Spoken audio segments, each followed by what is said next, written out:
I was born by the river in a little tent, but oh, just like the river I've been running ever since. It's been a long time coming, but I know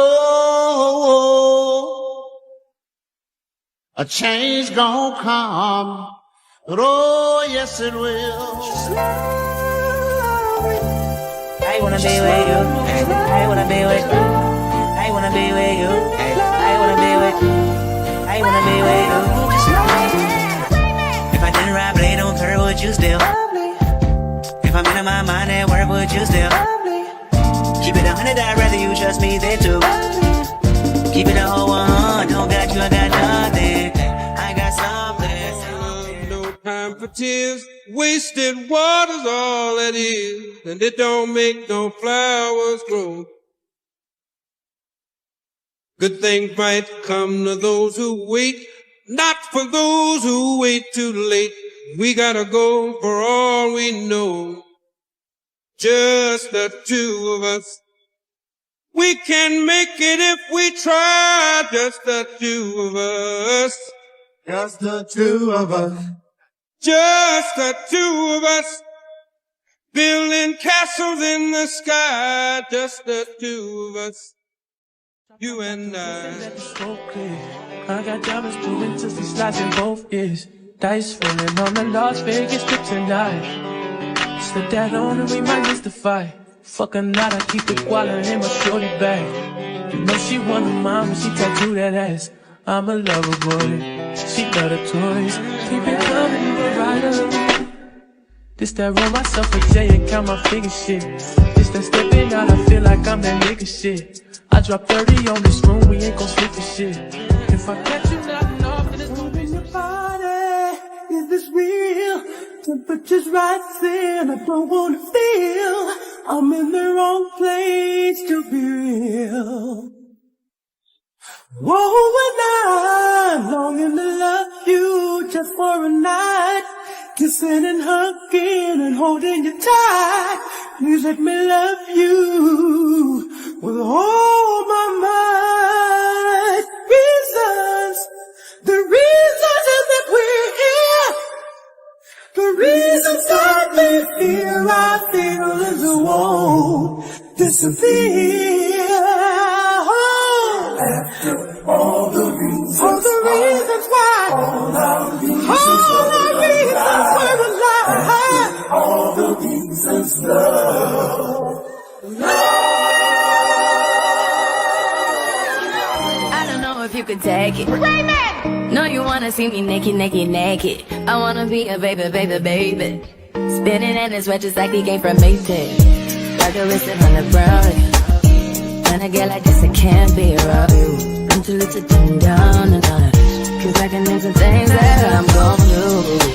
Wow, wow, wow. Wow, wow, wow, thoughts. Wow, wow, wow. When I'm with you, all I get is wow. Oh, you wanna leave me, but I refuse to let you go. If I have to beg, plead for your sympathy, I don't mind, cause you mean that much to me. Ain't too proud to beg, and you know it. Please don't leave me, girl. Ain't too proud to plead, baby, baby. Please don't leave me, girl.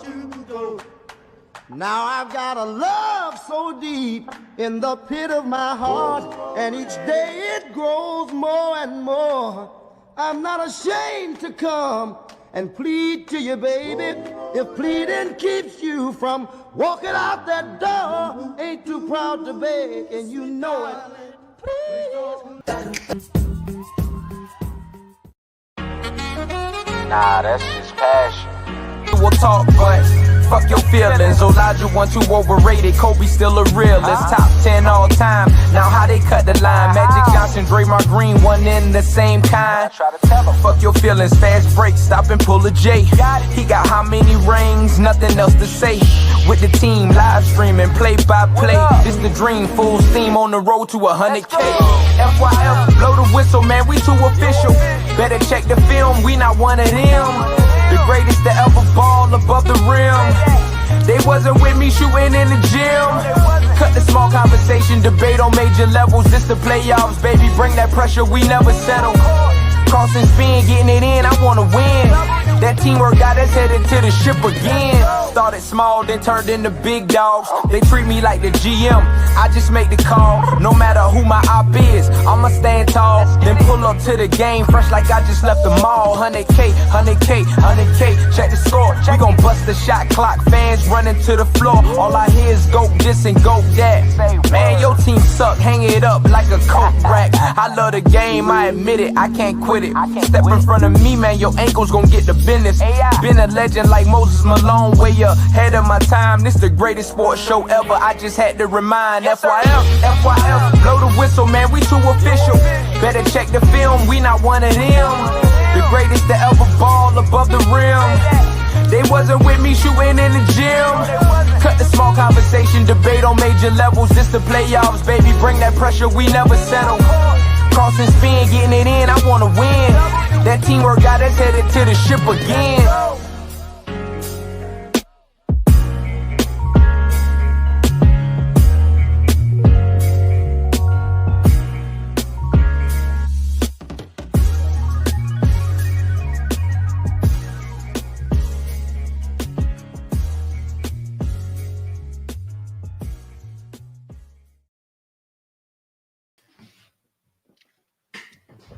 FYF Sports, man.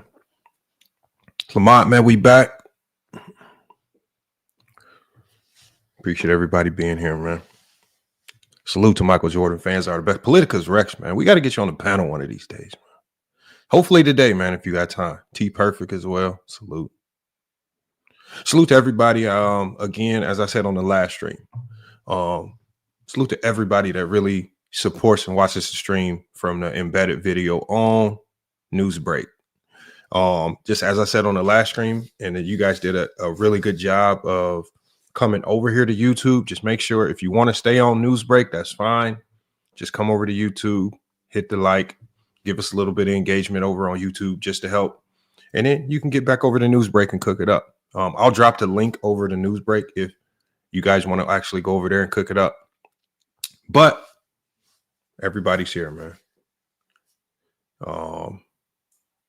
And we got a lot to talk about, man, on this New Year's Eve, man, as we go into 2025, man.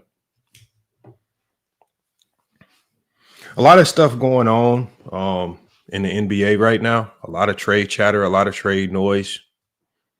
Lakers pulled off a trade, man. We'll get into a little bit of that later in the stream. Will Jimmy Butler be on the move? I think that's the biggest trade chatter. I think the Miami Heat have been kind of a question mark over the last couple of years. I think they have some really good pieces. I don't think none of the pieces actually fit together. I don't think Jimmy and Bam really fit together. Tyler Hero in the mix doesn't fit. They have Duncan Robinson, which he doesn't really fit what they looks like they're trying to do as a defensive laden team. They brought in Terry Rozier, hardhead. I don't see how that fits. We'll get into that. De'Aaron Fox and this whole nonsense. Mike Brown getting fired, probably the worst front office decision probably in the last 20 to 30 years that I've ever seen in NBA history. And I think the media right now, and I think by design, and I think this is all behind Sacramento Kings, I think by design with the timing of how they fired Mike Brown, they knew the media would ultimately put the blame of that firing on De'Aaron Fox. And the front office has no culpability in that move. It's kind of slick how they did that. But you got to kind of see through the blurred lines when you look at some of these front office moves. Says Butler wants to play. Butler can want to play for wherever he wants to play. But at the end of the day, the Miami Heat have become stagnant. They have gotten really far with broken pieces. But with Jimmy Butler approaching a new contract and he's 35 years old, you have to now make your decision on what to do. Right? There's no more dilly-dallying around trying to figure it out. You got to figure it out right now. Do we move on with Jimmy Butler and tear this thing down? Or do we continue to build around him and push for a championship? Those are really the only two options. There will be no winning a championship with Jimmy Butler and Bam Adebayo together. He says, Rich Paul turned De'Aaron Fox into another diva. No, I don't think De'Aaron Fox was ever a diva. I think the media is just blowing a lot of stuff about De'Aaron Fox out of proportion. He makes a mistake against the Detroit Pistons. He gets called out by his coach, rightfully so.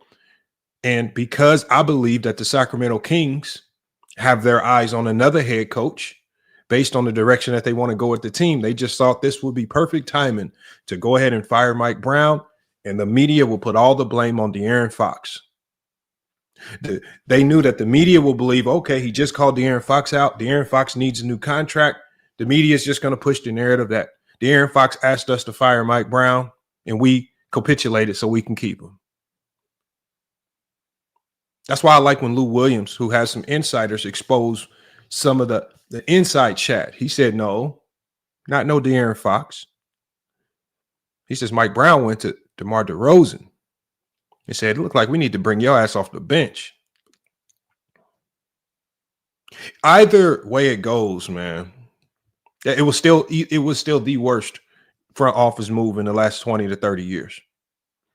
He says Mike Brown's days were numbered. I just don't see how a guy that was coach of the year's days are numbered. Makes no sense to me.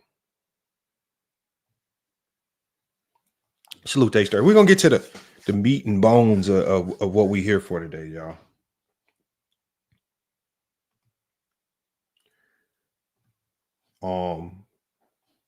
We got to talk about it. Salute to Hollywood Hearn. I'm just going to get through a little bit of information that I got. Salute to Action Jackson.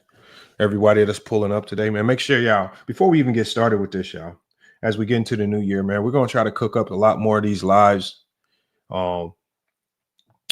Couple things I want to get to you guys before we get started today. Make sure that you guys, man, are supporting the channel, man. Support FYF Sports, man. As we get through this today, if you like the content, this is for everybody over on Newsbreak as well. I know over on Newsbreak, you guys can also hit the donation button. Feel free to do that. But if you want to if you have questions or direct questions or comments that you want me to address on the stream, make sure that you hit the Cash App or the PayPal with those questions, and I will stop the show and get immediately. Or if you want to send any well wishes or wish a happy new year, send it through the PayPal or the Cash App, and I will get to it immediately.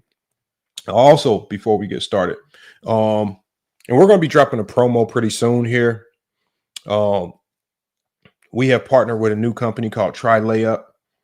Not necessarily a sports betting company. It's essentially a sports saving company, right? The same way you put your money in a savings account, the same way you put your money in anywhere where you save money. But Try Layup allows you to put your money into essentially a savings account with them. And what they do when you put your money into that savings account is they make parlay bets without you risking your money. Your money stays safe. They make parlay bets. If those parlay bets hit, everyone wins. If they don't hit, you still have your money there for them to try again the next day. So essentially you're saving. It's a win-win. You're not guaranteed. It's like not guaranteed to hit a jackpot every day. But if those wins start to pile up, everybody starts to see their savings account grow, and you can cash out at any time, man. It's called Try Layup, and that's why it's called Layup, because it's essentially a layup. It's essentially a cannot miss. We're going to be dropping a promo for that probably going forward into the week. I want you guys to check it out. But if you want to get started, it does cost no money to start. You don't have to worry about putting no money up. You don't have to worry about paying no fees. All you got to do is sign up. Sign up. Get a little money invested into your savings account over there, and they will start. And Max, it's not gambling. That's the best thing about it, Max. You can do this in all 50 states. This ain't gambling. Because gambling is when you risk money. There's a risk for money to lose. With Try Layup, you will not lose. You don't have to pay anything. You don't have to pay any fees. You don't have to buy anything. All you got to do is just try Layup, man. Guys, check it out, man. We'll be going through some simulations so I can show you guys exactly what I'm talking about. But like I said, man, it's not gambling. It's just a layup, man. So make sure y'all go check them out. The link will be in the chat as we get through the show, man. Let's talk about it, y'all. And I know a lot of people are going to have a lot of pushback. There's going to be a lot of outrage because this was something that I had thought about this a while ago. Actually, I've had this show on the docket for maybe 2-3 months, and I just haven't done it. But then I also heard Goat James Kingdom and Brandon. They kind of reemerged it, and it made me think, well, maybe let me just go ahead and proceed with the show. I just know I've been busy. I said this might be the best time, New Year's Eve, best time to just go ahead and proceed with the show. And we got to start with the premise of why Michael Jordan was never actually the GOAT over Kareem Abdul-Jabbar. And I say this in the context of how people argue the GOAT debate. Right? How people argue the GOAT debate today, based on that information, Michael Jordan was never the GOAT. And I know that's quite surprising to many of you guys, but we're about to get through all of the information today. Salute to Renegade in the chat, one of the OGs of the channel. Keep it 100. I'm going to be making a few extra, some of you guys mods today. So people like Hollywood Hearn, Michael Jordan's fans, Nicholas, make sure y'all stick around in the chat. A lot of the OGs of the channel, I'm going to be modding you guys up so we can keep the chat clean.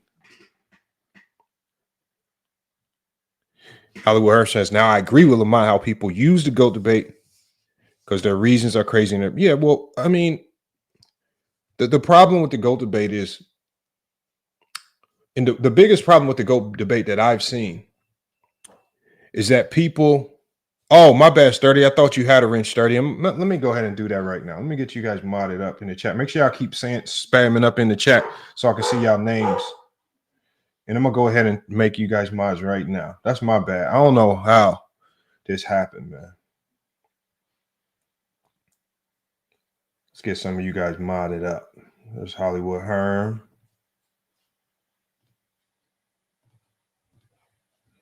And I'll do as many as I can right now, but we're going to have to get back to the meat and bones of the show. And Sturdy, I'm going to still have to make you a mod on Discord.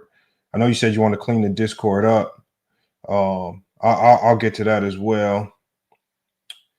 Let's see. Yeah, I got you, Jackson. Here you go. Because again, a lot of times I just see too much stuff in the chat. Sometimes I can't get to it, and we never really have enough mods sometimes to clean up the chat. All right, that's all I'm gonna do right now. I'll do a few more later as we progress through the show.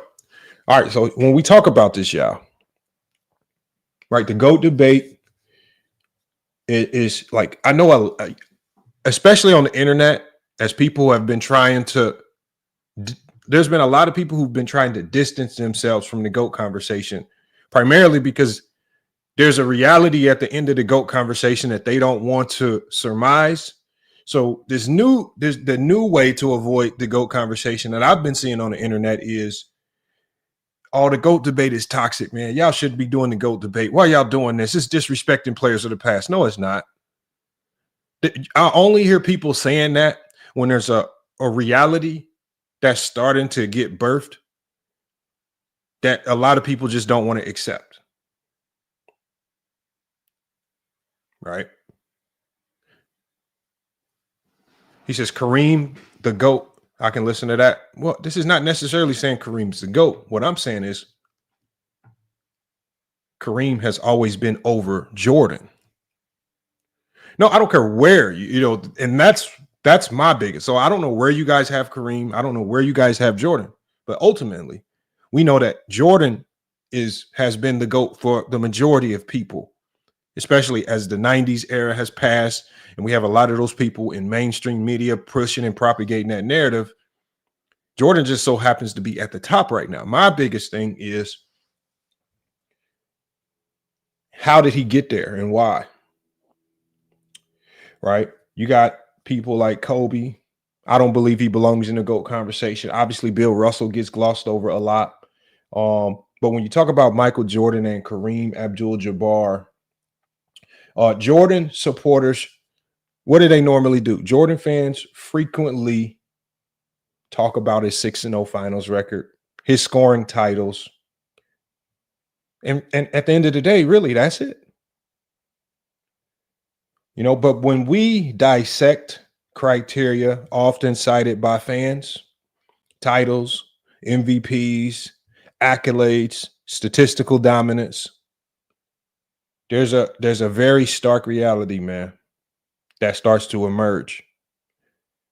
Michael Jordan's resume, y'all, does not surpass Kareem Abdul-Jabbar's, and in many cases, it's not even close. If you do a deep dive, it's not even close, y'all. Hey, I don't think people, and I'm not even going to mention Kareem Abdul-Jabbar's high school or college resume. This is strictly just NBA. Let's just start with the foundation, right? The foundation of Kareem's career. 20 seasons. Dominance is just unmatched. Here are the highlights. 6 NBA championships, titles in 71, 80, 82, 85, 87, 88. 10 NBA Finals appearances. Kareem's teams consistently reached the NBA Finals. He spent half of his 20-year career in the NBA Finals. 6 MVP awards. He still holds the record for the most MVP awards in NBA history. 19 All-Star selections. Perennial All-Star. 15 All-NBA selections. 11 All-Defensive Team selections. Career totals, until LeBron recently surpassed him, was the all-time leader in points. He's top 5 in rebounds. He's third all-time in blocks. And mind you, he's third all-time in blocks, despite the stat being recorded only midway through his career. If blocks are being recorded for his entire career, he's number 1 in blocks, and he's so far above everyone that is absolutely ridiculous. He was the all-time leader in minutes played. I believe he was recently surpassed by LeBron James in that particular category. Now, when we get to Jordan's GOAT status, Jordan, and let's just be honest about this, y'all. Jordan's ascent to GOAT status is largely just a product of media narratives, fandom, rather than an objective analysis of his resume. Jordan was dominant in his prime. His career had significant gaps that are often glossed over by his supporters, y'all. We're going to address these common criteria used in GOAT debates when we compare the two legends, right? So we got titles and finals appearances. Jordan 6-0 in the finals. 6-0 is a cornerstone of his GOAT argument. The 6-0, and we cannot pretend that this is not a cornerstone. Is this live? Just call me AI. Yes, this is live. What are you talking about? Come on, y'all. But Jordan's perfect 6-0 finals record is the cornerstone of his GOAT argument. It's the only thing. It's really the only thing that Jordan's able to hinge on. 6-0. However, this stat overlooks critical context, which we know most Jordan fans hate context. They hate context. Kareem has 10 finals appearances. Same amount of championships, but 10 finals appearances, which demonstrate sustained team success over 2 decades. Even in losses, Kareem's teams were competitive against historically great squads. For example, like the 94 or like the 84 Celtics and the 83 76. Now we go to Jordan. Jordan's Bulls reached the final 6 times, but his teams failed to make it past the first round in 3 consecutive seasons, 85 to 87. And then during his Wizards years, Jordan's teams missed the playoffs entirely, highlighting periods of what I would call irrelevance, completely irrelevant. When you lose in the first round, when you're getting swept, you're irrelevant. When you're with the Wizards and you promise the team, when you promise the city playoffs, when you promise the organization a championship, and yes, Jordan promised the Washington Wizards a championship. He promised that city a playoff berth. They were irrelevant. Periods of irrelevance. Finals appearances reflect a player's ability to lead their team to the ultimate stage, win or lose. Kareem's presence in 10 NBA finals underscores his consistency and impact across multiple eras. Let's go to MVP awards. Kareem, 6 MVPs, remain untouchable. Jordan, by comparison, won 5. The disparity highlights Kareem's prolonged dominance. Kareem won MVPs across 3 decades, 71, 72, 74, 76, 77, and 80. It proved his ability to adapt and excel in an evolved league. Jordan, 88, 91, 92, 96, and 98 were concentrated during his prime, but he never displayed Kareem's sustained excellence over 20 years. Statistical dominance.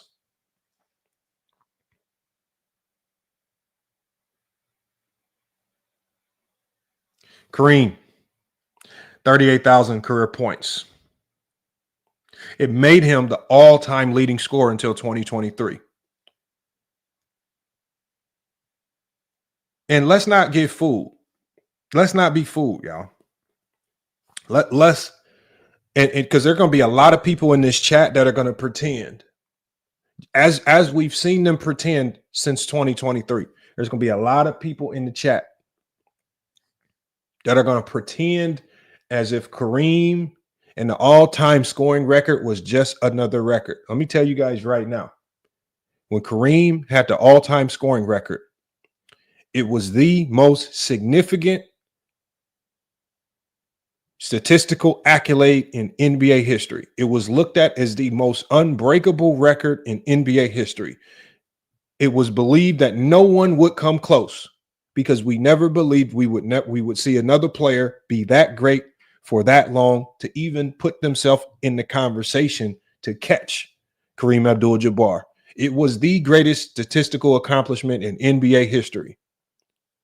Anyone that tries to pretend that the all-time scoring leader is just a longevity award, they are complete idiots. And this was never a sentiment when Kareem held the award. It was looked at as the greatest statistical accomplishment. That's a fact. Rebounds and blocks. Kareem was a force in the paint, ranking 3rd all-time in rebounds and blocks. Jordan's numbers pale in comparison. So we're talking about 3 major statistical categories: points, rebounds, and blocks. We've already went through finals, which is team. We've already went through MVP awards, which is individual. Now when we get to your statistical dominance and achievements, Kareem in points, rebounds, and blocks, 3 major statistical categories. It's top 3 all time. And let's not get to, we get to longevity.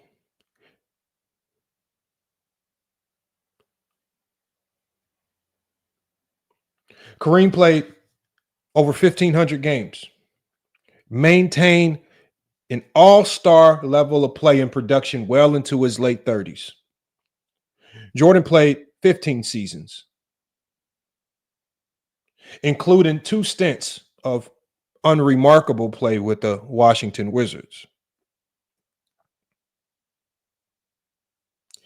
Kareem wins out in longevity there, sustained greatness there.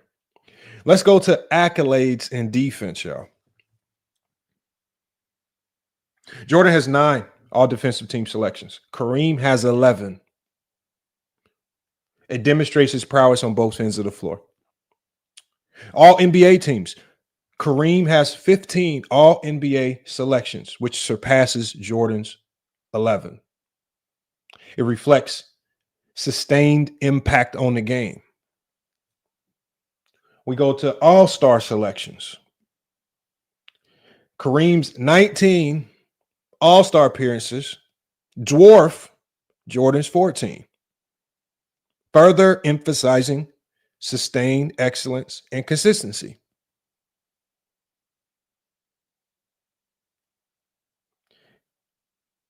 Then we go to team competitiveness. One of the most glaring disparities between the two legends is their team and their team's ability to compete. Kareem, his team missed the playoffs only twice in 20 years. He never experienced a first-round sweep. Even in his later years, Kareem was a vital contributor to championship contending teams consistently, y'all. Jordan's teams were swept in 86 and 87. He missed the playoffs entirely during his Wizards years. These blemishes on his career, they're often ignored by his fans who pretend he only played 6 years in the NBA. These are facts, you guys. So now that we've went through accolades and defense where Kareem Abdul-Jabbar wins out by narrative and by hardware, when we go to statistical dominance, Kareem wins out, not just by narrative, but the stats are undeniable. When you go to MVP awards, there is no narrative there that you can use. Kareem wins out. When you go to titles and finals appearances, they're tied at 6, but Kareem is supreme with finals appearances. Kareem wins out in every category that we've covered so far. And so as we've covered all these categories, y'all, you got to ask yourself this question right here. Why is there a widespread belief in Jordan's GOAT status? Why is it? Why is there this? Why is this belief? What happened? How did everybody completely forget about what Kareem Abdul-Jabbar did for 20 years in the NBA? But then all of a sudden they labeled Jordan the GOAT around 1990 to 1991 when he hadn't even done a third, less than that. He hadn't even done a quarter of what Kareem Abdul-Jabbar had accomplished in his career in 1991. I'm going to tell you guys why.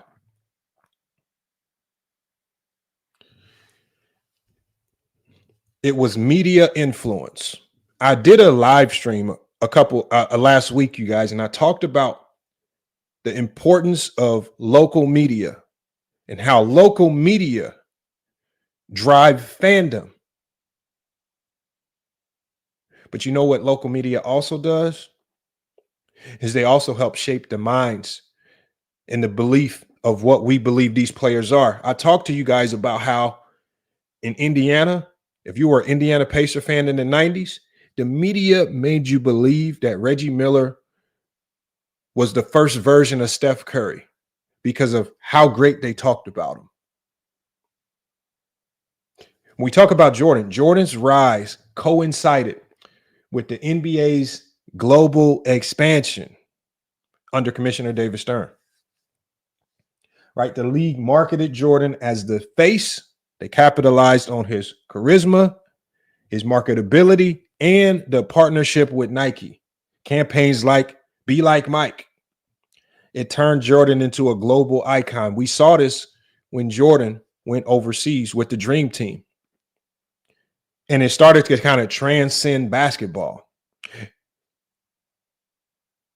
Michael Jordan's recognition as the GOAT, oddly enough, began early in his career with notable figures acknowledging his exceptional talent, even before his NBA debut, right? We remember what legendary coach Bobby Knight said after coaching Jordan in the 84 Olympics. He remarked that Jordan was the best basketball player he'd ever seen, despite Jordan not playing an NBA game yet.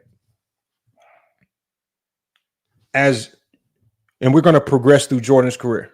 As Jordan progressed and as his career progressed, y'all, his accolades and influence, primarily his influence, grew, leading to increased media recognition.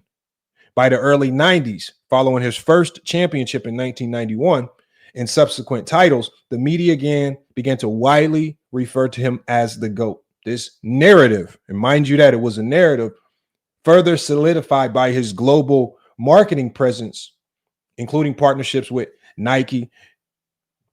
Also, his starring role in Space Jam, it elevated his cultural impact beyond basketball. This is why, remember, now I want you guys to listen to the reasons why he was labeled the GOAT. And we are not talking about anything in regards to the game of basketball. The media's portrayal of Jordan as the GOAT is all based on influenced public perception. Let's get to the psyche. Let's get to the psyche of this. David Stern understood this. Psychological studies have shown that repeated exposure to a particular narrative can shape individuals' belief. This is a phenomenon which is called the illusory truth effect, where repeated and repetition increases perceived truthfulness. Additionally, psychologists say that NBA fans, primarily in the 90s, according to the Sports Encyclopedia, were affected by something called the halo effect. This suggests that the media's emphasis on Jordan's positive attributes, such as scoring, competitive nature, it led audiences to view him as superior in all aspects of the game. This is in the Sports Encyclopedia by PhD Ed Bob.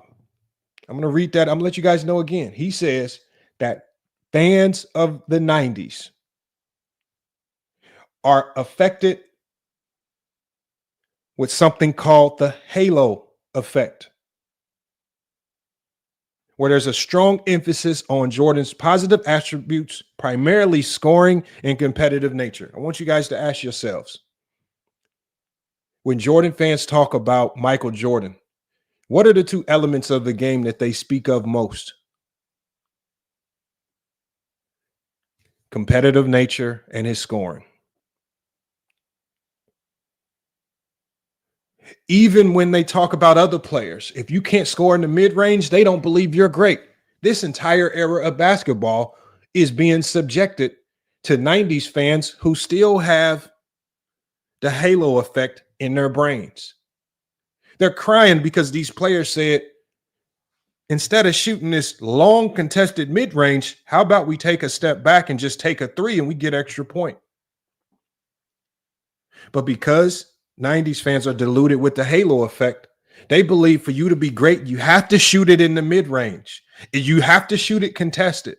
And you have to do it just like Jordan did, which is why a lot of Jordan fans fall in line with Kobe and love to over-elevate Kobe much higher than he should be, because Kobe could take tough mid-range jumpers in the paint. He could score, and he had competitive nature. And so they elevate you. And they also lead you to believe that because of this, they're great at everything. Right? Even when you hear 90s fans talk about Jordan's ability to shoot the three, we all know he couldn't shoot threes. delusion, they'll just run to the 92 NBA Finals when he made a few threes versus the Portland Trailblazers. These are all facts, y'all. Here, I'm going to drop this in the chat just as we progress into this. Hold on one second.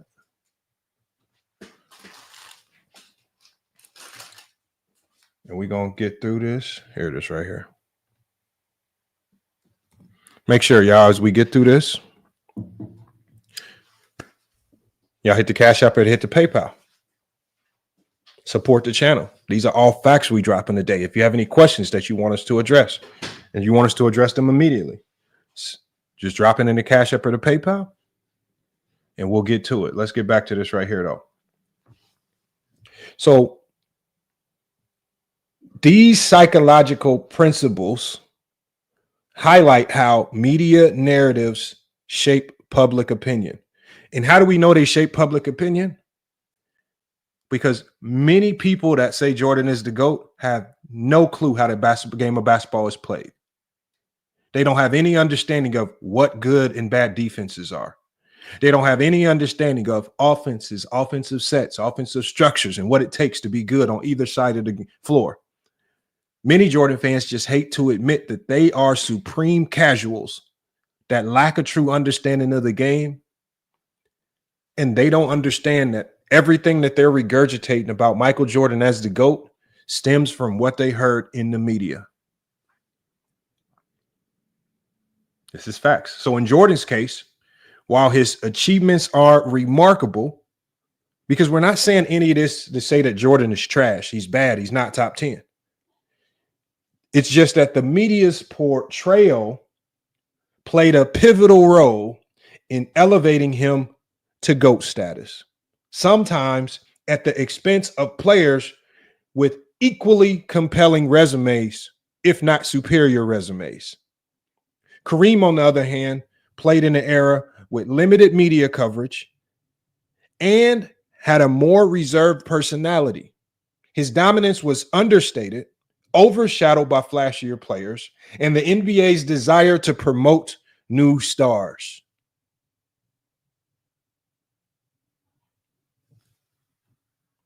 So it ultimately comes down to this: cultural impact and media assistance versus resume. Jordan, cultural impact and media assistance versus Kareem Abdul-Jabbar's resume. You choose when you're actually talking about the GOAT, which is more significant. Jordan's cultural impact from Air Jordans to Space Jam cemented his status as a generational figure. However, cultural significance does not equate to a superior resume. Kareem's quieter approach and longevity it's crazy. His legacy, it makes him a less glamorous, but no less deserving of the GOAT title. This is crazy, y'all. Let's talk about fandom and the control of narratives. And we see this a lot today. Jordan's 6-0 finals record is often cited without context. That's all we hear. His fans overlook the strength of Kareem's finals opponents compared to Jordan's finals opponents. Jordan's finals opponents can easily be said to be some of the worst NBA finals competition of all time. Kareem's ability to consistently lead teams deep into the playoffs. 10 finals appearances. Only 2 times in his career he didn't make the playoffs out of 20 years.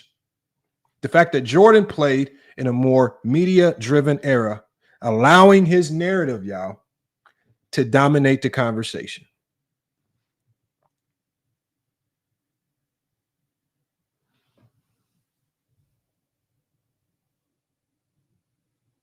So I just ask y'all, and I compel y'all to reconsider your individual GOAT debate. Reconsider your criteria. If we strip away the cultural bias and we elevate the GOAT debate purely on resume, Kareem Abdul-Jabbar emerges as the stronger candidate over Michael Jordan. And we'll summarize it. Here's why. Number one, longevity. Kareem's ability to dominate for 2 decades is unparalleled. 2, team success. His 10 finals appearances, consistent playoff runs reflect sustained excellence. 3, individual accolades. No player matches Kareem's combination of MVPs, all NBAs, and statistical dominance. Statistical superiority. Kareem's record in points, rebounds, and blocks highlight his all-around game.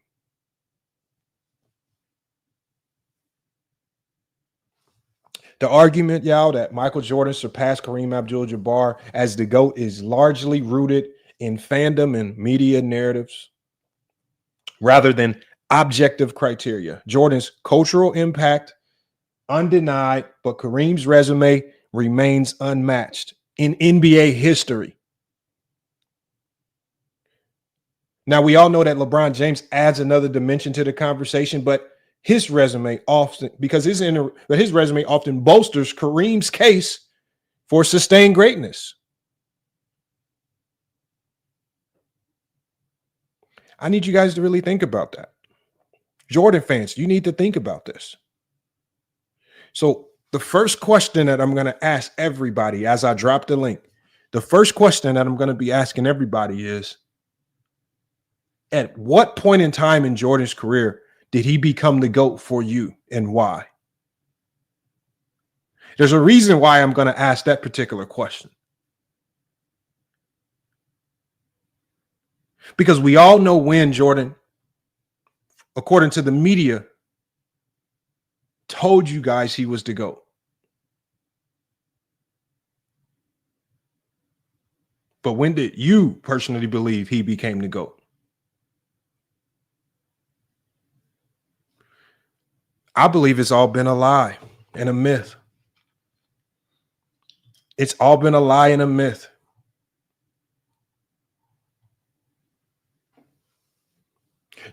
The way most Jordan fans argue for Jordan to be the GOAT, it makes absolutely no sense whatsoever to have him as the GOAT. No sense at all. So you guys have to really come up here and don't backtrack. Don't try to make this about LeBron James. Don't try to filibuster. I need y'all to come up here and explain why Jordan is the GOAT and when he became the GOAT for you. I believe that a lot of you fans are going to struggle. See, we got DeShannon Russell. This dude is obsessed with LeBron James. He says LeBron fans butt hurt, can't get 6 rings. DeShannon Russell, this is not about LeBron James. This is about Kareem Abdul-Jabbar.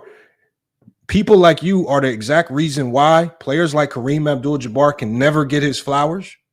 Because whenever we try to give these players their flowers, it's people like DeShannon Russell who have odd, very odd, more than likely sexual compulsions and obsessions with LeBron James that they consistently, from chat to chat to chat to chat, talk about LeBron, use his name consistently, even in conversations where they're not even talking about LeBron James.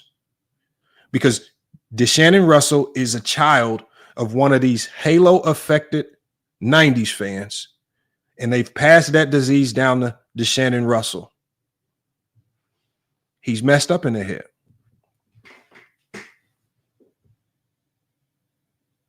I'm sorry, man. I'm sorry, DeShannon Russell, man. And DeShannon Russell, I would love for you to hit the link for once in your life and at least talk to us, man. Maybe we can help you through some of this.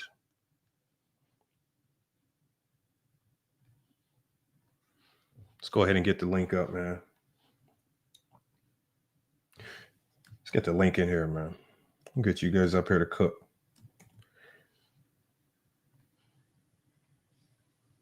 Link is in the chat. as you guys come up, man, as we hit the new year, can we please hit the Cash App or the PayPal to support FYF Sports? Let's keep these strings going. Everything that comes into the Cash App or PayPal goes right back into the channel, into these live stream, into the production of the show. As y'all know, companies like StreamYard have increased their prices to an astronomical all-time high, making it harder and harder for content creators to get by. So like I say, the main thing is just being able to reinvest so we can keep new and fresh content creators on FYF Sports. And then we can also keep the show on various platforms, right? And when y'all know when GOAT James Kingdom goes live, he's on Facebook, he's on various platforms. We need the capability and access to do those things. First person we got up here today, we got Khalil, man. What's good, man? What's going on, Lamar? Happy New Year, brother. How you feeling? Yes, sir. Happy New Year, man. I'm good. That's what's up, man. I've always had Kareem as my GOAT. Of course, he was before my time, but just me, talking to my father, who's 82 years old. He was a big Kareem fan, and he taught me a lot about the impact that Kareem Abdul-Jabbar had in the NBA and just basketball, period. I mean, you look at a guy who only lost one game in high school, so you already know he's better than Jordan in high school. He lost one game in college. So we already know he was a better college player than Michael Jordan was.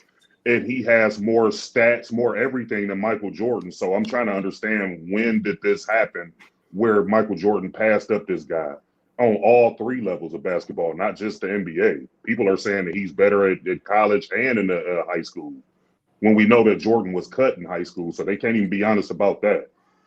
So I agree with you, and I'm glad you did this, because you're not going to get a lot of people in here, because these guys don't really have the knowledge of the NBA. They put together these top 10 lists, but without knowing the history. In order to know the history and put together a top 10 list, you have to research it. A lot of these guys don't read or do anything. They just listen to other channels, and it sound good to them, so they'll use that as their next talking point. And guys like Skip Bayless and all these guys are getting ushered out, and now these guys are going to have to start thinking for themselves, which they can't do. So don't look for a lot of intelligent people to come on this podcast today, Lamont. I'm just gonna tell you that now. Hey, the backstage is looking empty right now, man. Y'all are not coming up, man. This is a very easy challenge, man. The link is in the chat. I've never normally when I go live and I drop that link, I'm talking about this 9 of y'all in the backstage in 2.2 seconds, man. What's the hold up, man? I'm on in the backstage, man. Somebody popped in and just popped out, man. They're afraid, bro. And this is what, over 750 people in here. So the same people that's on here spewing nonsense, they in here. They're just afraid to come up here because they gonna have to know what the hell they talking about. I know they're Googling and y'all trying to find a way to wiggle out of this. And I promise y'all, I'm curious to know. Oh, we got finally has a taker right here. And we know that one thing, and we got Mingo Jester in the backstage. Mingo Jester is the master wiggler. I want y'all to watch as he comes up. Watch him wiggle his way around answering this question. I want y'all to watch this. We got Mingo Jester, man. What's good, Mingo Jester? Who's your GOAT? Who's your GOAT? Man, I'm assuming it's Michael Jordan. Yes, and when did you label Michael Jordan as the GOAT? See, I can't speak on the early years, right? I can't speak on the early years because I didn't watch Jordan in the early years, like 90, 91, 92, the 80s, all that. I didn't watch Jordan then. So I can't speak on those years. I can only speak on the years I actually saw him, and that was from like 95 all the way to like 98. So I would say he was the GOAT round by that time because, like I said, I didn't see those early years of Jordan, back in those times. I had to watch highlights. People was telling me about him, like the older guys was telling me about him, but I didn't see him. I had to go watch highlights in order to see 88 and 87 and 86. Hell, I was born in 86, so I ain't see him then. And so basically what I'm saying is I didn't see Jordan back then, so I couldn't have labeled him the GOAT back then when everybody was trying to say that he was the GOAT. So you saying that Jordan became the GOAT in 1998 for you? Yeah, that's when I began to see him. That's when I was watching him. What had Jordan did in 1998 that surpassed that passed up Kareem Abdul-Jabbar on any front, from accolades to championships to anything? To me, what Jordan was able to do in 2-3-peat, that right there, I didn't see the first 3-peat, but of course, I went and did my research on the 3-peat. You know what I'm saying? So that's how I find out about it. And that second 3-peat, I watched some of that second 3-peat, and I got to see it firsthand. What And did what he do in his 3-peat that Kareem Abdul-Jabbar did not do in his 6 championships or his 10 finals runs? Averaged 33.4 points in the playoffs for his So career. it's points. No, but you just said what he didn't do, and I answered your question. You asked me what he didn't do, and I answered your question. What about rebounds? What about rebounds and blocks? And what about rebounds and blocks? Kareem is a big man. He gonna get, That's true. obviously he gonna get more rebounds and blocks. He's a big man. So ultimately for you, and we got to move on to other people, Mingo Jester. It wasn't because Kareem had more MVPs. It wasn't because Kareem had more all defensive or all NBA selection. It wasn't because Kareem had more totals in every statistical category and most major statistic categories across the board. It was because in the NBA Finals in 96, 97, and 98, Jordan averaged more points than Kareem did. No, that's his total career. He averaged 33.4 points for the. Well, you got to realize when you made Jordan the GOAT in 1998, that means everything that Jordan did in his career in 1998, you felt it outdid everything that Kareem had done in his career. Yes, I did. Yes, I did. So what in 1998? Because in 1998, Jordan hadn't passed Kareem in points. He hadn't passed him in any major statistical category. He didn't have more MVPs. The only thing that he tied him in was championships. He didn't have more finals appearances. He didn't have more all NBA teams, all defensive selections. So what was it that pushed Jordan over the edge and pushed him above Kareem? If it wasn't because he didn't pass him in anything.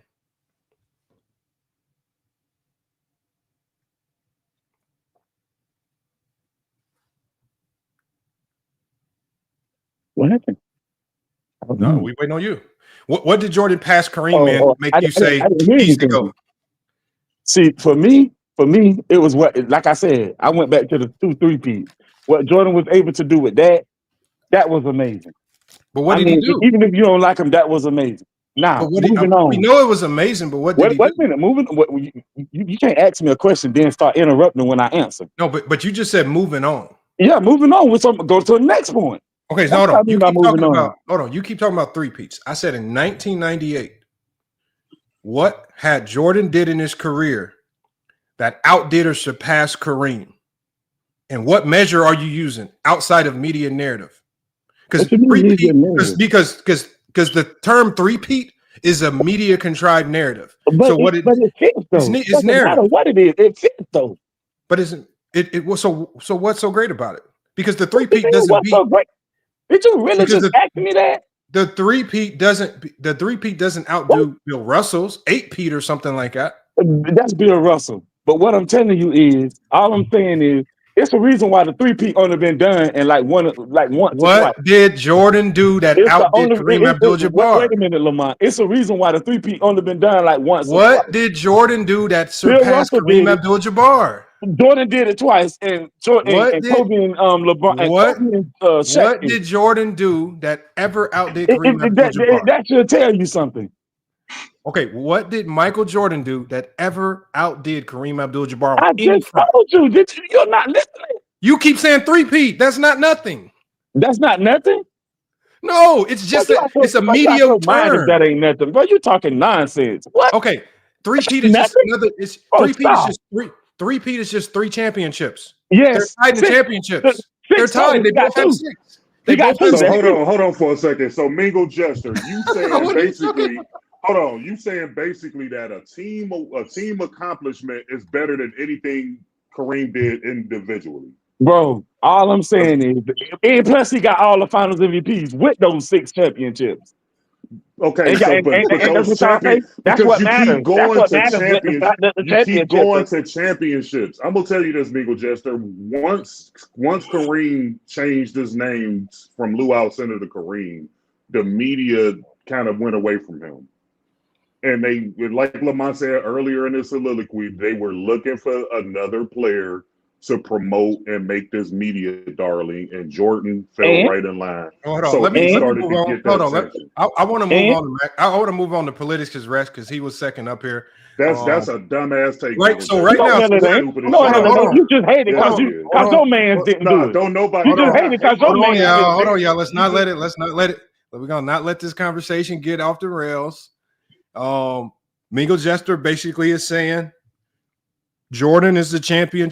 Jordan is the GOAT over Kareem, not because Kareem is superior in stats, accolades, MVPs, and all of that stuff in longevity. It's because Jordan had a three-peat.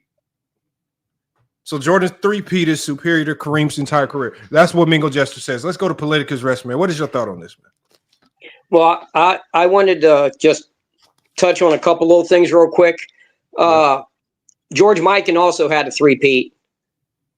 Kareem lost 6 games in high school, 5 of them when he was a freshman, though, and he lost 2 games in college. He lost to USC, and then he lost to Houston. He avenged both losses during his college days. Yep, you're right. Something that was brought up in the chat was how Kareem was MVP one year when his team didn't make the playoffs. What they refused to acknowledge is that was before free agency, and the Lakers traded half of their roster to get Kareem. So it was a makeshift team around him that first year till they could rebuild it with other trades and draft picks, culminating with obviously Magic Johnson and James Worthy as number 1 overall picks. You just can't say, oh, well, he was MVP and he didn't even make the playoffs. There was huge context to that situation. They traded half the team, 6 players to get him. It was a decimated team, no free agency. It had to be rebuilt. What happened when they rebuilt it? 5 titles, 9 finals appearances. It's a team sport. With all due respect, he won that MVP. And let's go to nasty work. hold on. Hold on. That's Political Rex's take.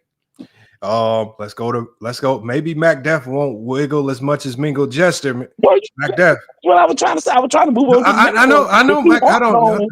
No, Mingo. But you kept on harping on that. Mingo, you told us it was the three-peat. But I was trying to go to something else, but you kept on harping on the Okay, I'm gonna give you another 30 seconds. Why is Jordan the GOAT? Go ahead, go to Mac Def. Go ahead, go to Mac Def because I just want to give you some time.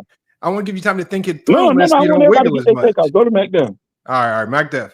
All right. So the reason Michael Jordan is the GOAT, the greatest NBA player of all time, is because there's never been a NBA player that dominated his era from a talent perspective, individual accomplishments, and team accomplishments.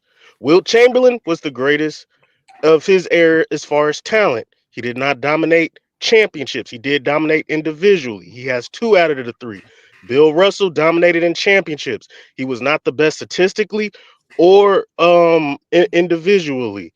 Kareem dominated in the 70s from an individual talent perspective because half of the talent was in the ABA, and statistically, he did not dominate team-wise as he only had 1 championship in the 70s. Michael Jordan from an individual accomplishment, team accomplishments, and talent, he was better than everybody in his era, and he dominated his era better than anybody Hold else. on 1 second, y'all. Let him finish. Get at Hold on, my Mingo Jester. My question. He's done. Hold on, my question to you, Mac Def, is: you're telling us dominance. Now, generally, your dominance is displayed and measured with things that we can go look at: the points, the rebounds, assists, the steals, the blocks, the MVPs, and things of that nature. Now, what are by things that we can actually measure outside of your feelings? What things are you using to measure that you can delineate to us that Jordan outdid Kareem Abdul-Jabbar in as a testament to his dominance, because many would say Kareem was able to dominate 2 decades. Jordan for sure dominated 1. Kareem dominated 2 decades. He had winning in both decades. He had individual dominance in both decades. He has statistical dominance in both decades. So I think your argument for dominance in a decade, it still goes to Kareem because he dominated 2 decades. Are you done? Go ahead. I'll let you respond, Yeah, but go we got to ahead. move on. So again, from a talent perspective, By what individual measure, though? What measurement? When you say talent, what's something that I could use to measure how that talent was deployed on the floor? Like, so for example, if I say you're a great shot blocker, generally I can go to your shot blocking numbers and your numbers will support you being a great shot blocker. You know, if I'm going to say Kareem is a great defender, the man is one of the all-time leaders in blocks. In half his career, blocks weren't even counted, and he's still that high. I can say that he's one of the greatest defenders of all time because in the block category, he's third all time. And half blocks weren't even counted for half his career. So what measurement are you using for talent outside of your feelings? Because talent alone is just media narrative. You got to put something with it so we have something to support it, some type of fact. What are you putting to support that actually surpassed Kareem Abdul-Jabbar? Okay, so let's just start at scoring. Let's just start there. Individually, talent wise, scoring between Kareem and Michael Jordan. Kareem's highest is 34 for a season. Jordan is 37. Jordan highest in the playoff run is 35. I believe. But Kareem doesn't touch that. When you talk about finals, Jordan highest is 41 points per game in the finals. I think Kareem averaged 30. I know he averaged like 33 versus the Philly and 80, and I think that he might have averaged a little bit more in a championship that he won in 71 versus versus I think the Bullets, but I'm Okay, not you're still sure. on scoring. We get it. What else? Oh, okay. So you want me to move on? Okay, so we'll move. So scoring talent wise goes to Jordan. I can move on. I didn't know I was done, but we can move on to other what factors. is hold on, Mac Def, keep it simple as this. In the NBA, what was the greatest scoring accomplishment that you could have in NBA? What was the greatest scoring measurement? The greatest That's statistical, subjective. No, it's not subjective. It's only Yes, it subjective to is. complete buffoons. The greatest statistical scoring measurement in NBA history was the NBA's all-time leading scorer. It was the most points. It was the greatest statistical accomplishment you can have in the NBA when Kareem had it. Kareem, the league's all-time leading scorer for decades. And he's well ahead of Michael Jordan. So when you go to these averages, you can have your averages for a condensed amount of time, but Kareem was able to have great averages with sustained longevity, even later in his later years, and not just scoring like Jordan was doing with the Wizards, but he was scoring meaningful points that actually led to winning later in his years. While Jordan was scoring points meaninglessly with the Washington Wizards that led to actually nothing. So you're telling us about points per game when Kareem Abdul-Jabbar has the greatest statistical scoring measurement in NBA history. It makes no sense that you're giving us points per game. Okay. This is, and let's say I agree with you. I would say move along off of scoring. Let me agree with you. Let me agree with your point first, Lamont, before you cut me off. Let me agree with you that the all-time leading scorer is the greatest statistical mark to measure a great score. My question is political correct. Did we ever consider Kareem Abdul-Jabbar a better scorer than Wilt Chamberlain? Yes or no? When he took the scoring record, it was looked at, but he could not meet Wilt's individual numbers on a per game, per season basis. Obviously, 100 points a game, 50 points a game average. But the way I look at this, let me just take 30 seconds, please, and then I'll bail out. I just try looking at it. I think the two sides here might get a little bit more perspective of the other side's opinion if we change points to dollars. Instead of talking basketball, let's say we're salesmen, and you have one guy that in his 15 years with the company was the leading salesman 10 years during his 15-year career with the company. And then you have another guy who's works right now for this company that is same company that has been in existence for 76 years. And or if you let's go back, that's more of a LeBron. We're going with Kareem. You have a guy that at that point the league was what, 50 years, 40? But in any case, he only was the leading salesman twice. But he has the all-time sales record in the history of the company. Some people are going to appreciate that more because even though you have inflation and all of that, he has brought in more for the company over its entire history. Whereas the other has 10 Salesman of the Year awards out of the 15 years he worked there. So you're going to have a certain amount of competitive people that are going to look at that as the greater achievement. Even though he didn't make as much money over his total career, he was Salesman of the Year 10 times. The other guy, only Salesman of the Year twice, but he worked for 20 years and he retired as the leading salesman in the history of the company.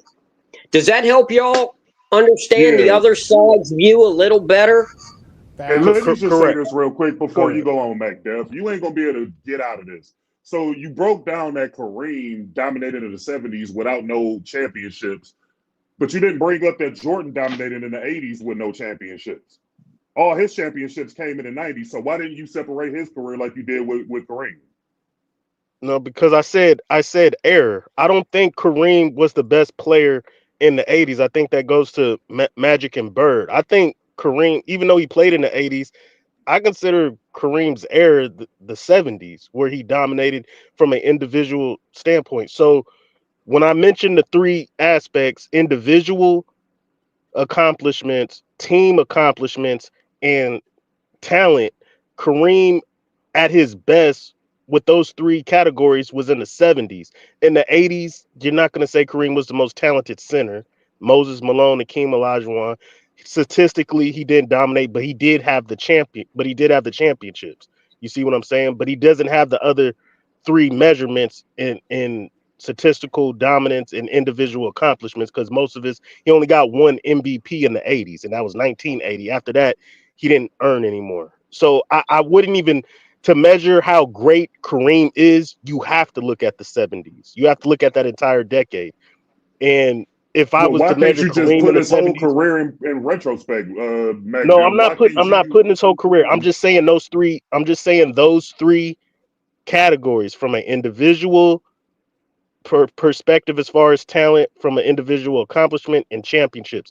If we want to go total career, I still think Jordan, talent wise, showed he was better than Kareem. I think, to me, Jordan was the better two-way player. To me, I think Jordan, from an individual accomplishment wise, he dominated better than Kareem. You can say whatever you want about the 10 scoring titles that Rex just gave a great explanation on. It, like I said, it's subjective. I'm gonna take the 10 scoring titles and the averages over a guy who just played 20 years and just kept scoring points. I'm gonna take the peak over the longevity. That's Yeah. So why would subjective, you but no no that's no what no? I'm doing. Matt As Dev, far can as you But team slow down? MacDev, accomplishment, Hold on one there's a second, bunch of y'all. guys. There's a bunch of guys that Let me played drop the 20 link. Let me years. drop Why the didn't link, they y'all. get Hold on. to 38,000 points? Let me make sure, because what I don't want to do is, because what happens here, y'all, is this right here. When you let these guys that got Jordan as the GOAT and they've mistakenly put him there over people like Kareem Abdul-Jabbar, the longer they talk, he's just going to take the conversation down rabbit holes of excuses that make absolutely no sense. Then we're going to go to this conversation of peak over longevity when we know that the conversation peak and longevity is stupid. because when we're talking about the GOAT conversation, it's your career versus my career. It's not your highs versus my highs. It's your body of work versus my body of work. That's why when I started this, I said resume. Your resume is who you are. There's no getting around it. You cannot, when you go to your employer, you're trying to get a new job. You can't go to, well, I did good at this job, so I'm only putting this job on my resume, and I'm going to showcase to them that I did good at this job, but you got fired from 4 other jobs. You're trying to hide that from them, right? Or you got something on your criminal background report, so you don't want to put that on there. At the end of the day, your resume is your complete resume, and we use it all. When you sit here and try to go peek and all that dumb stuff, that's just you playing around with segments, trying to craft a way to put somebody at the top that probably doesn't want to be there. Because if you have somebody at the GOAT, you should confidently be able to take their entire career and explain to us why their entire career is better than this person's entire career. But you can't. This is why they use these weird things like the peak and all that stuff. That's all that stuff that's made up from Player's Choice, right? Y'all got to leave that stuff over on Player's Choice. That's the stupidity talk. Real basketball talk, there's no such thing as all these peaks and highs and lows. Don't use stupidity when we talking. This is a very simple conversation. Why is Jordan the GOAT of Kareem? It shouldn't be about peaks and valleys. That's nonsense right there. Come on, y'all. Let's go to GOAT James Kingdom, man. Peace and blessings, y'all. You can hear me? You can hear me? Yeah, I hear you, man. All right, man. Happy New Year's, y'all. Hopefully, y'all having a great New Year's Eve. Y'all be safe out here. Don't drink and drive. Don't be silly. But to answer your question, Lamont, to be honest with you, for me, again, Johnny the Exposer, Michael Jordan was the GOAT in 1998. After he beat Utah, for me, he was considered the greatest player to ever play the game because at that time, I was ignorant to basketball. I didn't know about Wilt Chamberlain's career, didn't know nothing about Bill Russell's career, didn't know nothing about Kareem's career. I knew Magic Johnson and Bird were great in the 80s. Now, in 98, I was 17 years old. So that was what it was for me. So that's how Jordan became. And for me, it was the passing down of the torch because it went from Russell to Wilt to Kareem to eventually whatever, Bird and Magic to now Michael. And eventually the torch was supposed to get passed down. And that's how I took it then. And I took it like that until recently, obviously the last 4 or 5 years when the argument and the GOAT debate became a serious thing. And it's like now you go look at history and you find out a lot of things about Michael Jordan's career are lies. And that there was way much more greater people than Michael Jordan. And at the end of the day, Michael Jordan's career does not measure up to either Kareem Abdul-Jabbar, Wilt Chamberlain, nor Bill Russell. For him to even be the GOAT in 98. But again, I was an ignorant fan. I grew up in the 90s. I was born 1981. I'm a full crack baby. So that's what I thought. You passed the torch down. Kareem was great, but now it's Michael's turn. Everything that Michael's doing, we never seen nothing like that. We never seen nothing like Kareem. We never seen nothing like Magic. We never seen nothing like Bird. That was the antithesis of being the GOAT. Being something different and elevating the game. And that's what Jordan did. Mm-hmm. So you feel like in 1998, Jordan was the GOAT, similar to... At 17 years old. No. At 43. I appreciate your explanation as to why. See, the honesty is what helps in this conversation. There's a lot of people like MacDeff who don't want to, that he done ran down that valley of talking about peaks and highs and lows, and he talking about 3 peats, which is also media narrative stuff. I didn't say nothing about 3 peats, but go ahead. Oh, that was Mingle Jester. My bad. That was Mingle. Yeah, Mingle Jester. What you talking about? Media narrative. What? Bro, y'all just need something to talk about, bro. Hold on, MacDeff. Can we go to calm down, Charlie? There's nobody that's touching Michael Jordan, fam. Calm down, Charlie has been waiting patiently, man. Calm down, Charlie wants to cook. We got to give everybody the opportunity to cook, and we got Kenneth Wright, the most delusional Jordan fan in NBA history. He's up here as well, so let's go to calm down, Charlie. Calm down, Charlie. What's good, man? If you had Michael Jordan as the GOAT, when did he become the GOAT for you, and why? I go with 93 when he retired. I've heard you say that you don't want to put LeBron as the GOAT until he retires. You don't feel comfortable doing that. I think that is very valid for his case. He was the best we'd seen as far as like on the court impact. He wasn't winning his time, but it's like his team sucked. You can't really hold losing against anybody if they have a garbage team. but his off the court impact is greater than anyone's we've ever seen. It's just reached so much, and a lot of it is narrative driven and it is media stuff, but it does matter in entertainment. I mean, he didn't ruffle feathers, which I mean, Kareem, he was private with the media. He had he's a very political guy, and that didn't really fly as much back then. So they weren't going to promote him. It boils down to that. And I mean, to me, it's a combination of your ability and your legacy. I think to me, a good way to like parallel that would be Vince Carter versus Reggie Miller. Reggie Miller's not a better basketball player than Vince Carter, but his legacy is, he brought these or not even bad, but he brought these teams that weren't like super teams to the finals, and he was losing to Mike. But it's like objectively, one is a better basketball player. The media stuff unfortunately matters when we talk about this, but I don't know.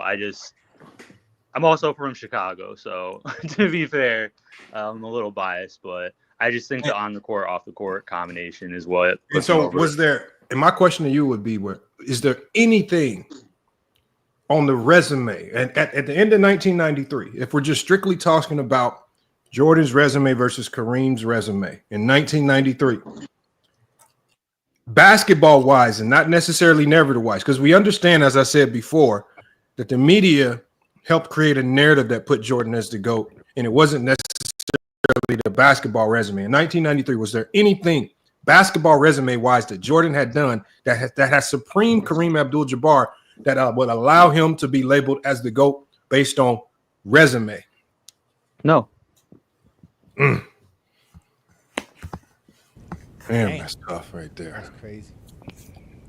That's tough right there.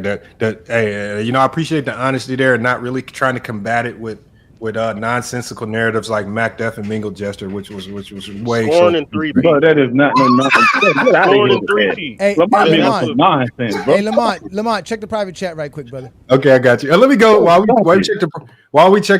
I check this private chat. And then after I get to Ishmael and Kenneth Wright, I'm gonna open it up for a free fall discussion.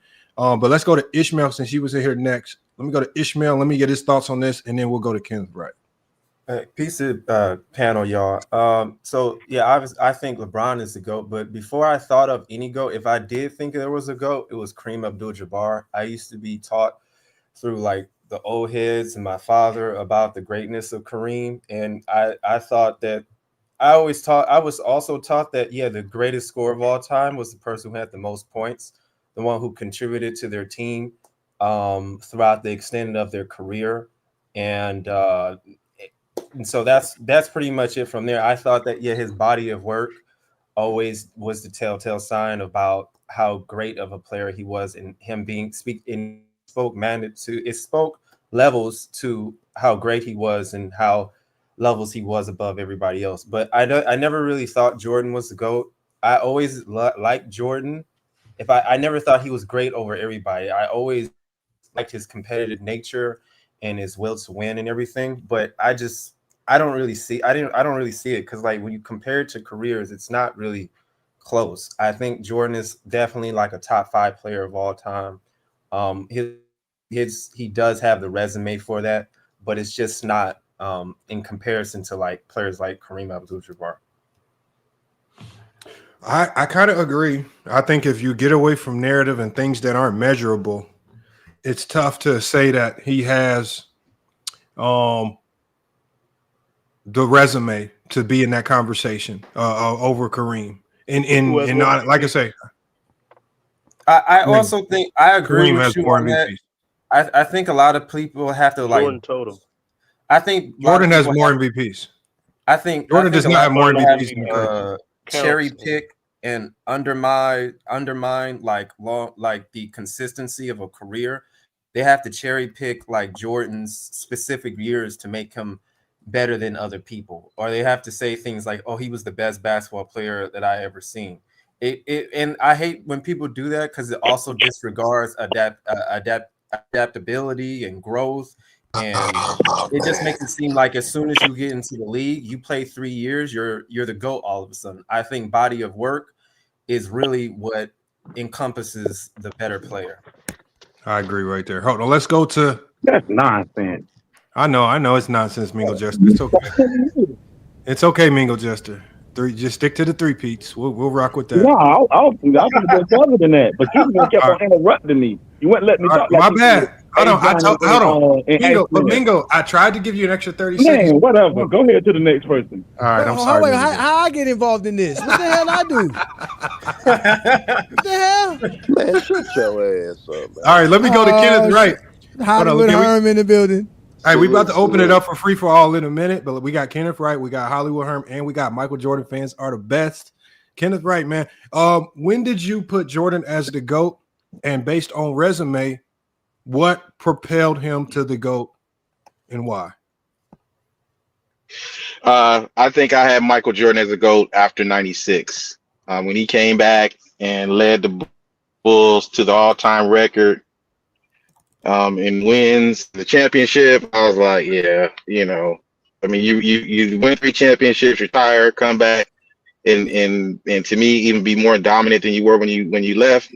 He was the GOAT, in my opinion. That solidified it. So as far as let me tell you what in 96. I'm sorry? Based on resume, like not things we can kind of, sometimes we can kind of fall in love with the storyline, because the media in the 90s did a hell of a job of painting that picture of the comeback, right? The three-peat, right? The story, the narrative made us kind of glamorize over those things. But that's why I said, based on resume, what had he outperformed Kareem Abdul-Jabbar in 1996, where you could comfortably say he outclasses, his resume now outclasses Kareem Abdul-Jabbar's, outside of the kind of the storylines of what things that the 90s glamorized? Yeah, that's what I was going to say. What hurts Kareem when relative to Jordan is Kareem has too many stinkers on his record, man. Even when you're talking about, you talk about these resumes, you got to put this stuff in a context. Somebody said it earlier. A lot of them MVPs that Kareem has that he got in the 70s, he wouldn't have got if Dr. J and McGinnis and a lot of other players that great players that went to the ABA, if they would have stayed in the NBA. He probably wouldn't have had at least a couple of those. The other thing is, I mean, even when you're talking about the points that Kareem scored, he did score a lot of points. But again, it's relative to the era that he played in. He played in a high pace, high scoring era. Jordan didn't do that. If you take Jordan's numbers and put them in that time, no, he didn't. I'm talking about. Yeah, but Jordan had 5 years in the 80s. Okay, so hold on, right? So I mean, Jordan's best scoring years were in the 80s. Yeah, not in the playoffs, but go ahead. Hold on, but he didn't say playoffs, Mac Def. He didn't say Pac Def. He didn't say the playoffs, Mac Def. Talking resumes. My question. Let him finish, brother. Hold on, Kenneth. I knew this was going to happen. They can't take this drug. Kenneth, my bad. My question to you would be, okay, all I'm asking you is, I know you want to have gripes about how Kareem attained his resume.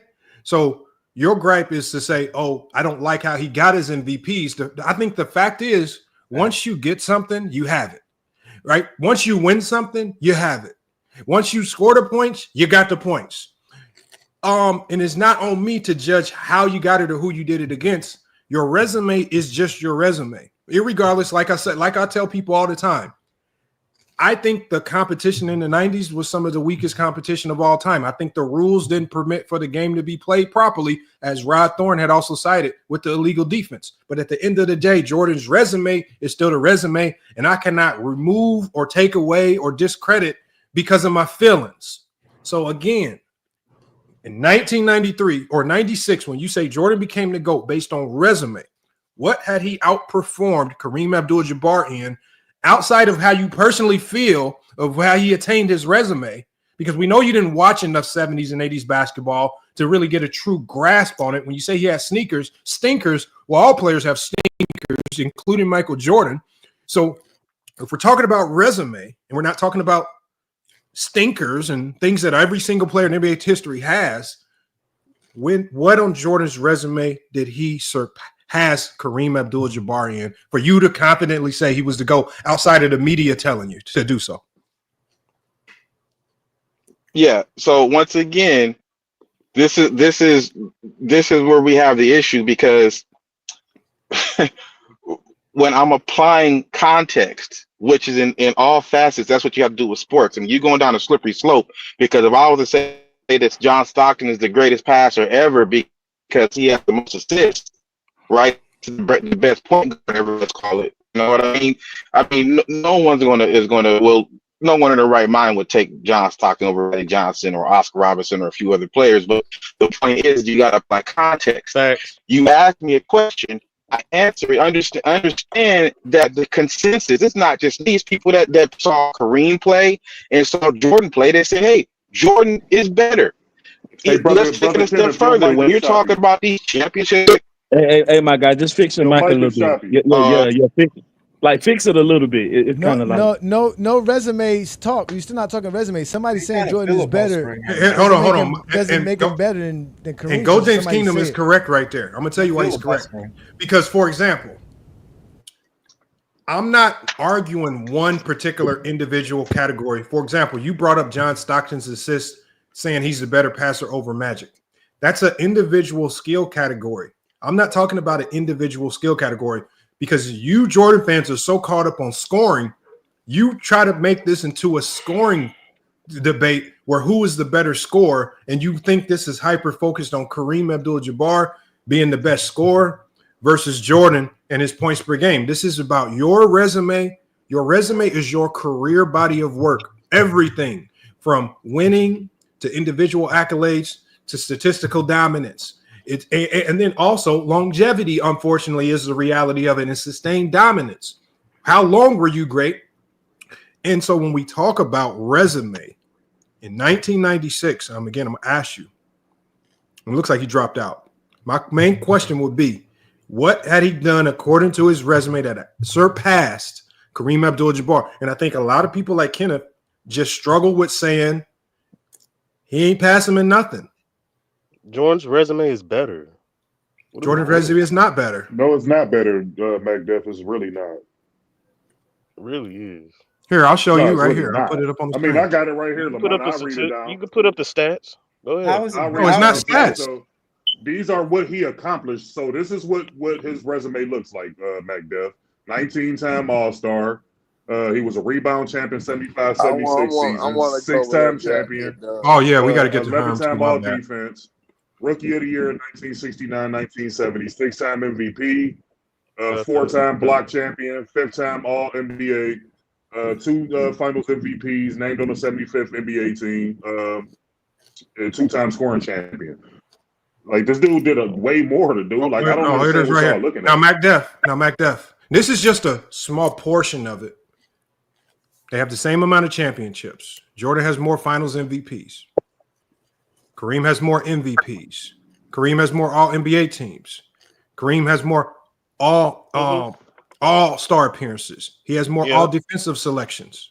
So, and those are just like the primary individual awards, like out of the primary individual awards, right? And so the only thing that Jordan has over Kareem is actually Finals it MVP. could be argued that the Finals MVP is the easiest MVP to award. It's the easiest thing to attain on this entire list, right? Well, Lamont, and the reason, hold on one second. Hey, if I get this, hold on. I'm not saying it doesn't count. I'm not saying it doesn't count. Here we go. Because at the end of the day, we still give Jordan credit for having more. But at the end of the day, Kareem outclasses him. They're tied in championships. Kareem outclasses him in finals appearances. He's been to 10. Jordan's only been to 6.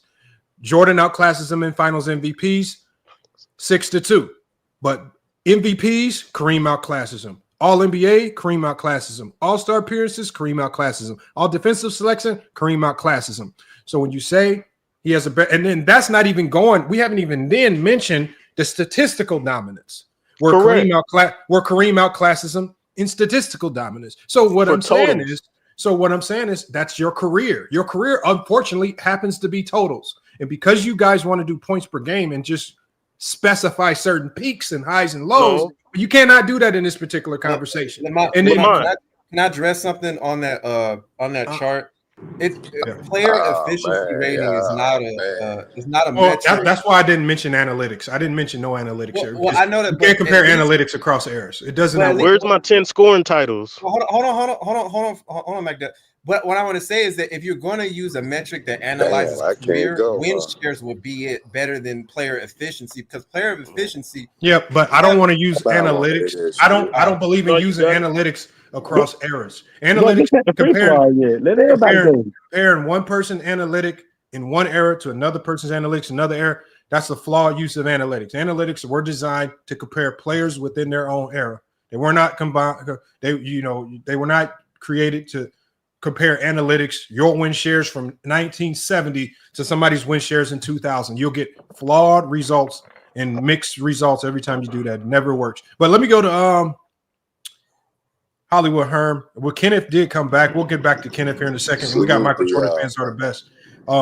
Let's go to Hollywood Herm. Hollywood Herm, What's good, who do brother? you have as the GOAT? And why and when did you put Jordan as the GOAT based on resume? Um, I got Jordan. I got Jordan as my GOAT. Before is when I made him the GOAT, because you got to look at it around the time I certain age. So I had to look at it different. I say like around 2000. That's when I came up with what I came up with for Jordan being the GOAT.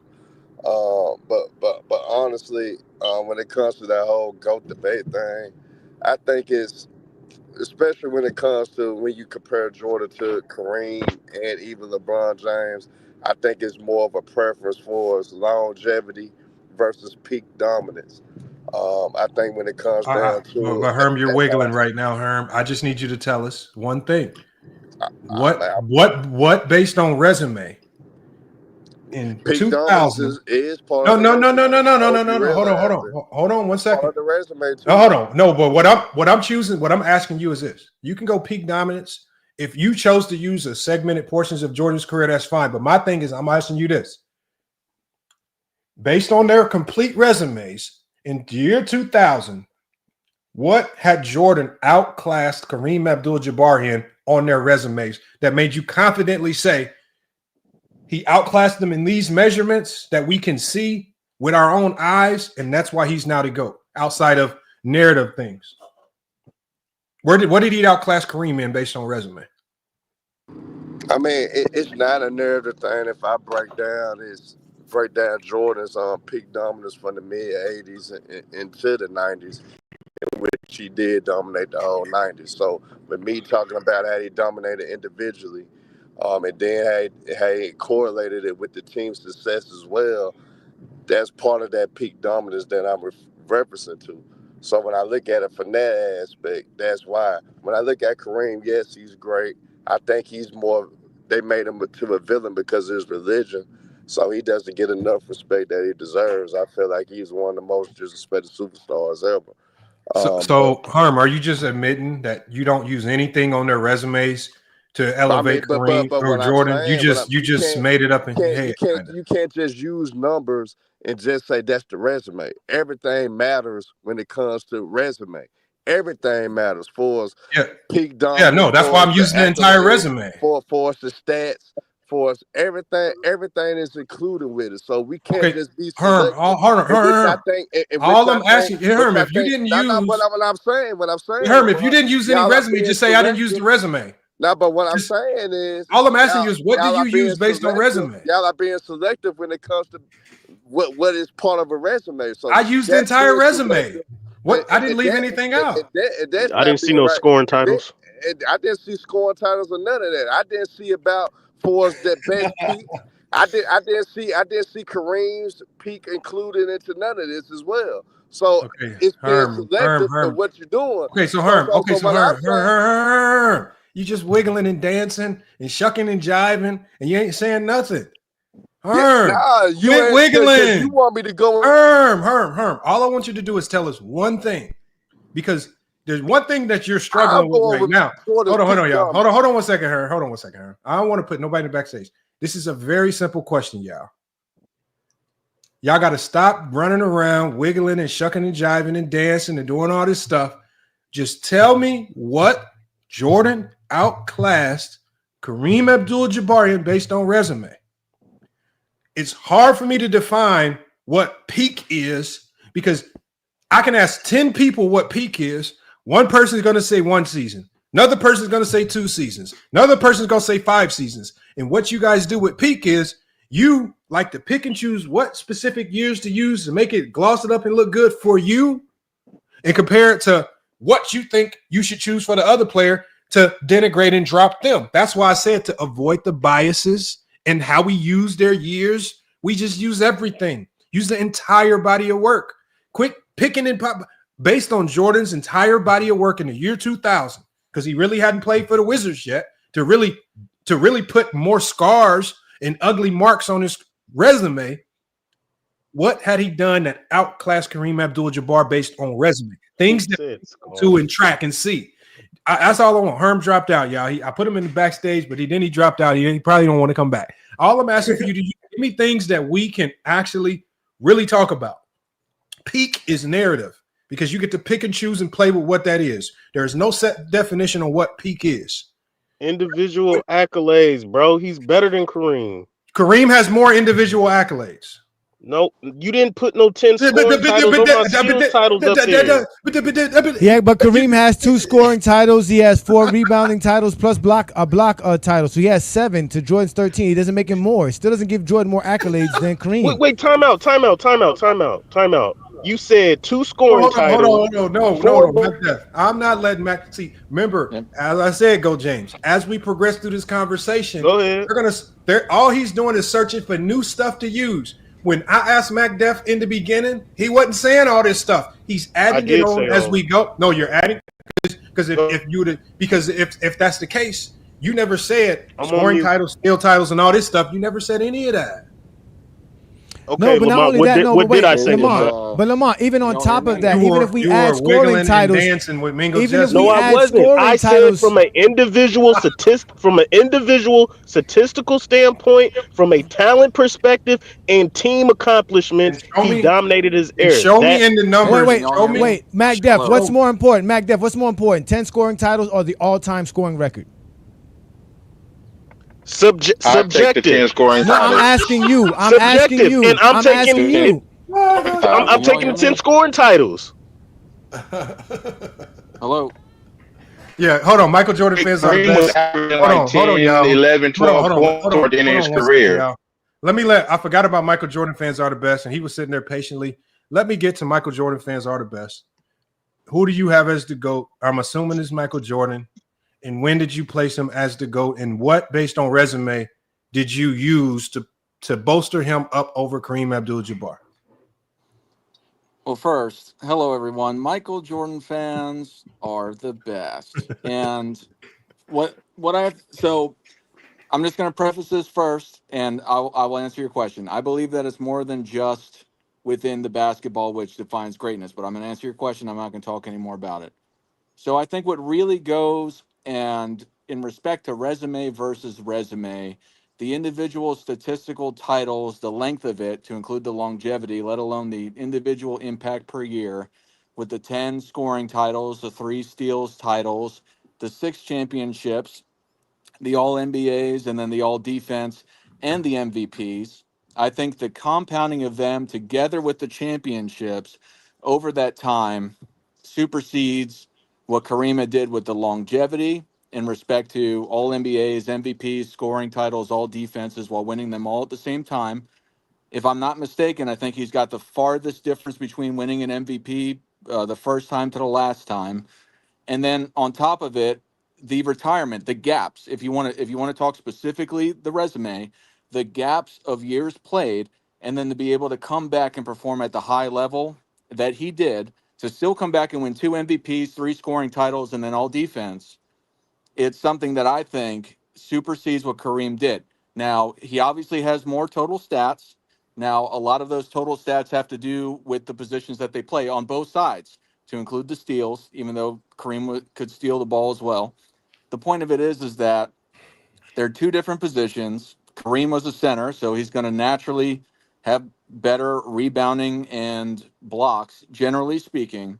And then same with the scoring. Again, generally speaking, I'm not saying like between the 2, but I'm not even counting the scoring in respect to that. The point of it is that the total stats together, they more so have to do with how long he played, which is impressive. I'm not saying it's not, and I'm not saying it's to be considered. But why I have him as the GOAT, and I forgot to mention the year, 98, I think really sums it up, especially how he left. Looking at on paper, on the resume, just to emphasize that, having won the second of 3 championships in a row, the second of or winning 2 MVPs, the 3 scoring titles in a row, the all NBAs in defense.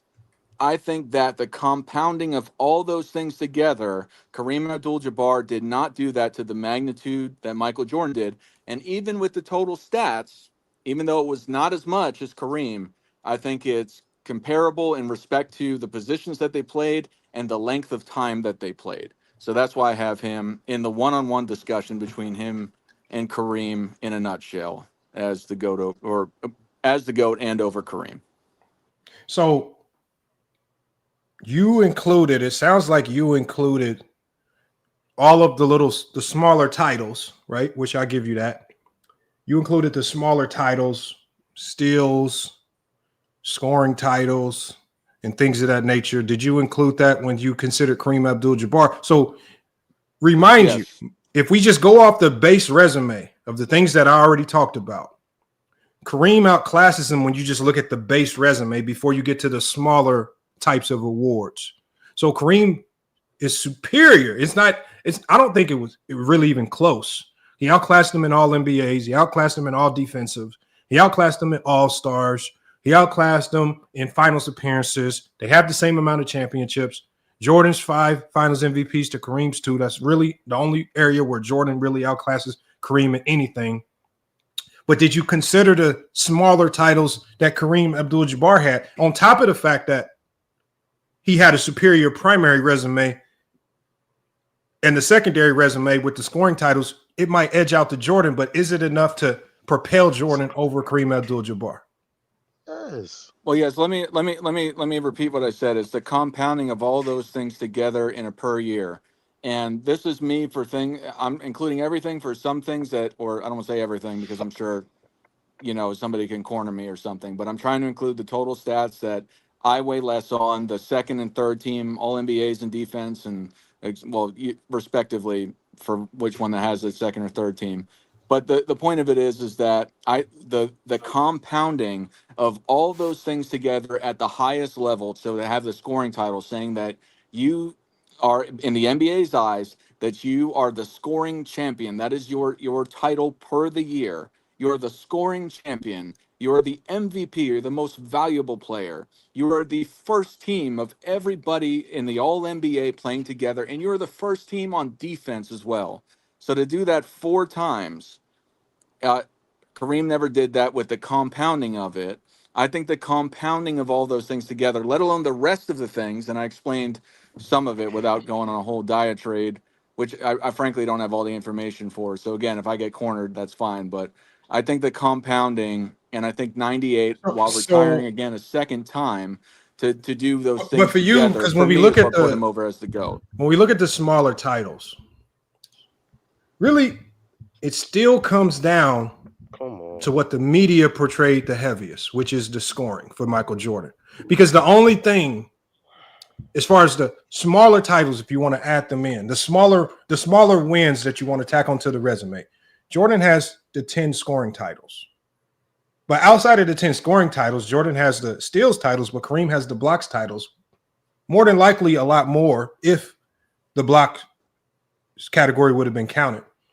I think I mentioned it's not totally. See, that's not fair, Lamont. See how he's applying context there. Oh man, what I'm saying is this right here. It's a fact. It still comes down to: are you using scoring titles to say that Michael Jordan is the GOAT over Kareem Abdul-Jabbar? Because when you look at the primary resume, Kareem Abdul-Jabbar out of the because Michael Jordan fans, you just talked about the best of the highest individual award over scoring titles, over steals titles, over block titles. The highest individual award you can win in the NBA is league MVP.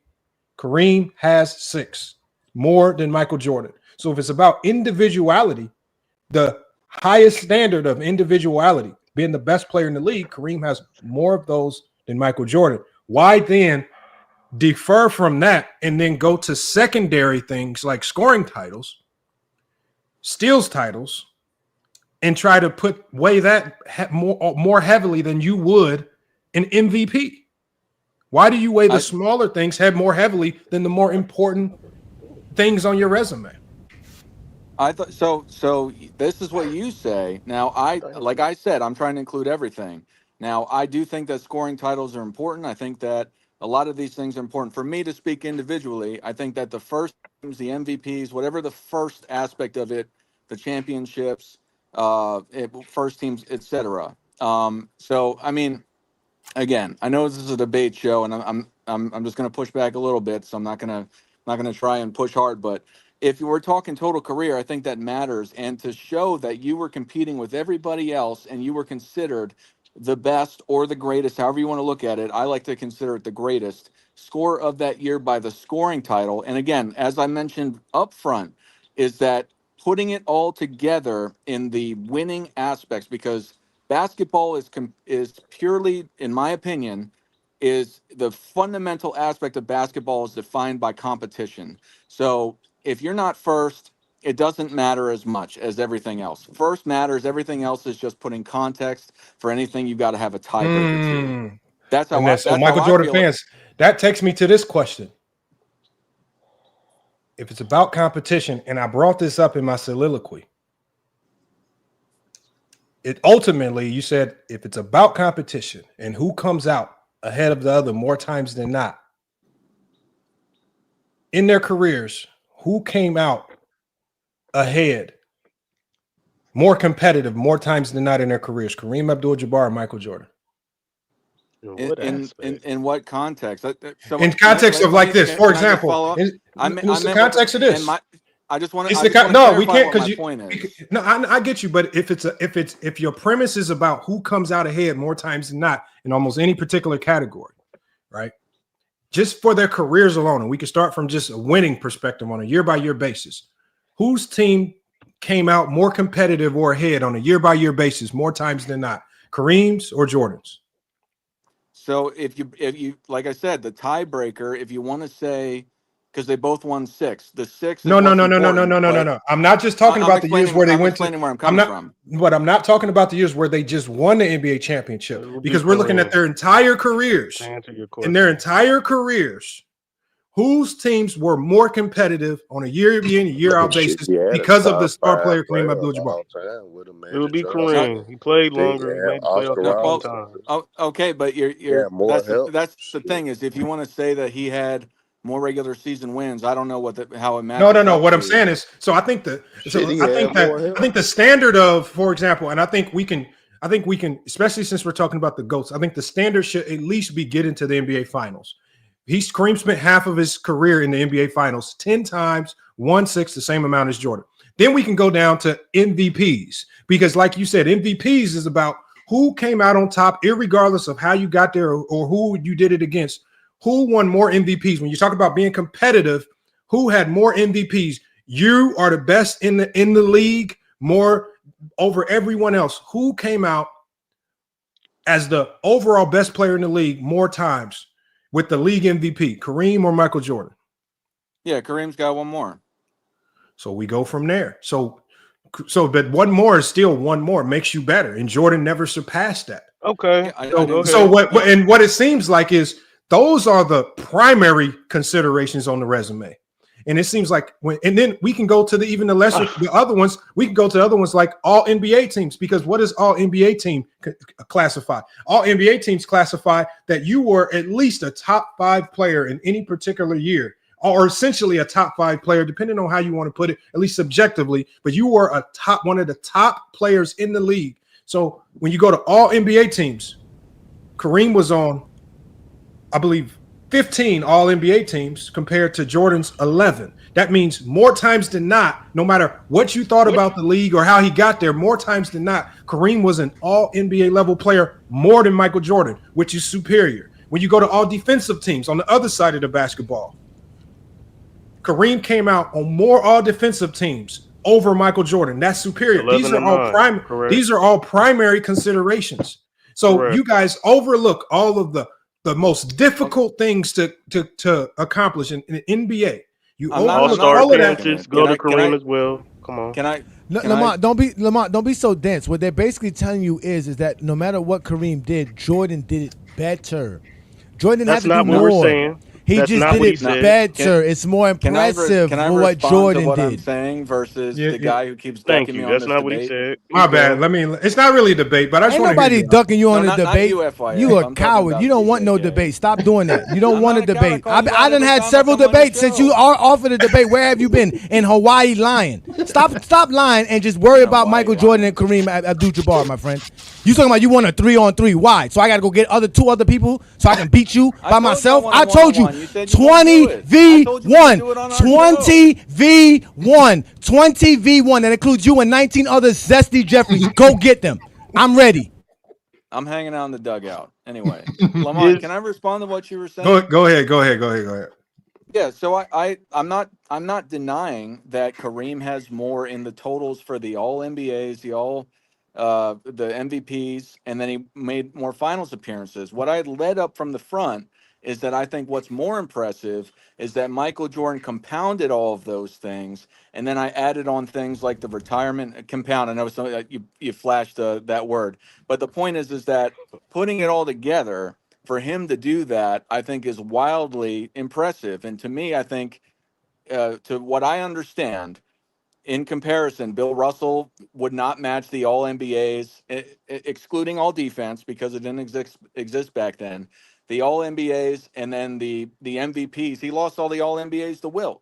So the point of it is that even for the most impressive guys, and let alone the scoring title aspect or the individual statistical title, I'm saying the compounding, particularly with those 4 NBA championships, I think, because I think everything else you can talk away and say, well, he played less, and I have my opinions on things, and people that like Kareem have their opinions on things. And he had more totals. He had some more teams. He had the one more MVP. He had the more finals appearances. But putting it all together, Kareem did not do it at the highest level over multiple layers like Michael Jordan did. I don't know what that means over multiple layers. Well, hold on, wait. Let me give y'all. Let me give y'all the definition of compound. Compound means a thing that is composed of 2 or more separate elements or mixtures. Not a basketball term. Another word for compound, an adjective, is made up. Look, made up or consisting of 2 or more existing parts or elements. Not a basketball term. A verb, make up, constitute. That's just making shit up. Like again, compound means making shit up. Then another definition for compound is another definition for compound means make worse, intensify the negative aspects. So as usual, a zesty Jeffrey has to talk negative about basketball because they can't talk anything great about Michael Jordan. That's just the facts. Compare resumes. Let's compare resumes. Y'all can't. Kareem has the better resume. Again, Kareem has the better resume. Without Kareem has the better resume. The stats go to Kareem, correct? Yes. Accolades go to Kareem. No, and yes, no, they don't. do. Yes, they do. So again, let's count the accolades because you guys want to sit here and say that scoring titles don't count, like it's just okay. Let's count them. Let's count them. Jordan has Finals MVPs, scoring titles, and steals titles. Kareem has everything else. I already have it right here in front of me. I didn't even talk about Finals MVPs. That's what I'm talking about. You're saying he has scoring titles over Kareem, and you're counting that as he has block titles over Jordan, and he has rebound titles over Jordan. Let's continue. Wait. Again, Mac, are you going to accept that Kareem Abdul? Mac, answer the question. Are you going to accept? Answer the question, Mac. Are you going to accept that Kareem has more rebounding titles and more block titles than Jordan? Are you going to accept that? Yes, he does. Okay, continue. So go ahead. Continue. Right here. No, I have the full count right here. Now, hold on, McDuff, you about to go on you said count the accolades. I have the count already right here. I have the full count right here. Bro, let me ask a question. I answered hold on, because I don't want to be long-winded and we wiggle our way down. I just got a quick question. So hold on, just so the people can understand the accolade count. before you explain it, I'm going to give everybody the accolade count. And when I say Go accolade, ahead. we're counting everything.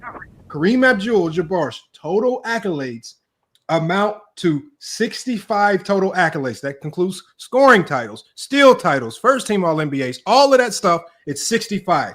Michael Jordan's accolades. Michael Jordan's add up to 62. He has 62 total career accolades to Kareem Abdul-Jabbar 65. So even when you add up the accolades and you count the lesser accolades like the scoring titles and all that stuff, Kareem Abdul-Jabbar still comes out ahead 65 to Jordan 62. It's still ahead. It's still part of his resume. In half the time. It doesn't matter because your It's career not is half. your career. 15 and 20 is not half, sir. Thank you. Now, I just wanted to correct the resume. So by that, let's go ahead. half the Go ahead. time. It was 15. No, I'm not. I didn't say half the time. I just wanted to get the resume. I just wanted to get the resume argument out of there. So Kareem has 65 accomplishments in his career. Jordan has 62. Now, What is more? I Which think is more? which is more. So from an individual resume standpoint, And Kareem. Jordan got fake steal stats too on top of that. So from an individual resume standpoint, Kareem has more accolades and accomplishments by 3. Correct? Am I wrong on that? Correct, right? It's his more. stats and accolades are better, and his team. He had better team progress. So Kareem's better. Oh, okay. No, he doesn't. So from an accolade standpoint, so from an individual, I just want to move. I just want to make sure. I just want to make sure because Lamont said it. I just want to make sure we all agree that from a resume standpoint, from an individual resume standpoint, as far as accomplishments goes, it's Kareem 65 to 62 over Jordan. Correct? Does everybody agree? Mm-hmm. Oh, okay. Now, from an individual stats wise, what is Kareem better than Jordan at? Blocks, rebounds. I'll give you rebounds. Okay. Rebounds, blocks, field goal percentage. Field goal percentage. Efficiency. Yeah, he definitely has that. Okay, that's it. Yeah, Jordan got points per game, which goes off your totals, which Kareem has him in that. Kareem has him in points. Jordan has points and blocks. steals. Kareem has rebounds, blocks, field goal percentage. And Jordan has assists. So, yeah, I would never say Kareem is a better assist, even though, and you can say Kareem has more assists. Yeah, you can say Kareem has more. I think Kareem does have more assists. Yeah, but I would correct. That's what I'm saying. You guys don't even know. Kareem has more assists than Jordan. We're trying to help you. No. You didn't know that. You didn't know that. I didn't know that. I didn't know that. My point is, because I said rebounds. That's a sad thing for Michael Jordan. I said rebounds Kareem to got help more you out. assists than Michael Jordan. I said rebounds to help you out. Now, I would say Kareem is a better shot blocker. I would say Kareem is a better shot blocker than Jordan. I would say Kareem is a better rebounder than Jordan. This is stupid, Macbeth. No, it's not. Let me finish. This is not an NBA 2K, your player rating versus my player rating type of conversation. That's not what I'm saying. Resume. No, hold on, Macbeth. Let's not go down the stupid way to evaluate players, especially when we're looking at GOAT. Because like I said before, let's not do this. Is stupid way to do it because no one in their right mind, for example, is going to say that Bill Russell is a better basketball player than, for example, let's say Tracy McGrady. Tracy McGrady is a far better basketball player than a guy like Bill Russell. But unfortunately, Bill Russell's resume puts him way, way ahead of Tracy McGrady. Talent-wise, there's a ton of guys better than people we can name in our top 10. But it's your resume that puts you in the top 10. That's why I'm harping on resume. It's not your talent, skill versus skill. Because, again, these players are in the top 10 because of their resume, not because of skill. If you want to have a top 10 based on skill, that's a completely different top 10 to make, based on you being better at something than somebody else.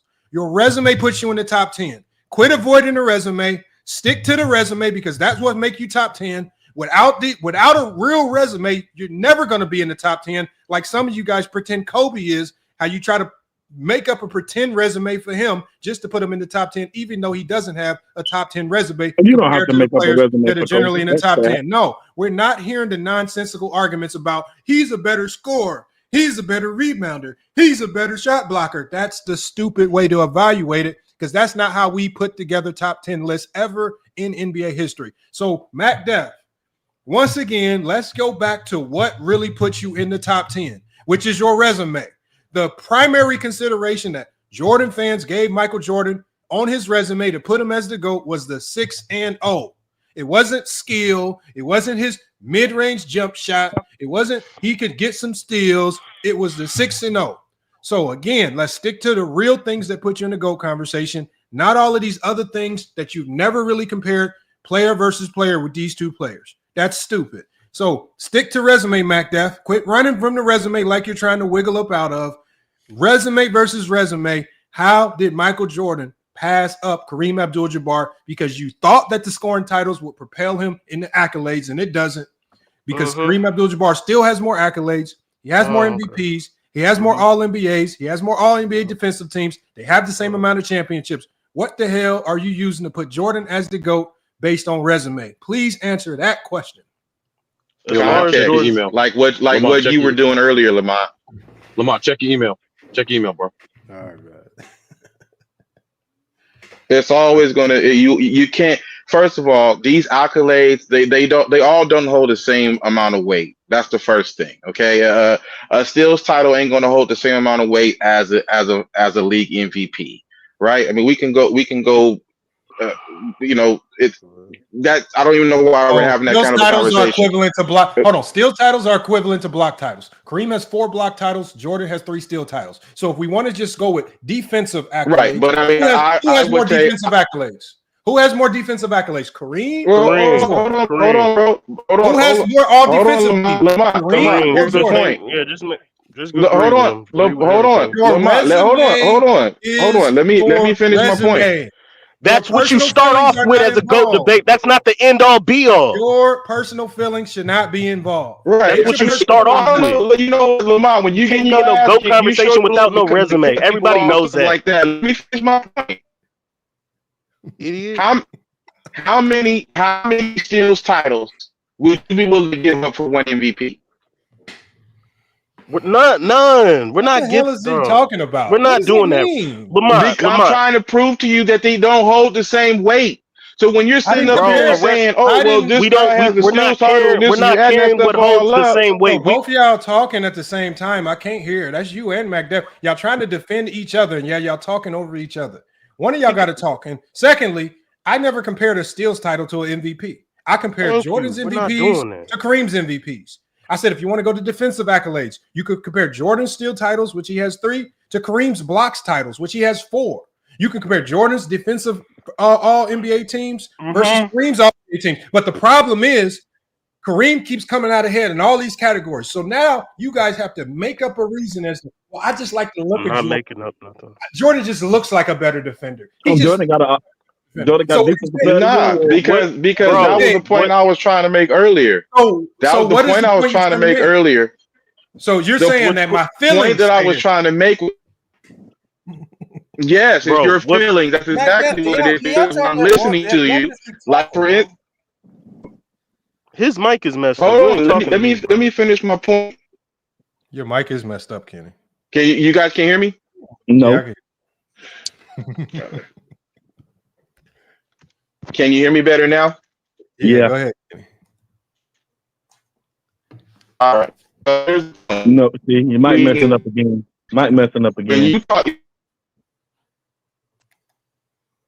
what happens when you get caught capping, man. System shut down on you, man. All right. What about now? Can you guys hear me now? Yes. Yeah, that's better. Yeah. Hold on. Let me.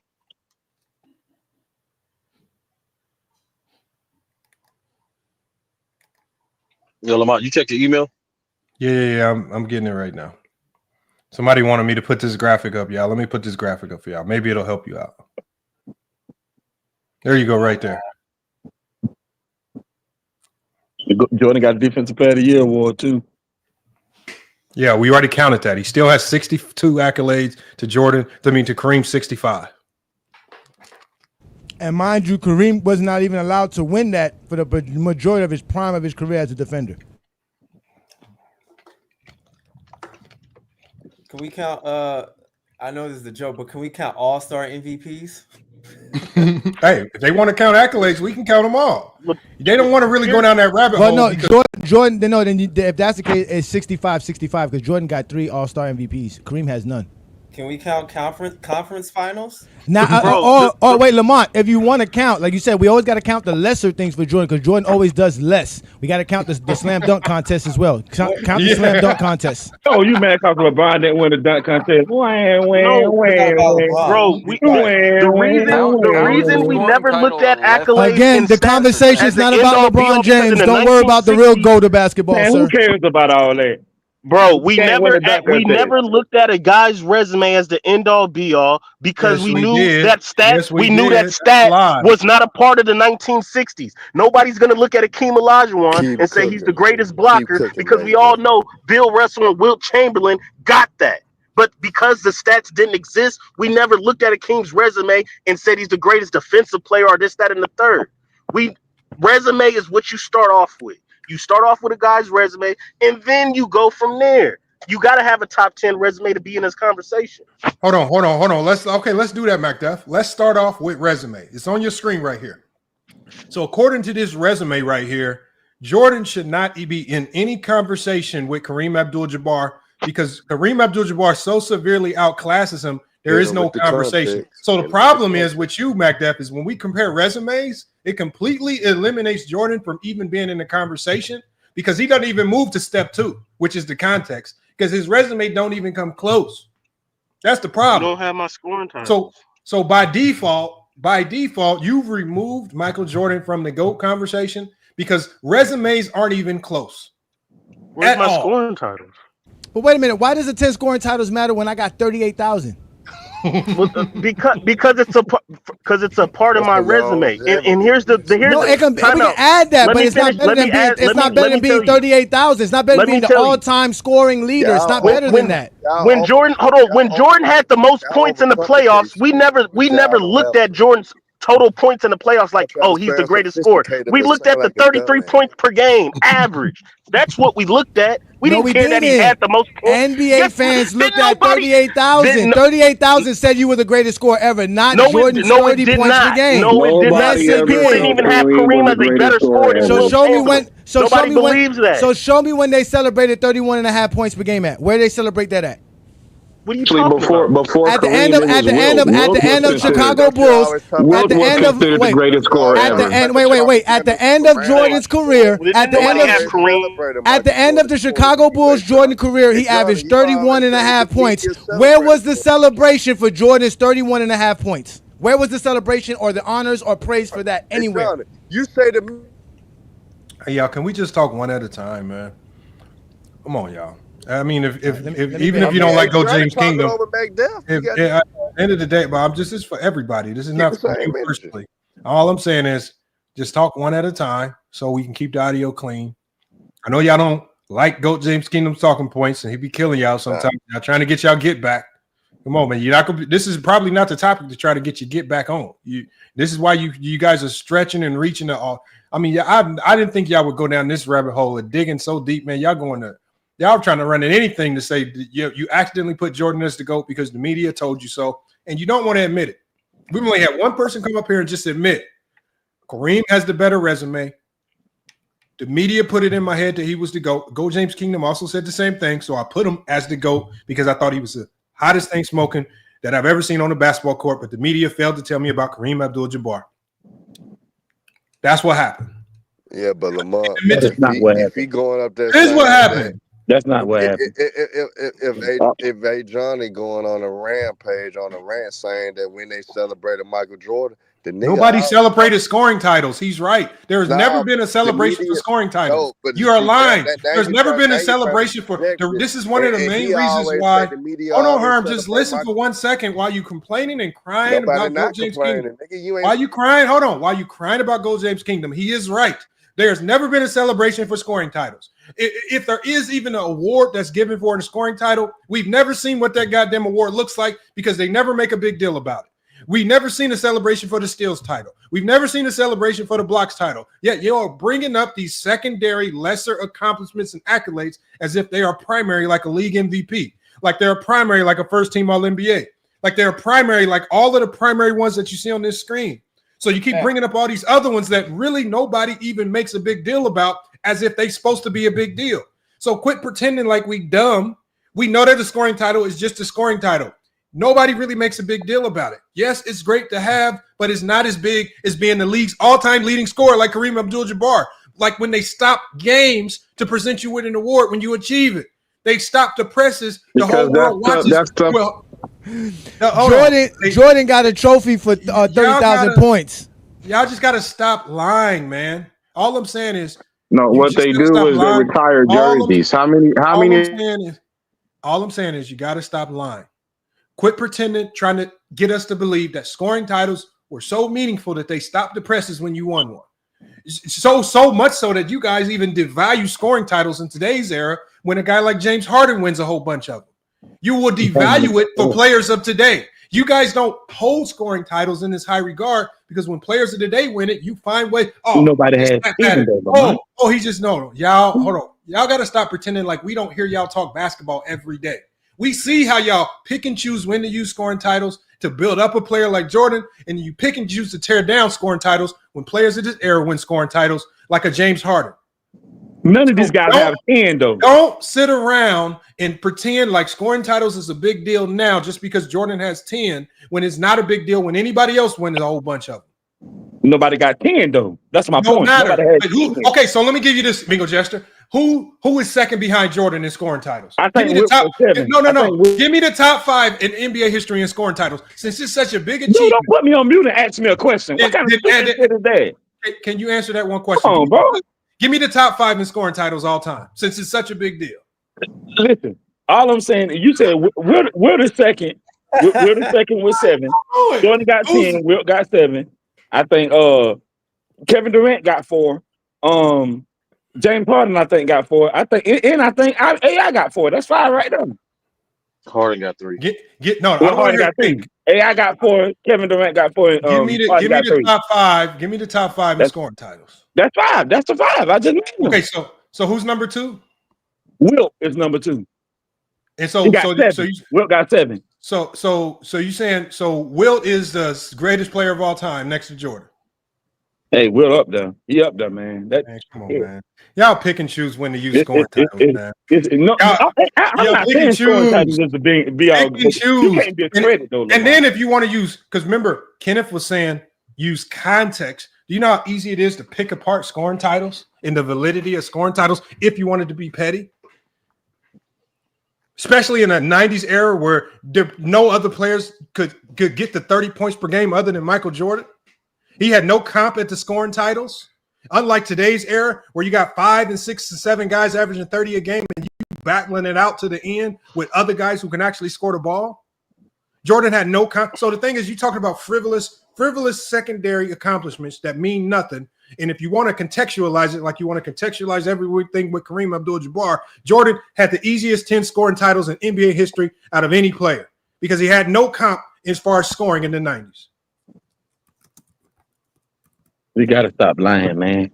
Okay, so who were all these great scores in the 90s that was really pressuring and putting the fire on Jordan? David Robinson and all these guys. Hold on. So put context on that game.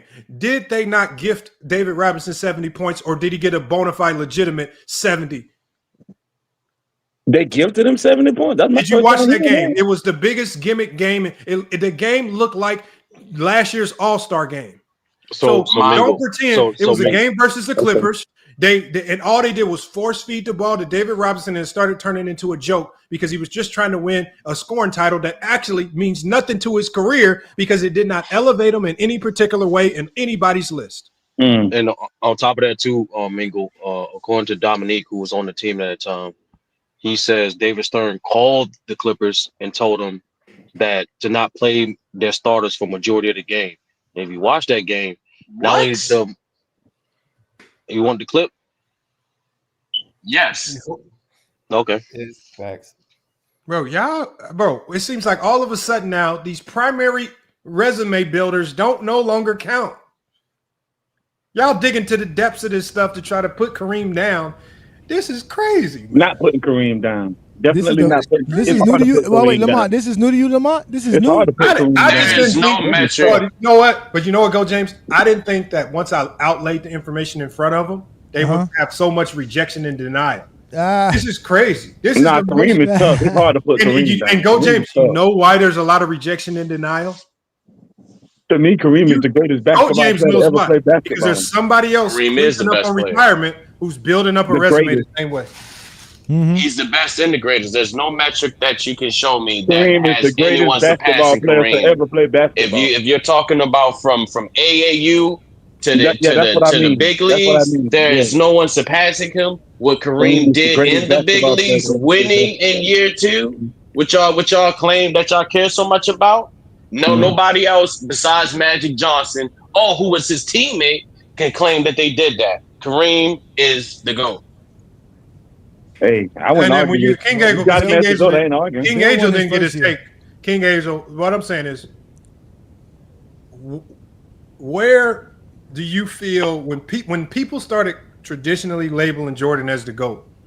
Did he have anything on his resume that came close to matching or mirroring anything that Kareem had did that justified him based on resume and not media narrative putting Jordan as the GOAT when they started labeling him the GOAT in 1991?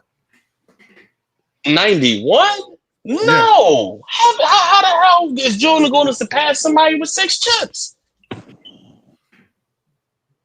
Just by using the JDR's very own logic, that it was no way possible. If that's the case, then LeBron got a case. But we ain't talking about him. But no.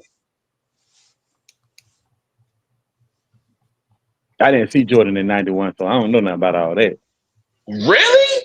I did not. I'm not old enough to have seen Jordan in '91. Most people who got Jordan as a GOAT didn't see Jordan in 91. Yeah, I didn't see Jordan. Wow. I started Wow. watching Jordan like '95. How old were you in 95? 95, I was what, 11, 12? You said you started watching Jordan and when you didn't comprehend what you were seeing? Oh, I Noted. comprehended. I was 12. I wasn't You didn't know what the stupid. hell you was watching At at 12. What do you 12 years mean? old. I comprehended at 12. I mean, you ain't dumb at 12, is you? Bro, I didn't fully start comprehending basketball And until I was like 18. basketball knowledge, you are completely dumb. Yes. Yeah. I didn't start comprehending real basketball until like 18, 19. That's a fact. Even through high school, I wasn't even picking up. Even playing through high school, I still like knowing what I know now. A lot of times, I wish I could take it back and put it into my high school brain. Hey, yo, so Herb, so you said you knew how to read a 3T zone at 18 and like 15, 16? You get taught that, you get taught how to play zones. No, man. you get taught that in today's era. You didn't get taught that in the 90s. They weren't teaching you how to break down zones and all that. Man, my coach Horton, Coach Fred. You played baseball. You wasn't even playing basketball. Stop lying. Talking about baseball. Man, go ahead. But guess what, Lamont? Hey, go ahead. Unlike Herb was a baseball player. No, but unlike basketball, though, baseball is actually more complicated than basketball. You wasn't playing no basketball when you was in high school, man. I did. I played basketball in high school, but it was. Unlike Lamont, I was a two-way scholarship guy. I just was better at baseball. Look at I him was a talking about two-way two-way scholarship. scholarship. I was two-way baseball and basketball. I just was way better at baseball. Okay, man. Better at baseball. It is what it is. Now everybody two-way scholarships, man. Yeah, but no, Ain't nobody in Memphis could play no damn baseball. Good job, Herm. we do got professionals that came out the city, man. Speaking of Pomerans, y'all gonna do Herm like that, man? guys like that. We had a guy that just got drafted for the 22nd pick to the Oakland A's and shortstop. So, man, shut the fuck up. You don't know what the fuck you talking about. But now All I'm you not do down is in push Kareem though. narratives, Kareem is the nigga. greatest Nobody wanna basketball hear that. player ever though. Like for us overall. No. As far as I'm not NBA, down to he's the Kareem. best. I'm not giving Jordan no credit for dominating weak ass competition, bro. Oh wait, but you want to be able to compete 3 minutes so, with like, that weak I ass would say that competition. there are some differences though. Some people don't see it as in terms of like your whole entire body of work. They try to encompass like Jordan is the best they ever seen. Like if you were to take him in a season or something like that, then they would take his peak and say that he performed the best or he's the best in terms of impact in helping his team win. So I think that's what people are trying to say. They're trying Let to me give a quick shout out. Quick shout out to Sean Talks. He just tipped through the super chat. He says, shout out to everybody. Great conversation. So salute to Sean Talks. He's always coming through, hitting the chat, hitting the super chat, man. And big time donation right there. Appreciate it. If anybody hit the PayPal, I'll get to those later. Same with the Cash App. Go ahead though. My bad. Yeah, so that's why I think they have to try to categorize like Jordan's like his impact, or you categorize his impact to the fact that a lot of people think because he's a basketball player, like he's the best ever, so that makes him the greatest of all time. But a lot of this like are circumstantial. Like I don't know how you are able to like define that like precisely. You really can't, and even analytics Bro, don't really. JDRs don't have any logic, bro. Come on.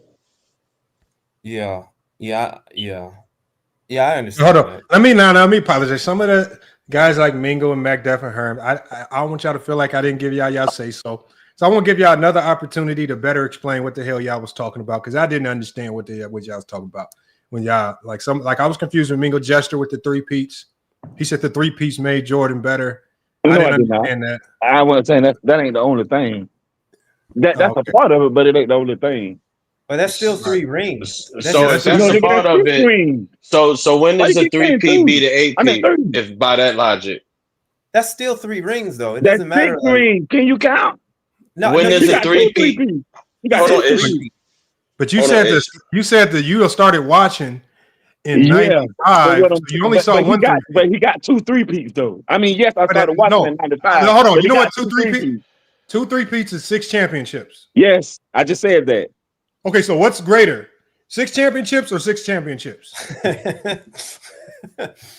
championships that come with 2 3-peats. That's what's great. so Mingo Justin. So is a 3-peat better than an 8-peat by that logic?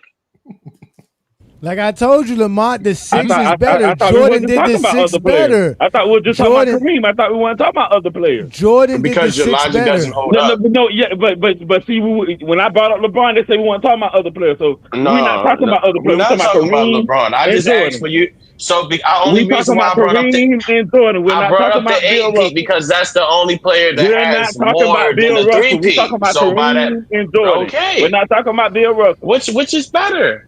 Because you know your logic doesn't hold up We're in a not talking about vacuum. Bill Russell. We're talking about Kareem. Okay, we can and move Jordan. on, brother. That's what we better move on. Because we're not talking about Bill Russell. We're For talking your about own Kareem sake, and brother. Jordan. Don't do That's this what to we're talking yourself. about. Come on. Hey, that's why I got Jordan 5th. They can't even make Jordan better than Bill Russell. I got Jordan 5th, and I got Braun 4th. We're talking about Kareem and Jordan. That's what we're talking about. Kareem's my GOAT, nigga. So ain't that what the conversation about? Okay, we can move on. Yeah, Kareem is 3rd on my list, so that's above a Jordan for me. Anyway, crazy right here, man. I wish McDuff was still here, man. He had a funny take too, man. Hey, you run him off worse than I do there, Lamont. Yeah, you show a lot of frustration, man. You gotta let the cap cook, man. I wasn't frustrated. Nah, like this. I think to answer the question, I think when I first got introduced to basketball, I thought Jordan was a GOAT as well in the early 2000s. But over time, as I got older, doing more research on the history of the game, as well as being more understanding of the game, I found out it was more so a media push. And there's nothing wrong with that. Like media influence has a lot of influence on the perspective, not only of a player, but also the perception of that person on how they experiencing everything. So I always say this: Jordan is the greatest marketable player, is the greatest marketable player in period. He's in terms of athletes all time, he's the greatest at it for marketing. And what comes with that is a lot of influence and perception of this game where people just simply weren't taught to view his career in totality, only in highlights. And so that's why, like, it's unfortunate with the GOAT debate, and it's primarily in NBA, where like they try to, how can I put it, manufacture this standard of GOAT debate, like how close is your career to Michael Jordan? to which any other sport is never like that. It's always been about what have you done in totality, how we compare. Mingle, I talked to you, for example, Mingle, I talked to you multiple times about boxing and the all-time greats in boxing. Every single conversation, it starts off with, what did they do? Nobody had the same career, but we say, this guy's my top 10, this guy's the greatest at this weight class because he did X, Y, and Z. I noticed, at least because let's be honest, right? The quote-unquote title of GOAT is chronological. It's chronological. Like, it really just depends on who's around, who's telling the story, because everyone has their turn. All you can do as a great all-time great player is have your turn in that conversation. So just like back then, when people who watched Bill and Wilt play, when they retired, they were saying they was the GOAT. Them people died, and then there was less people talking about them representing the GOAT, and it recycled, so on and so on and so on. So this is Jordan and LeBron's time, but then over time, people are going to die. There's going to be someone else. But I noticed at least with Jordan's time, right? There's a crazy response to like start talking about players' negatives instead of just taking it for totality at first. Oh, he can't be the GOAT because he didn't go 6-0. Oh, he can't be the GOAT because he don't score as much. And I noticed that's a huge negative consequence of the propaganda of Jordan becoming the GOAT. Instead of just highlighting, taking his career as a totality, people are trying to portray it as if it's close to perfection. And frankly, like it not only do the sport disservice, it do that individual disservice, and it does the Michael Jordan's greatness and any player that you try to compare to him disservice when you do it like that. Sturdy, you right, because Jordan don't even like to even go this route with the top because he understands the eras. He understands what each player brought to each era that's ever been produced in the NBA. So, like, when we do that, all we doing is dissing and being toxic about the situation. Now we want to talk about any nigga that made it professionally, just about. I'm going to say about 80% of these niggas that made it professionally, man, we got to respect all them niggas that touched the court. Hey, what did I say at the beginning, though? I said the people that run to that. I said the people that run to that argument are the people that's scared of what the end of it looks like. Yeah. You should love to go debate if you're a basketball fan. Since when in basketball history, on any court, park, YMCA, college, high school, have y'all walked in the gym and not argued about who the best was at something? Best shooter, best player, anything. Every level of basketball, y'all arguing about something. You trash, you not. This is just how basketball is. So now all of a sudden when it comes to this debate, because you don't like the ultimate end outcome, oh man, we gotta be nice to each other, man. I don't like this, man. We can't disrespect errors. Can we all just get along? Can we all just get along? That ain't how basketball is. Basketball ain't like that. Basketball is like when you a bum, you a bum. If you trash, I'm gonna call you trash. And like I said, when I go to the gym, I come with the best 4 guys I can find. I don't care how good or bad y'all are. We're gonna run the whole gym. If you ain't got enough talent to mess with me, I'm still gonna say we the best in the gym. Even I don't care how it go. If we dominating, if we winning, the end result is just the end result, man. We gonna talk trash while doing it. I don't care if you got cut from your 3rd grade team and never made another team before. It's just about dominating, man. So at the end of the day, man, that's just how basketball is. I don't know where y'all play basketball where this ain't been part of like trash talk and putting one person over the other ain't been part of the conversation. It ain't never been like that. No, I didn't say that. I didn't say that. I'm saying I know. I'm not. I don't know. It's not about the ranking, Lamont. It's the depiction of other players' greatness. Like I said before, like we argue in other sports entertainment all the time, but at least for me personally, I get annoyed when people try to like leave out certain things just to favor their argument instead of just taking the totality like we always did. And to be honest with you, this nitpicking shit only came with Michael Jordan becoming the GOAT. Because when anybody do the history of the game, realize, oh nah, it ain't sweet what they telling us to be, man. Ain't like this shit don't add up. It's not consistent. They don't know history. Sturdy. Somebody asked in the comments who 8-peated. Really? Come on now. Yeah. To be honest with you, I never understood that notion of like why give so much credit of a team accomplished to one player. I never understood that shit, bro. But whatever. That's different Nah, but conversation. Bill Russell Nitpicking. is the main It's kind of It's the it's main reason, nitpicking and though. silly, I bro. mean, we can't ignore the fact that Boston would have eight Peter without Bill Russell. I mean, Bill Russell is a big piece of that pie. Why the Celtics went on an eight Pete? So I mean, yes, it's a team accomplishment, but they didn't have Bill Russell's impact wasn't out there. Hell, they went out of eight Peter. So Yeah, but that's the thing, Herb. can't Like ignore that shit. It only got to. It's proven in basketball that it even got to be a caliber player of a Bill Russell or whatever of a best player on your team for that player to not produce or whatever for your team to win. For example, for the Bulls in '95 when they lost to the Orlando Magic, what people don't give the proper context for is people just say, "Oh, they lost because Jordan wasn't ready." For The some Magic strange was reason. that damn good. The Magic just was a good ass team, man. At the It end of the was, day, but also, they most importantly, outplayed. They most outplayed, importantly, and Herm, Horace Grant impact and leadership thank you, propelled it. Herm, I mean, is that when the nigga for get some their strange ass reason, beat, you can't ignore the reasons why they got their ass beat. You know what I'm saying? That goes for any nigga that played the game.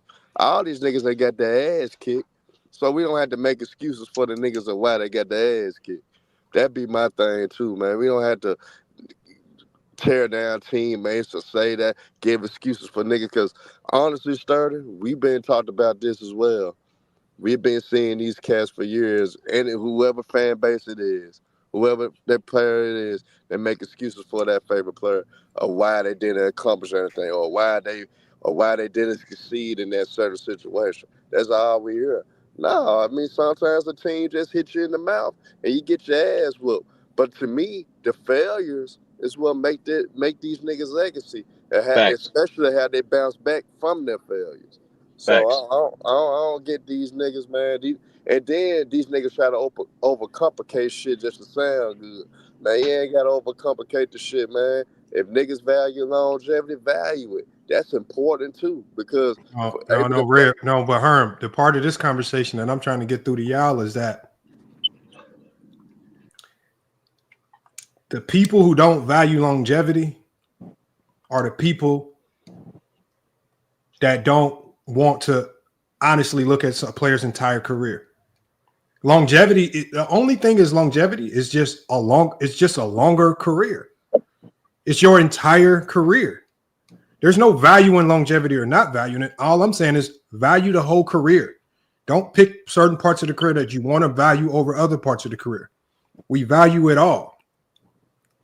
So when y'all say peak, that just tells me there's certain parts of that career where you feel like they might have some stains and you're trying to avoid talking about that part of their career. That's all it is. So longevity is essentially another word for your entire resume. That's all it is. So basically, you saying longevity is the end all be all. Basically, that's just the Longevity only is thing that matters. the end all be all and the GOAT is your resume. Your resume is what gets you in the conversation. Everything. Not your points per game, not nothing. Not any individual season. It's your entire resume that gets you in the conversation. Well, that all of that does encompass your resume, Lamont. The points per game, the individual seasons, because that is part of that player's legacy. For Kareem, right? For him to have arguably one of the greatest rookie seasons of all time, come to the league averaging 30 and 15. That is important context to add to how great he was out the gate. And same thing for Jordan. The dude averaging 27, 28 out the gate. That is like, I'm not saying one trumps the other, but if a person want to mention like what they did for the per game basis or what season like is renowned as one of their killer seasons, that's okay. That's part of their resume too. Well, I tell you what, Chamberlain, he came out the gate averaging 37. So I don't know how that No, factors that's because in. that's why Wilt Chamberlain won MVP as a rookie. That's Boy part of his came out the legacy. gate averaging 37. That is insanity. When we talk about the greatness of Steph Curry, not to bring another player, but greatest Steph Curry, you gotta mention it's 2016. Yeah, that's true. So Yeah. everything matters. Everything matters. You see, That's on Serge. everything matters. See, there's a lot of people that just can't stop thinking about LeBron, man. They have to make it about LeBron, man. Who mentioned LeBron? So I don't know Serge, who mentioned LeBron. the same people that will never hit the link. I'll be trying to get them to hit the link. But Serge. also, so Lamont, you trying to say that longevity is the only thing that matters? Like Sturdy just broke down. No, So what I said was, it ain't your career as a totality with moments and everything just combined. I said the only thing that matters is your resume. That's your Because when your, you whole your whole career. Which is longevity. Jordan played 15 years, wait a minute. 1,000 games. That's longevity. Hold on. It's like this. Hold on. No, Ingo Jester is like. Let me explain it to you. This is why I say your resume. Let me finish what I was about to say first, though. There's no individual moment, season that a player could have that can elevate them into the GOAT conversation. It takes an entire body of work that puts you in the conversation, and it's your entire body of work that we will judge you off of. If you guys are enthralled or inflamed by one individual season, one individual thing that there was a game that they played, you'd feel like it's the greatest game you've ever seen.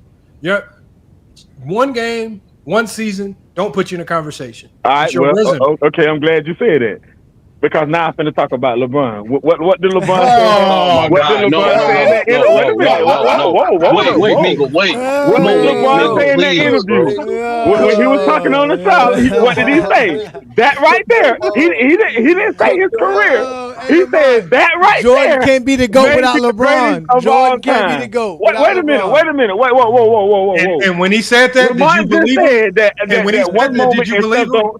LeBron didn't mention his whole career. LeBron said that right there made me the greatest of all time. He also said Bronny is better than half the players in the NBA. We don't believe him. Hold on, Mingo. Let me ask you one question. When he said that, did you believe it?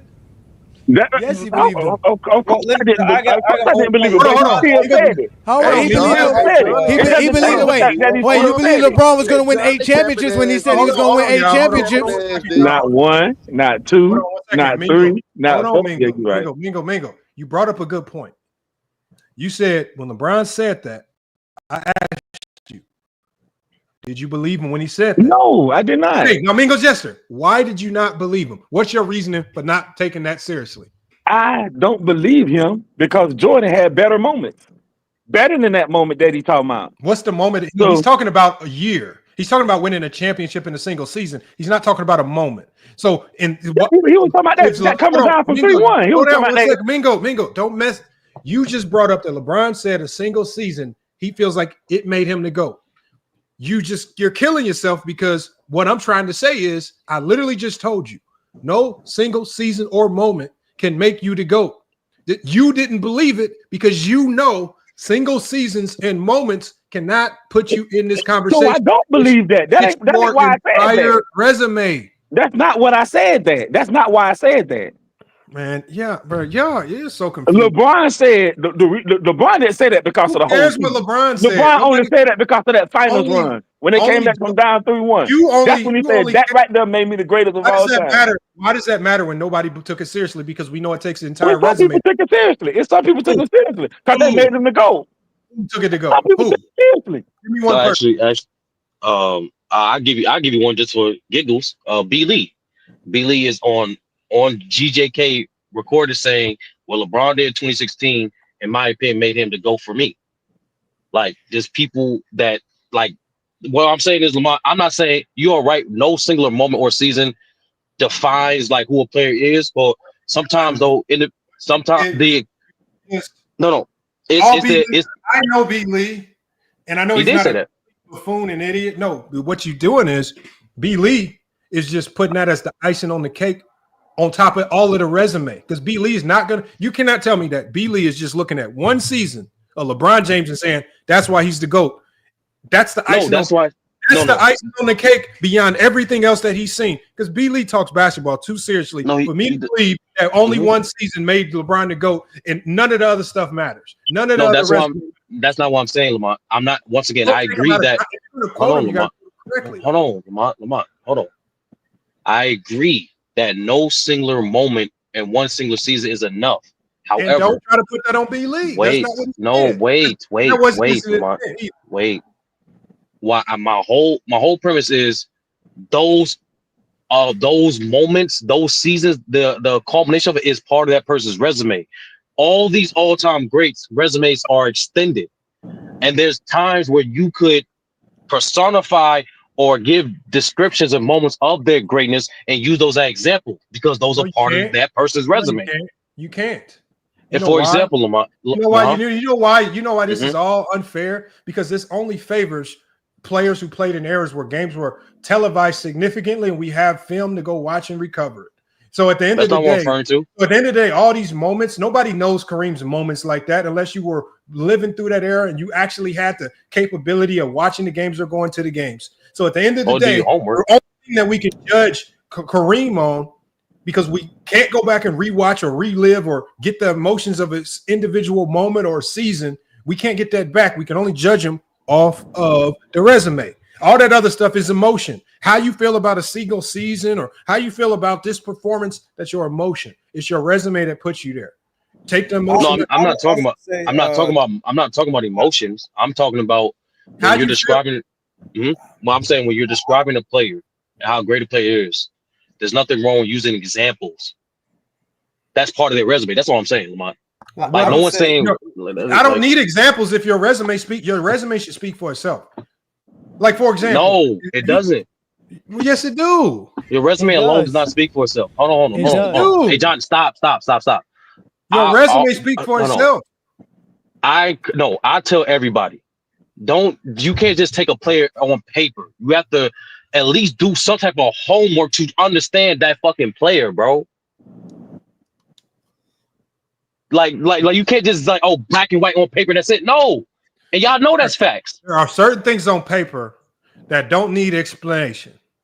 Some things, yes. Other things basketball, do. In basketball, if you tell me that a guy in the NBA has 6 MVPs, not really much else I need to hear.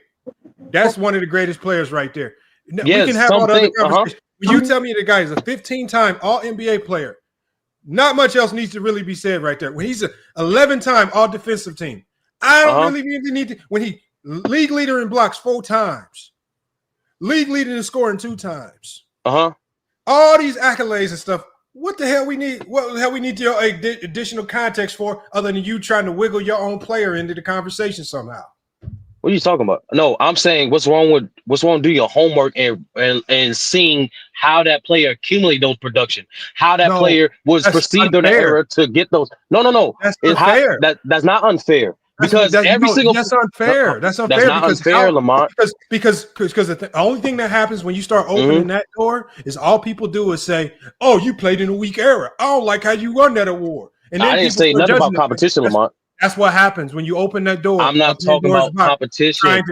So what if the guy's a 6-time MVP? What more film do I need to see to understand how great he was? If he had 38,000 points like Kareem, I want to know what type of scorer he is. How the hell did he accumulate those 38,000 points? Yes, it's nice to see a few of those games and see how the nigga score. What's wrong with that? Why does it matter how he scored those points when he's a 6-time MVP? For you to get an understanding how great that player is. What is wrong with that? I don't understand that. 38,000 is not enough. 38,000 is not enough to understand how great that is. I need to know how you scored. Yes, what's wrong with that? Hey, Johnny, what's wrong with going back and watching the games? Because like Lamont said, you're adding your emotions and your actual opinion. What emotion I said, Johnny? Okay, what emotion I said? Okay, so my question to you is, what is not great about 38,000 points? If he would have scored it with his left foot, does it matter? It's 38,000 points. No, that is fantastic. Hold on. You know what is? But what is, bro? Y'all really fighting against people going back and looking at players. The best explanation is Wilt scoring 100 points.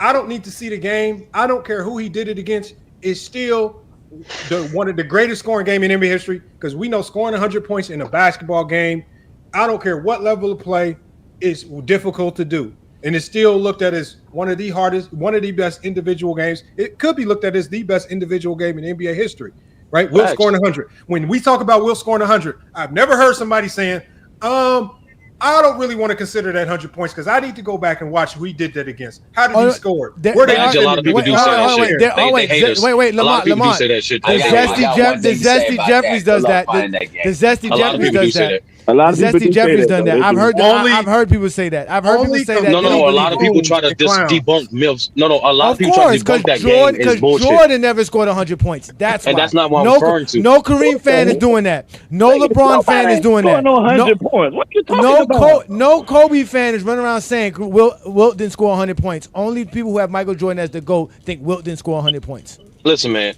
All I'm saying, there's nothing wrong going back. There's nothing wrong going back and doing your homework on these players, bro. They're looking at the resume on paper is not enough for you to understand their greatness. No, and there's nothing wrong with what I just said. That if you can't, there's if you no can't emotion. see stats, There's no if you don't see emotion. nothing else. If you can't see What's greatness wrong and with looking at that? somebody's resume, then you don't know what the hell you're doing. What are you talking about? If you know, What the fuck y'all if the resume's not, if the resume's not enough, if the resume's not enough, Lamar, if the resume's not enough, I understand both sides of the argument, bro. Ishmael, they can't see 90% of the 80s MJ. They can't see 90% of the 80s MJ. They're going off of his resume. They're going off of his resume. Hold on. Let me ask 30 this. 30. Go ahead, man. What you watched based on the games that you watched for Kareem Abdul-Jabbar? Mm-hmm. I'm assuming the way you're talking, you don't have Kareem as the GOAT. You found a way to negate his resume and use something that you've watched to drop him down because it optically did not look right to you. Let her finish, Mingle. Let her finish, Mingle. What I'm saying is, let her finish. Let her finish, Ishmael. This is show. So, what did you watch? Watching, since you went back and did all this watching of Kareem Abdul-Jabbar, what did you watch that negated his resume and made him go down to wherever you have him on the list? Here's the thing, Lamont. I don't know who you're talking to, but this guy right here, Sturdy, I've been saying Kareem GOAT, period. No, there's no filibuster. I always had Kareem as the GOAT. What did you see that made him the GOAT? What did you see to make him the GOAT? What did I see when I went to go back and watch some of those games in the 70s before they start taking them bitches down? I saw one of the greatest post scorers in NBA history. I saw a guy who's able to impact the game from not just a rebounding perspective, but also his motor, also how well of a passer he is, what areas of the floor he scored upon, and why the fuck. Give me a game. You're talking generally right now. I'm not giving you generally. I'm not giving you generally. I'm not saying generally. No. I'm not. Wrong. Lamont. Can I finish talking? Lamont, you just killed your own argument, bro. You're talking generally. I'm not talking generally. How the hell will I figure out? Okay, go ahead. Good job, Mahari. We got the real guy here, Mahari. Thank you. Bro, I don't know what y'all talking about right now. Lamont, you just killed your entire argument, bro. Oh, I did. You just killed your entire argument because you're trying to take Sturdy's words and try to say that Kareem is not the GOAT. Lamont need a Snicker Sorry, right Lamont, now, you man. just killed your own argument. What the fuck is going on, bro? Wait a minute, man. Hold on. Mahari. I did not try to take nobody's words to say nobody was not the GOAT. What I'm saying is you just did, Lamont. Hold on, let me finish what I'm saying, Mahari. You just did. You can't just walk in just spewing stupidity. Did he walk in? All I'm saying is this. Oh, okay. All I'm saying is this. Your resume, your NBA resume paints a complete picture of who you are. This is how we can tell who the greatest players of the 60s were, 70s, and 80s, even with limited footage. And it's the resume generally will give us an idea who the top 20 players in every era were, even if we don't have a lick of film. And the people who lived throughout that era, none of them are coming around saying, well, that's wrong because this guy who doesn't have a resume was better. No matter who you are, even if you're a guy like Jerry West who lost a ton of NBA finals, his resume still supports him being one of the best players because there are certain things that great players have that other players don't. It's going to shine somewhere in your resume. It's going to shine in the fact that you can get to a ton of finals. It's going to shine in some type of statistical accomplishment. It's going to shine somewhere down the line, and it doesn't need a ton of talking and explaining your way into it. Your resume is who you are. There's a ton of people like Herm just did. Herm just said, I was a two-way scholarship player. He don't have no basketball resume to save his life to support that. Because I guarantee you, if he don't told me his either, though. basketball resume, Your he ass ain't got don't no stats, Your he ain't ass got no don't either. accolades, he ain't got nothing Your to ass support don't being a either. two-time Hey, high don't school. start. Your ass Hold on, don't Herm. either. Hold on, Herm. Your ass Because don't again, either now. Don't the start. thing is, like, for example, if you have a guy that came onto this panel and said, yeah, I got a scholarship to North Carolina, you know, the first thing I'm going to ask you, what's your high school resume? What the hell you do in high school? If your high school resume talking about you got 2.2 points per game, you only played your junior year, you got cut your senior That's year, what you had at college. you ain't no goddamn scholarship player going to North Carolina. That's what you had, then. All I'm saying is your resume. That's what you averaged, then. In college, yeah. But Yeah, that's why I'm not saying I'm an NBA So your talent. resume That's ain't why. shit. That's why. Because the thing is, I'd rather imagine not this, play y'all. a minute in college. Imagine this, y'all. If I run around talking about, yeah, I was an NBA talent, man, and y'all pull up the resume, I'm only averaging 2.2 points per game. Yeah, you're lying. Herb, what was you averaging in high school to be a two-way scholarship player? I averaged 17. You're lying, man. Just stop it, man. You're lying, man. averaged You just made 17. that up. You're lying up, bro. Nah, that's kind of disrespectful. Now, Lamar, come on, 17 ain't that bad, Lamar. Come on, Lamar. 17 ain't that crazy, man. No, Herb was Come 17 on, in high school was a lot. I mean, it depends where you at. It depends where you at. Look, come on, 17 ain't that. But Depends where in you at. Memphis, that wasn't a lot. We had a lot of niggas that Man, oh man, see, we had a lot of niggas not a that fairy tale, bro. Anything that anybody say, take 12 points off of it. Anything that anybody say, take 12 That's all pocket. That's all pocket. That's cool. That's all y'all got. Everybody gonna gas up their stats when we know they can't go back and look. Y'all I gotta do stop. it. I know I Herb beat doing it. your ass Herb convinced us about doing it in MLB. I beat your ass. I just want to finish answer your question. I guarantee that. I know. I believe you in baseball, Herm. I don't believe you in basketball. I believe I you beat you in basketball 1-on-1 and for any type I of believe money, you was hot any garbage. given day I of was the just in week the gym we could yesterday, play, Herm. and When was I the last beat time you was in the your gym? ass. Herm, And I beat your ass. you ain't dribbled a basketball in like 4, 5, 6, 7 years, man. I still would beat your ass. I know. That's the delusion in you talking. It's not delusion. It is delusion. I'm trying to put some money on the line. No, you're not. Because ain't nobody came to Arizona where I got a gym access 24/7. I got gym access 24/7. I know. Ain't nobody going to Memphis risking their life just to hoop. Nobody ain't going. Hey, it's too many feds in Phoenix, Arizona, man. Oh, now we got it. Yeah. Since you want to go there, since you want to go that route. Yo, let me. Real basketball talk. No, but Lamont, my own premises. I'm anybody that ever hear me talk anything about any sport. I don't downplay. I don't even mention competition.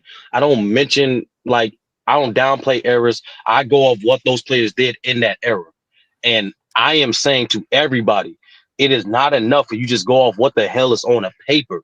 You gotta see what make these players great for that time. How do you know George Mikan was great?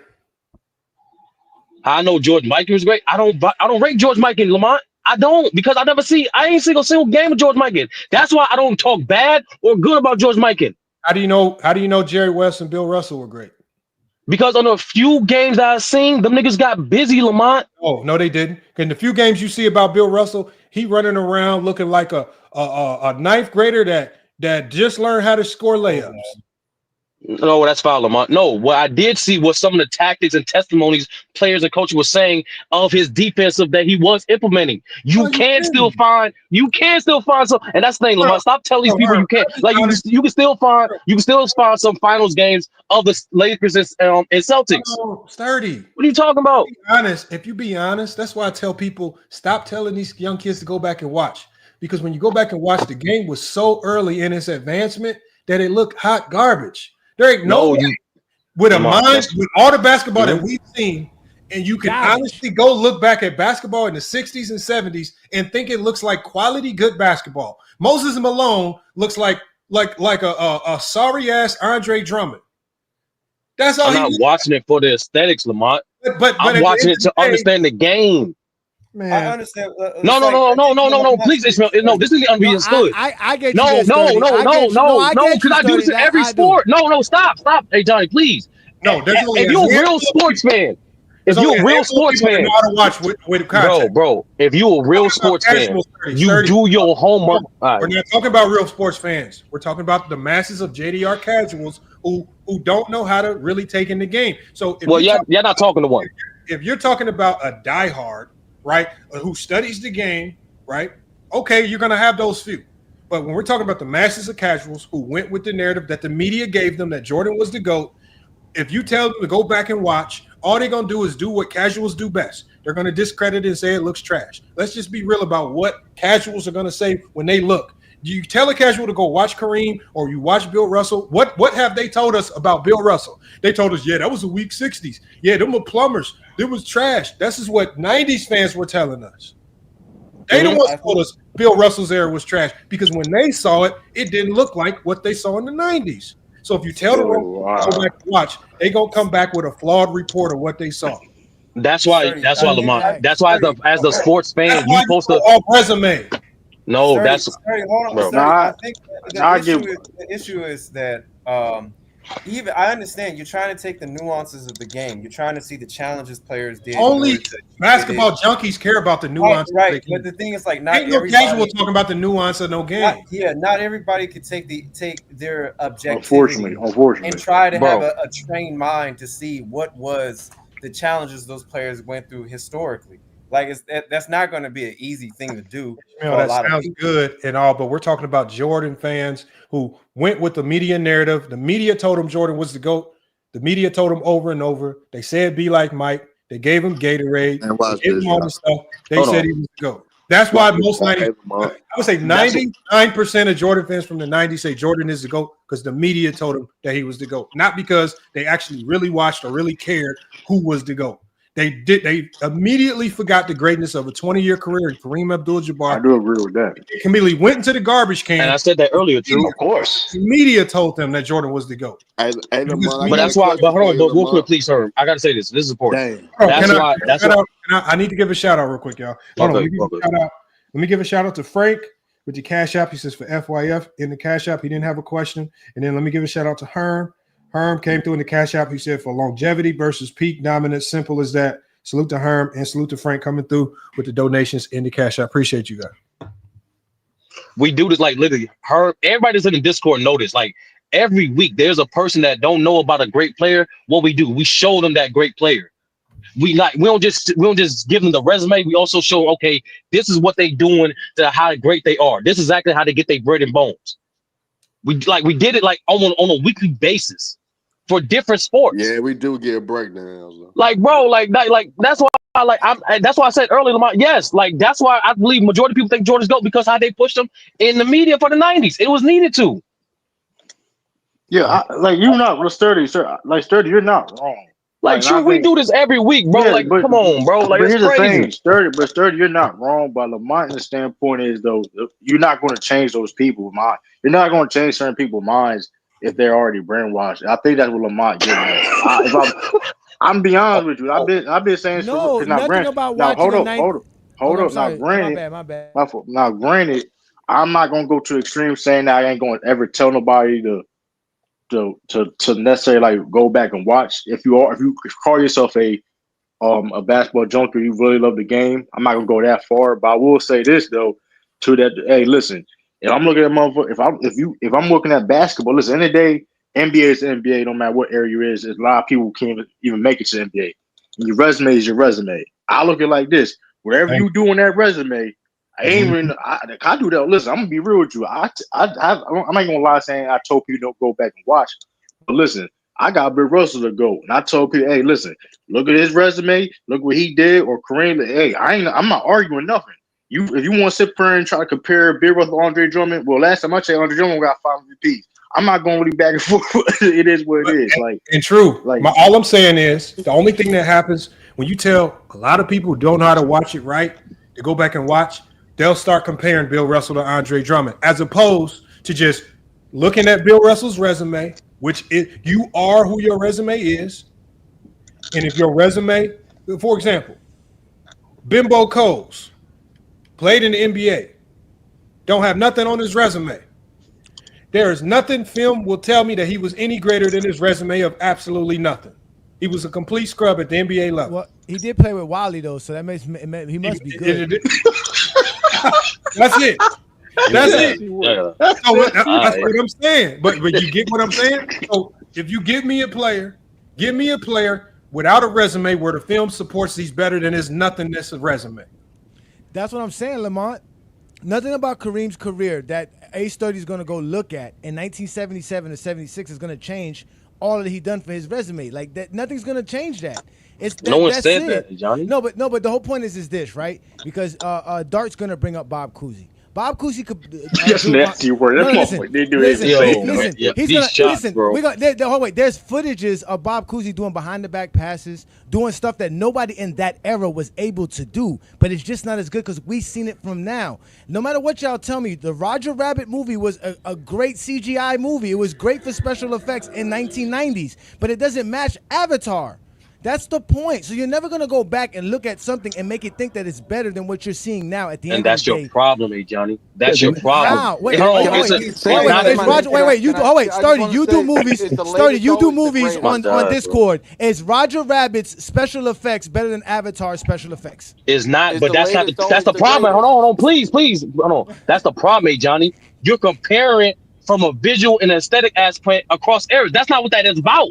What made them players great? What made them players great is not what makes their resume transcend across eras. Is what made them great. What they did of their time.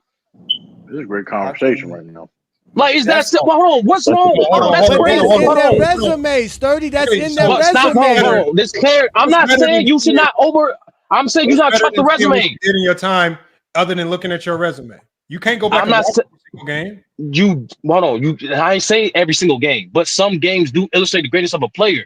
You cannot just say this player is great. That's it. You should take what they did on paper. That's it. Don't see nothing about the play. That's what y'all basically saying. Y'all basically saying it's okay to not see shit about a player. Just take it for what's on paper. No, it's like this is what I'm saying, Sturdy.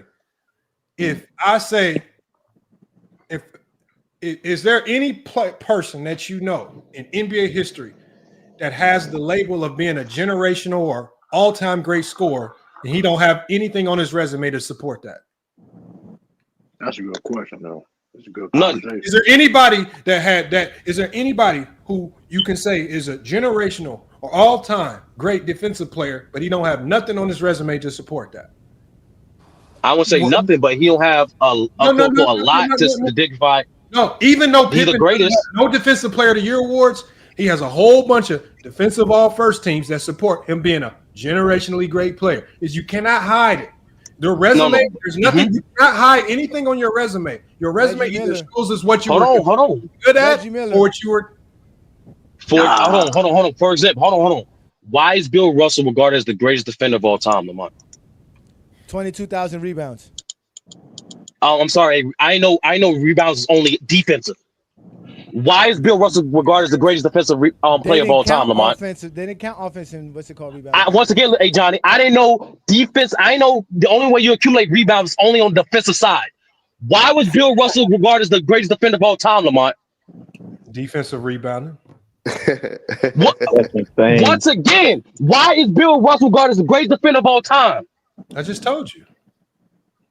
Even though Wilt Chamberlain got more, why is he still regarded as a great defender than Wilt Chamberlain? Then you cooking right now, sir. I ain't gonna lie. You back one round. Why? Okay, Wilt Chamberlain got more. Why is he still regarded greater defender than Wilt Chamberlain? Then you gotta count him. Watch film to measure defense. Dirty cooking right now. You gotta count him. No, because we know the context of the era. Hold on. He was not available. Shut up, Sturdy. You're lying. Shut up. Just yelling. Reason why people say that Bill Russell is better, because when we look at Bill Russell's entire resume, unlike Sturdy here, who wants everybody just to look at one category, when we look at Bill Russell's entire resume, no one said that. Hold on, Sturdy. Because when we look at Bill Russell's entire resume and we don't stare down one category, Bill Russell's greatness shines in y'all mentioned one category. Winning. Hold on. It shines in the winning, the league MVPs, the rebounding. And so when we look at it all thrown into one bunch on one resume, his resume starts to outshine a guy like Wilt, right? Especially Wilt, especially if we start looking at resumes in the playoffs and whatnot. His resume just starts to outshine him, and that's where he outshines him as a defender just by that whole resume. The winning. Your 5 MVPs dignify you as a defender, Lamont? Your 5 MVPs, you're yelling. Your 5 MVPs, your 11 championships signify that you completely changed the game. When you look at your defensive rebounding, all of that thrown in one box lends you being a better player, because the first thing we're going to see is, well, he definitely wasn't a better scorer than Wilt, because what does Wilt's resume show? Wilt's resume easily shows, averaging 50 points in one season, that he's the better scorer. But when we start to look at everything else and we start to contextualize everything, we don't see. That's the thing about the resume, Sturdy. The resume, we don't just look at one thing. Contextualize. We don't know. We don't have to look at one thing and say, "Oh, you have more rebounds here, so that just makes you better." No, because those are individual statistical categories that lend to your dominance in any particular category. It's your overall resume that lends to you being better.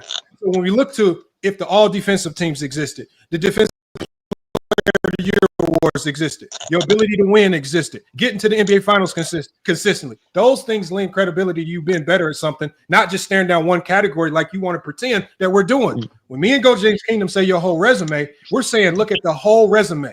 And when you keep running to one category, that's just you using your stupidity to try to use one static category. I didn't run to one category. You did. Okay, you so did. who has a better You resume? did. Who has a better resume? You did. Bill Russell. Who has a better resume? Bill Russell or Wilt Chamberlain? According to GJK, is Wilt Chamberlain. That is a very easy question. I just answered it. Hold on, Sturdy. This is stupidity coming out because you're wrong. Don't give me nothing GJK says. Speak for your damn self and hold your stupid talking points and your fake basketball logic. Put that to the test. You lying saying you actually watch Kareem Abdul-Jabbar play, that's a lie. You telling people to go back watch these games when you at most might have watched 2 to 3 Kareem Abdul-Jabbar games. I highly doubt if you watched the full. I highly doubt if you watched a full game of Kareem Abdul-Jabbar actually playing and without trying to lie about it or running around looking at highlights, because you couldn't even tell us one Kareem Abdul-Jabbar moment. So stick to your own talking points, hold your own feet to the fire, and quit pretending like we're using one thing to say that Kareem Abdul-Jabbar is better than Michael Jordan when we're saying it's his entire resume. And we don't need to see any film when we have your resume. You pretending like we need to. This is all NBA basketball. It's not like we're comparing somebody's college resume to a guy in the NBA's. We're comparing NBA resumes to NBA resumes. And the one thing that transcends through time and through eras is that great resumes generally look the same. Great resumes have a lot of winning. Great resumes have a lot of MVPs, championships, first team All NBAs, defensive first teams. Those things transcend through era. So if a guy has a similar resume in this era, why do I have to watch a ton of film of a guy in the 70s who has a similar resume, but not just similar, but just more superior? Why do I have to do all this watching the film for all these old players where you know the film really doesn't even exist? You're telling people to go find smoke and mirrors, stuff that don't exist, as opposed to just looking at the resume. The resume is the easiest thing to delineate to casuals. You're trying to get casuals to go look up film, and the only thing you'll end up doing is having to defend the trash basketball that they say they watch. Can I say something real fast? What I am saying, Lamont, I don't know what the fuck you doing in terms of misconstruing and not even responding to what the niggas actually saying. Now I'm misconstrued. Is this fucking simple? You cannot understand a player's greatness just on paper. Is that fucking simple? No, you can't. Y'all are promoting ignorance. Stats. No, y'all promoting ignorance. Hold on, y'all. Let's clarify sturdy stupidity one more time. You can't understand or delineate a player's game just through stats. But when you have an entire resume, which is more than stats, the accolades, the winning, the championships, the first team All NBAs, all of those things generally contextualize stats on its own. So again, you're just talking about stats. I'm talking about a complete resume, which is more than stats. So yeah, I agree. If you just take somebody's stat sheet, it doesn't paint a full picture. But if you take somebody's complete resume, which is more than just stats, that will paint a full picture, because across every era of basketball, great players' resumes generally transcend time and look very similar in winning, in accolades, in everything, not just stats. So again, you're subjectifying the conversation to just one aspect of a resume as opposed to understanding what a true full resume actually is. And that's everything. And you cannot tell me one player in NBA history who is a top 10 all-time great that does not have a complete resume to support it. And we have to actually go back and watch, as opposed to just looking at his resume. Lamont, can I ask Okay, you a question for question, the panel. please? Did I ever say that shit Lamont just said? Literally just said it. No, I did not. You literally Hold on, just hold on, said. study. No, I did not. Since, He ain't Can I what have say a it. study, chance to speak what now? study? Since you asked us, Lamont, can study. I have a chance to speak? Yeah, you can speak. Go ahead. I'm sorry, my bad. Go ahead. No, hold on. It's on As sturdy. all, Let me go to Michael Jordan fans.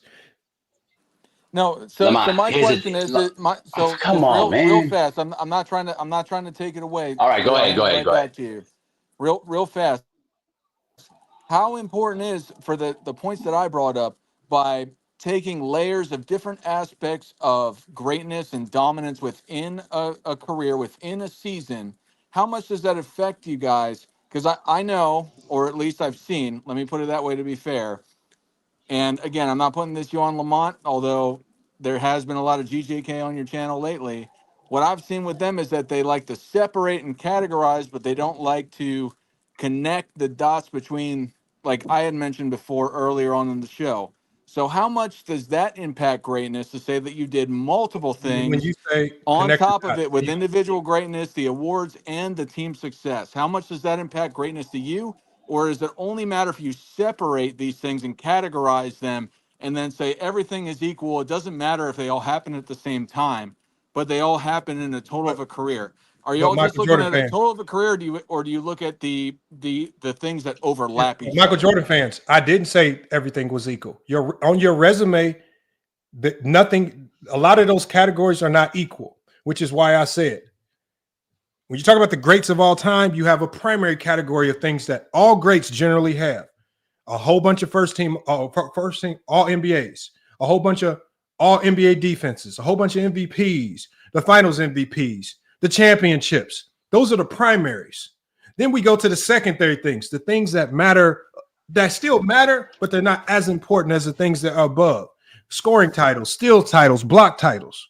So what I'm saying is there are layers to it, but even at the end of the day, your resume still encompasses everything. So when you say compound or put everything together or connect the dots, your resume connects all the dots for your entire career. It doesn't just take a segment of your career like peak, where like people like to do with Michael Jordan. This is his peak, and we like his peak higher than this guy's peak. And they try to say, oh, his peak was higher, so he's the GOAT. When it's your career that either makes you the GOAT or not the GOAT, not a peak, not your lows, not the middle part of your career, not the beginning, I nor the got a question for you, Lamont. it's your entire body of work. And Lamont, I there got are a too No, many no, people. let There are Lamar just go after too Lamar many go. people that like to hand pick and nitpick what parts of a career they like to yeah, they give me like a certain player and they like to use. So when we say your resume encompasses everything. It's not just your stat line. It's not just your statistical dominance. It's not just your accolades. It's not just your championships. It's not just your finals appearances. It's everything thrown in the bunch. So you should be able to any synopsis that you want to put on a player, you should be able to identify it by looking at their complete resume. And you shouldn't, especially since NBA resumes across eras, great resumes generally look very similar. All right. Wait, did somebody want to respond? I couldn't hear what you all was saying. Somebody Nah, want to I just respond? had it. No, no, let Let the me Hard let go, me have please. Go, but I Okay. let did me want have to an Hard go. opportunity Well, because I had did been. Lamont just speak that whole time to Dart, and Dart said he didn't hear nothing Lamont just Hold said? on, Is that what you man. Let just me have said? a No, turn. I didn't say that I can Wow. respond. I said I can respond, but the point Yeah, is that somebody said they I wanted wanted you to to respond. respond. No. What I'm saying, Dart, is exactly what you said as far as connecting the dots. I did connect the dots. I did by putting together Kareem's entire resume, which is something that I've never seen Jordan fans actually put out there. Right? The only thing I've heard Jordan fans say is they talk about Kareem when it didn't look as great. They try to talk about Kareem. Oh, he had magic. They always try to put these other things in there to do the spin cycle on Kareem. But when you sit back and you look at his entire career, independent of all these narratives and stories that people want to make up, you look at his whole entire resume. The first thing you ask yourself is, when the hell did Jordan pass all of this? And if Jordan did pass all of this, what the hell did he do to pass all of this? Because there's outside of finals MVPs and maybe the scoring titles, if you want to value that, there is nothing that he's done in his NBA career that usurps Kareem Abdul-Jabbar. And so, I mean, I said my case earlier, so I won't repeat it. But again, And just the general argument is that the togetherness of those highest awards together, nobody's ever done that in NBA history. And in respect, and I'm not denying anything you said for where I don't know what that means. Kareem outperformed Michael. I don't know what that means, Dart. Are you You saying don't he know did a you don't whole know bunch? what compound means when Are so you when he saying are you saying he when you did a whole win the bunch of highest stuff in a small amount of time? what's that? Are you saying he did a lot in a shorter amount of time? No, he did more things together at the highest level than Kareem ever did. So he won the scoring title, and then he won the All NBA First Team, All Defense, and then he won MVP, and he won the championship, Okay. and just individual statistical titles. He did that more so than Kareem ever did, or in more so than anyone ever did in the history of the NBA. And then Okay. he did those Those things were some great individually. years. I give you that, Dart. Those were some great years. Now, in totality, at the end of the day, one all-team NBA is one all NBA. One MVP is one MVP. And when we start to rack and tally these things up, if you want to say, oh, well, Jordan had a year where he won MVP, first team All NBA, Finals MVP, and League MVP, and you want to compact it all into one, that was a hell of a season. Kudos to Michael Jordan. Hell of a season, Michael Jordan. We still got to put your whole career still is on task because your whole career is your resume. Kudos for having one hell of a great season, though. You won all that stuff in 1 year. Great. At the end of the day, when we lay out your entire resume, your complete body of work, it still doesn't add up to what Kareem Abdul-Jabbar. No, but That's you're unfortunate. Now, if you want to value somebody, oh yeah, great, hell of a season, peak, great, that's for you. But it's still, he still didn't play as long as Kareem. He didn't have the same greatness, the same longevity, right? When you talk about highs and lows, he did a lot more losing, right? When Rex even talked about Kareem, when his team didn't make the playoffs, that man went out as a league MVP, right? That's what he did. When Jordan's team didn't make the playoffs, getting ousted in the first round, he complained about the league MVP and Magic Johnson. Oh, I'm scoring a lot of points. I should be the league MVP. Nah, maybe just up your level of greatness, be a little bit better. Maybe you could have did what Kareem did. So we can play that semantics game of moments and piecing together things that Kareem did that Jordan didn't, or Jordan did that Kareem didn't. But at the end of the day, your resume is your resume. How it gets pieced together, all that doesn't matter. Is your resume is your resume. You said it doesn't matter. How you did it.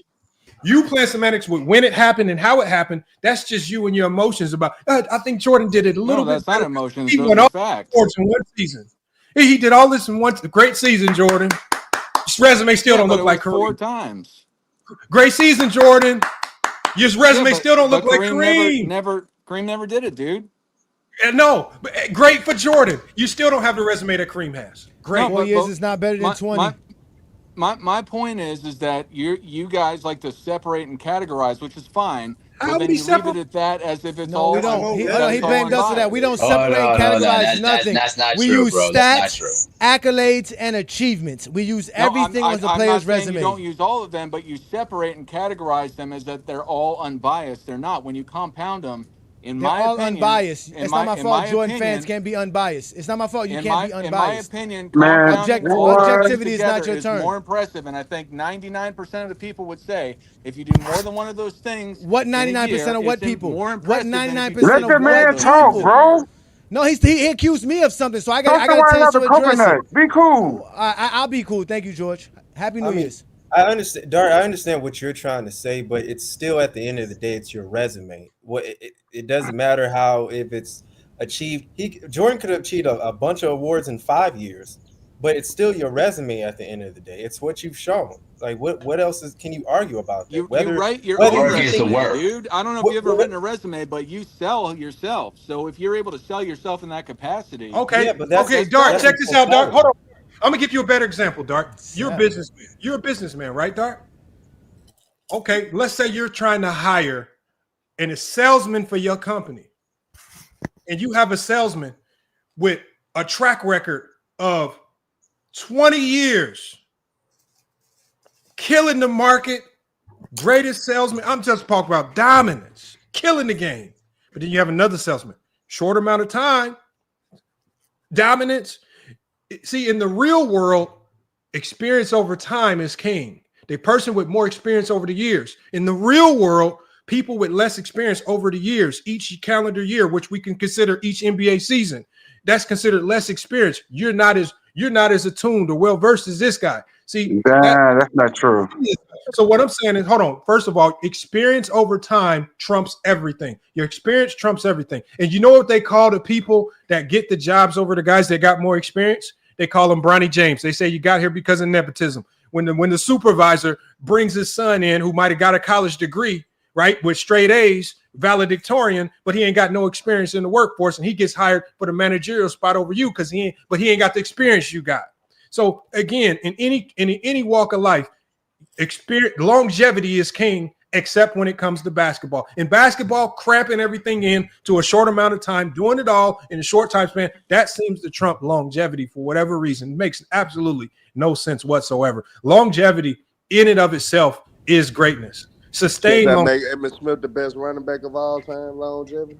I don't know. I don't know what Emmitt Smith's full resume is because I don't follow football like that. Nah, I'm not going to trust you to tell me Emmitt Smith's full resume. He got the all-time rushing. So no. Like you bring that in and you say all-time rushing record. Well, again, one individual category cannot make you the GOAT of anything. So I need to see Emmitt Smith's full resume before I can dictate or determine if he's the GOAT of anything. Unless you can come back and you can give me his. You can go that yourself, Lamont. So no, what I'm saying with Herm is doing what Sturdy did. He's trying to give me one category to pretend one category and lead to greatness. When I'm telling you, I need the full resume. We have Kareem's full resume. He's a 3-time champ, a Super Bowl. I don't trust you to give me the full resume. You can't. I mean, I'm just giving you. Can Mahari go? You can't give me all the awards. You can't give me the lesser awards. You can't give me the primary awards. You can't give me none of that. I just told you, nigga. But you and then I got to know who you even compared him to. I'm gonna ask you a question, nigga. Don't ask me no football question. I don't know about no football. Nah, I'm asking you a basketball question. Especially when you don't even know the resumes yourself. I'm asking you a basketball question, man. I'm finna ask you a basketball question. Lamont's going off like Ticket TV, bro. Nah, Lamont going off like shit. Yeah, you are going off like Ticket TV, bro. But anyway. Shout out to but I got a question. I got a question for Lamont. Herm, let Mahari cook Lamont real quick, man. Thank you. I've been sitting on the sideline just listening. Y'all been cooking. It's been a brewer here today. Here's the deal, guys. My perspective on this whole topic here matter is, listen, your resume is what your basketball career is. But you also have to consider the fact that we also got to see how was your game like that led up to what your accomplishments were. That's all what it is to it. See, Lamont, here's where you you screwed yourself when you were talking with give me an example. No, hold on. Let me talk. No. I'm talking, brother. Let me talk. Because what Sturdy was trying to explain to you is that what he was explaining is that he saw what Kareem's ability was and what led to him to his accomplishments and his resume throughout his career. That's what he was trying to allude to, but you took it a different way. Listen, we all can agree that Kareem is the way. Hold on. I'm not done. Mahari. Now, ask Sturdy. You can't interrupt me, brother. Ask Sturdy what game he actually watched. Tell me a game. I did. You ask him, bro. Game. He didn't watch a game. He watched the highlights. Bro, then how about you? What game did you watch? I don't pretend because I've said this. I don't need his watch game when I have his resume. I just need his resume. Your resume, especially when we're talking about GOATs, should have your resume needs to have certain prerequisites: MVPs, Finals MVPs, championships. There's been a lot of guys in the Hall of Fame with very good resumes. So what I'm saying is, Lamont, it's not what you did; it's how you did it. That's what they keep trying to explain. It's how you did it, brother. That's the emotion. What you emotion. No, hold on. I got this, brother. I got this. Hold on. I got this, brothers. I got this because I know I'm about to cook Lamont right here, right now. Let me tell you something right now, Lamont. Hold on, guys, brothers. Let me cook Lamont because I'm about to cook him right here, right now. You talk about resumes. That's fine. Hold on. You talk about resumes. That's cool. No problem with that.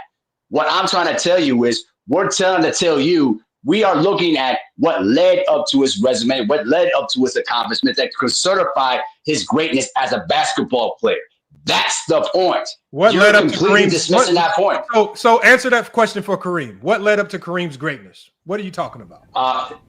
His ability to make the hook shot, the most unstoppable shot in NBA history. Barely any other player can block that shit. And also rebounding. And go ahead, laugh all you want to, motherfucker. Go ahead, Go ahead, laugh. I love you when you laugh because you know you're getting cooked. Yeah. Oh my Listen, God. listen, brother. You listen. I got this, y'all. I got this. Because Lamont wants to play ignorant, but it's okay. It's okay. Because Lamont knows the truth. Lamont, what is Kareem's time in the shot? The skyhook, right? Excellent rebounder, and it basically is one of the best defenders of his time. We know that. But also the fact we also can agree that he was the all-time leading scorer prior to LeBron breaking the record. And more importantly, the NCAA abolished dunking because Kareem was just too damn dominant. We know that, bro. So I'm trying to explain to you that He's just making a case it's not for just a Kareem. resume alone. Not just a resume alone. It's about what led up to his resume and what led up So to his what led up to accomplishment that made Jordan's him great. greatness? Okay, Go so ahead. just like you did with Kareem, what led up to Jordan's greatness? Because you said Kareem changed rules in the NCAA level. He didn't really lose no games Oh in yeah, college. He won all the absolutely. championships. He had the sky hook. Google it yourself. Now tell me what led up to Jordan's greatness. Well, yeah, Lamont, I'm not gonna go into that because you're gonna try to make me into a mix. Oh my God. Oh my God. I know what you're trying to do. I know you're trying to set me up. I'm not going for it. Nope. I'm gonna leave it right there. Hey, Lamont, they can't prove Jordan's the GOAT for nothing. Oh, bro. so They you mean can't Jordan prove being the that's third best nothing. player on his college team behind James Worthy and Sam Perkins wasn't good enough greatness for you? Brother, you know I'm not falling for it. Nice try. No answer, sir. No answer. Not tonight. Nope. Well, Not gonna do it. Not gonna do it I'm because gonna I know ask what him. you're gonna try to do because you're gonna try to put in the same category as Michael Jordan, and I know what you're trying to do. Not gonna work. This is I'm what y'all gonna put ask him a Mahari on the simple mic for. I This don't question. see the y'all problem put of Mahari Jordan on the being mic. the third best player No, in North Carolina. I'm gonna ask him a it's not simple that. It's not question. that. It's not No. that. It's, I don't see No, that. he said to build up to greatness. He said to lead up to greatness. What got him there? So he talked about all the stuff that Kareem did that led Bro, up to his listen, Michael greatness. Jordan wasn't the greatest college player of all time. Let's cut So the so chase what here, led up to guys. his He wasn't. We greatness? all know that. That's what I'm saying. So even the build Right. up to so even Kareem had a better build up to his greatness than Jordan, according to you. Absolutely. We're not disputing that. Because the truth is, Kareem's basketball resume in college was far superior than Michael. We know that. So the build up to his greatness was better, and then when he gets to the NBA, his basketball greatness in the NBA with resume is better. And his skill set that was far better in his time in college than Michael was. Because So then Michael couldn't shoot a lick to save his life. So when did Jordan surpass Kareem? When did Jordan Look, surpass look, Kareem? look, look. Listen, how can you say Go ahead, bro. that Jordan Here's the trick surpassed question. Kareem? Come on, brother. When Lamar said But go out ahead. his own mouth that Kareem had 20 years and Michael had 15, but the superior guy or the guy who has the most is less, but you didn't say the same guy who did it in less time was just as dominant. You caught yourself before you said that. No, I didn't. But I I want said, to yes, ask. you did. Jordan There you didn't do go. nothing. See? Jordan didn't do nothing in less time than But Kareem George, than six titles. I just want to ask Lamont this simple question because he ain't gonna be able to run from this because he said it on numerous occasions. Y'all keep saying I said something, and y'all just get No, proven I'm wrong finna 2 ask you a seconds. No, question, you nigga. did say it. I never gonna ask you a question, so I'm finna ask you this question, Lamont. Right. Why do you always say Michael Jordan is the GOAT? I know why. My criteria? Yeah. My criteria? So I don't see here's the beauty of my criteria.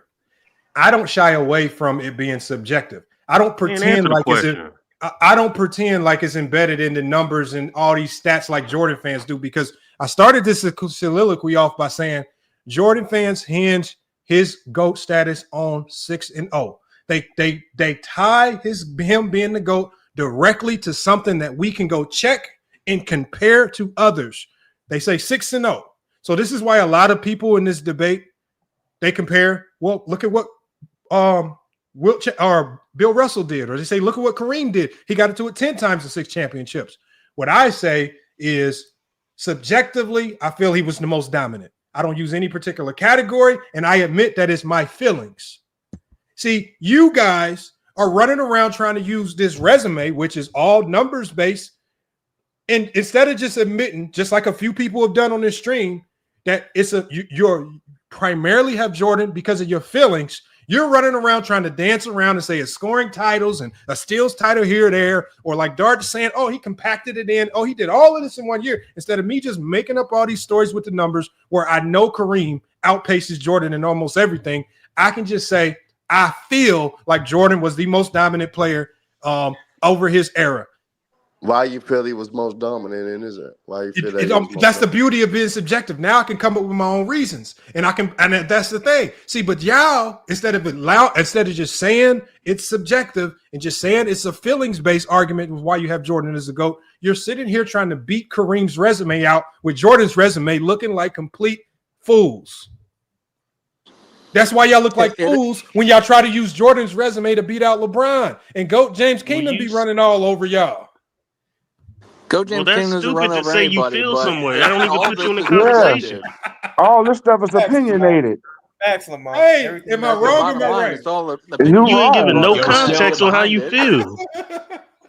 See, Lamont, brother, you've already cooked your own damn argument. No, So I I mean, didn't. there's no point to talk about Exactly, it. Mahar. You just cooked your own damn argument. See, Lamont, I told you, bro. You cooked your own damn argument when you basically said that your resume is your resume, brother. You Oh, just need man. to stop. Just No. shut your whole damn channel down Hold for on. now. But Relax.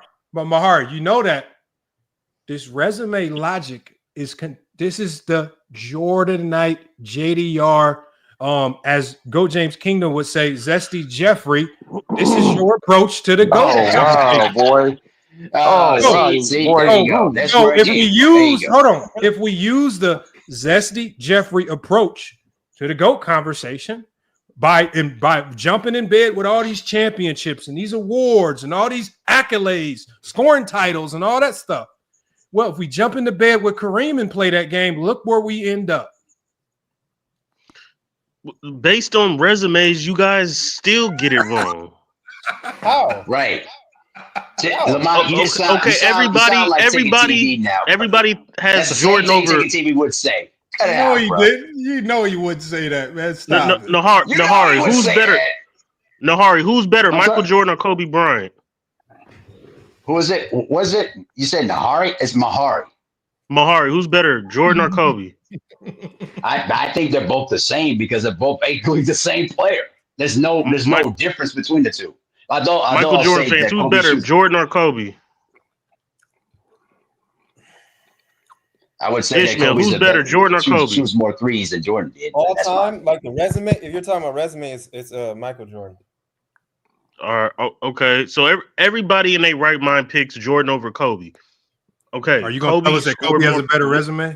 I'm saying Please Kobe don't lie. has, yes. Please don't Kobe do has this. more points, more rebounds, more assists, more free throws made, 3-pointers made, more all NBA teams, more all NBA teams, more all defensive teams, more all-star appearances, and he has 5 championships. The only thing that Jordan has is scoring titles, league MVPs, and finals MVPs. Macduff.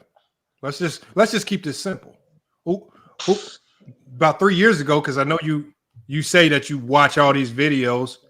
Who was the first person that you saw did a video saying that Kobe Bryant's better than Michael Jordan? I said Lamont. Go ahead.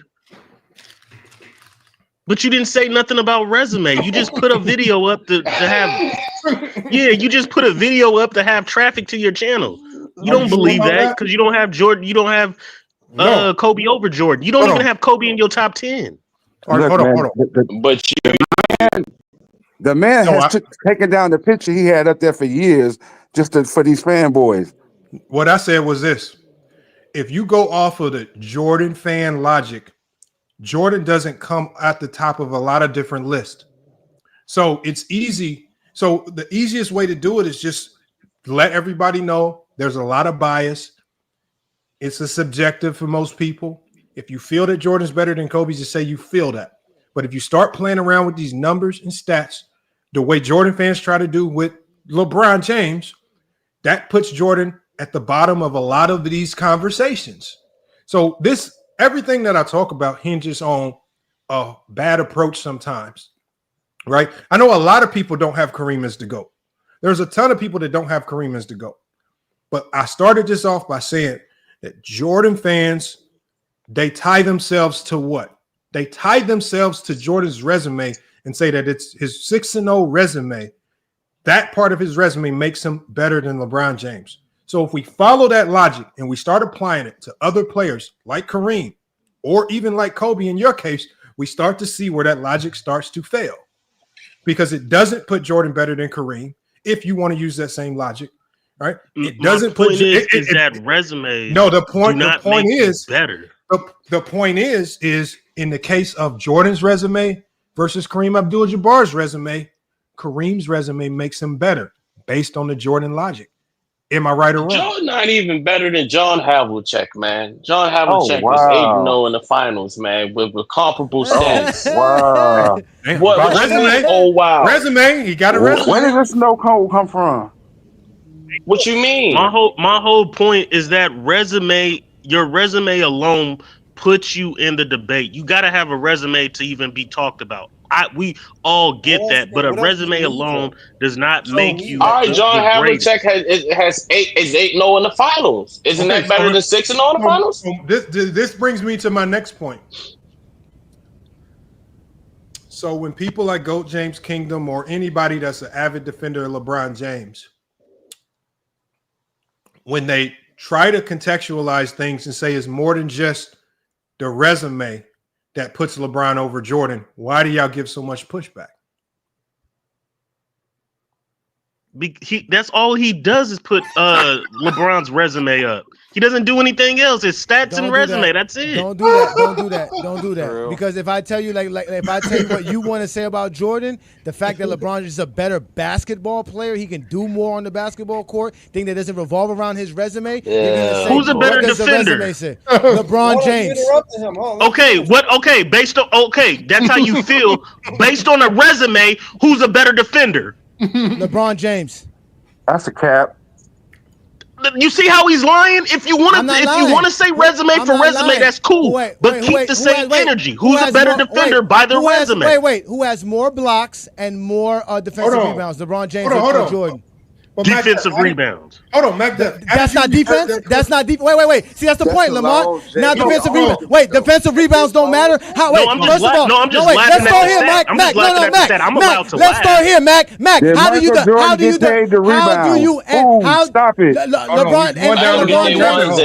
LeBron James doesn't get paid for steals. So I'm gonna ask you again. How do you end a possession? How do you end a possession defensively, Mac? With a defensive rebound. All right, so shut the fuck up then. All right, so defensive rebounds matter.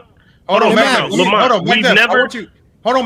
catch before we go. I'm gonna let you and Go James finish this conversation, but I want to catch what you're doing because before LeBron James got entered into this conversation, we were just talking about how just using Kareem's resume without some of the other supporting arguments, it doesn't really like the resume by itself kind of justifies it.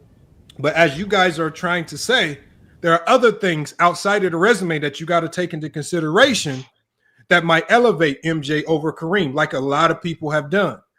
So but all of a sudden, as we transition into the conversation with LeBron James, you all of a sudden now, specifically when you were talking about defense, you wanted to just stick just to resume as opposed to the other elements that might make like for example, like LeBron's resume defensively won't have an attestment for his defensive versatility. So you have to put that in the context there. So the context that you were begging for with Jordan and Kareem, you no longer want that context with Jordan versus LeBron. Why? We're keeping it. Why? We're keeping it. Nobody said nothing. So I'm asking you directly. If we add the element of context and contextualization, defensive versatility, let's see if you can be honest. Who's the better defender? Michael Jordan. Michael Jordan is a better defender. Explain. And I'll give context because being a versatile defender does not make you a better defender. We've had a conversation about Dennis Rodman and Akeem Olajuwon. Everybody said Akeem Olajuwon is a better defender than Dennis Rodman, even though Dennis Rodman has 2 Defensive Player of the Years and is way more versatile than Akeem Olajuwon. Everybody had Akeem Olajuwon as a better defender. So versatility in itself does not make you the better defender. So if we're going off stats, if that's what you want to do, we can go off stats. That's Per not what we game, want to do. Jordan is better. Hold on. Macduff. Stop right there. Hold on, wait. Akeem Olajuwon this is what happens. Akeem Olajuwon is the best defender based off his resume, not based off of nothing else. That's what I'm saying. He wants to go to resume for this. That's what he wants to do. But all I'm saying is this right here, Macduff.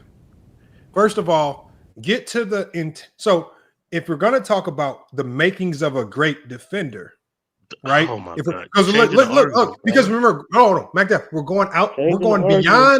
going beyond resume.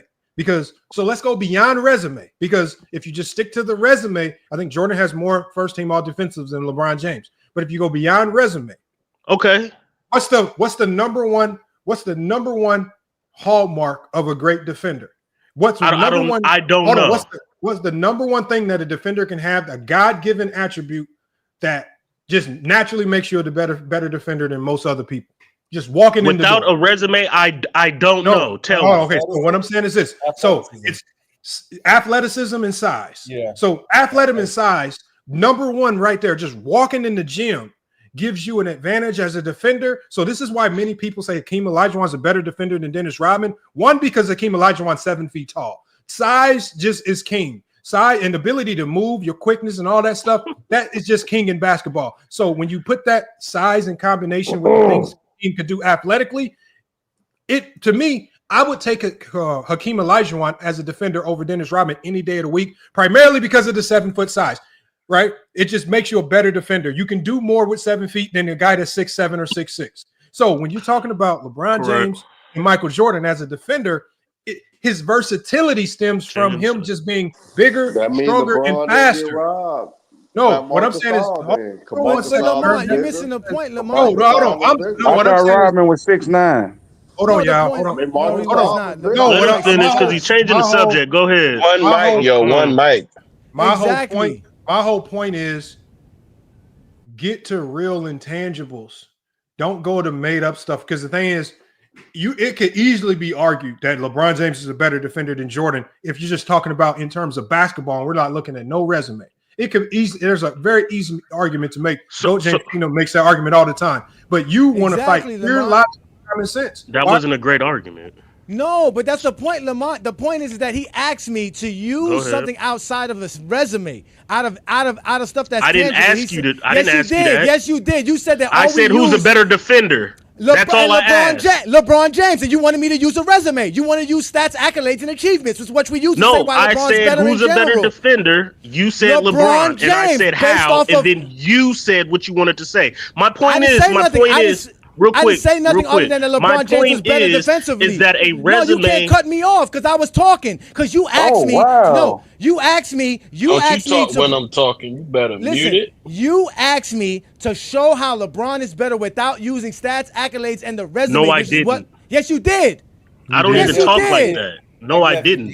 It was on that. You did, bro. You did. That's why. This is why everything's always recorded, man. You guys get exposed all the time because you don't even remember what you said 5 minutes ago. No, you asked me to prove all of this without using stats, accolades, and achievements. I don't even talk like that. I yes, didn't. No, I didn't. Because you used me as saying that's all I use. You said that's all we use. Johnny. You said Mac. No, you can't respond because I'm not done. Because I'm not done. Mac, you said that we don't use the outside stuff like you said that's beyond the resume, because that's what you're using for MJ. Beyond MJ's resume, you guys are using the intangibles. You claim GOAT James Kingdom does not use intangibles. When you asked me if Jordan is a better defender, I used intangibles. Then you wanted me to give you tangible stuff. I gave you rebounds and blocks. You couldn't accept it. It's not my fault.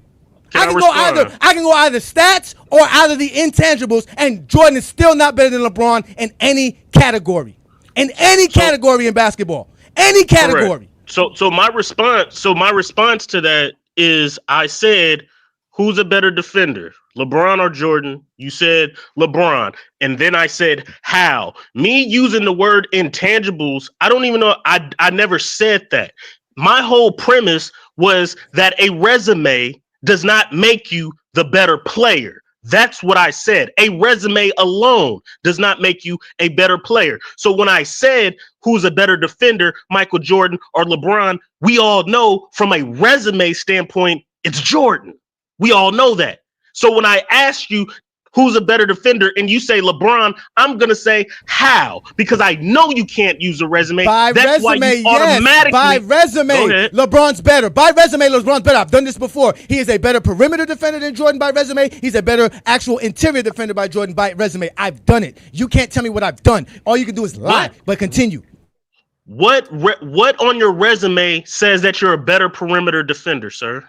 Because LeBron James actually rebounds and blocks shots better than Michael Jordan. What on the perimeter? What on the perimeter? That's a part of the perimeter. You're still a perimeter defender. You're a rebound is not a part of the perimeter. It's not my fault. Jordan cannot rebound from the perimeter, and LeBron can rebound from the perimeter. LeBron's not.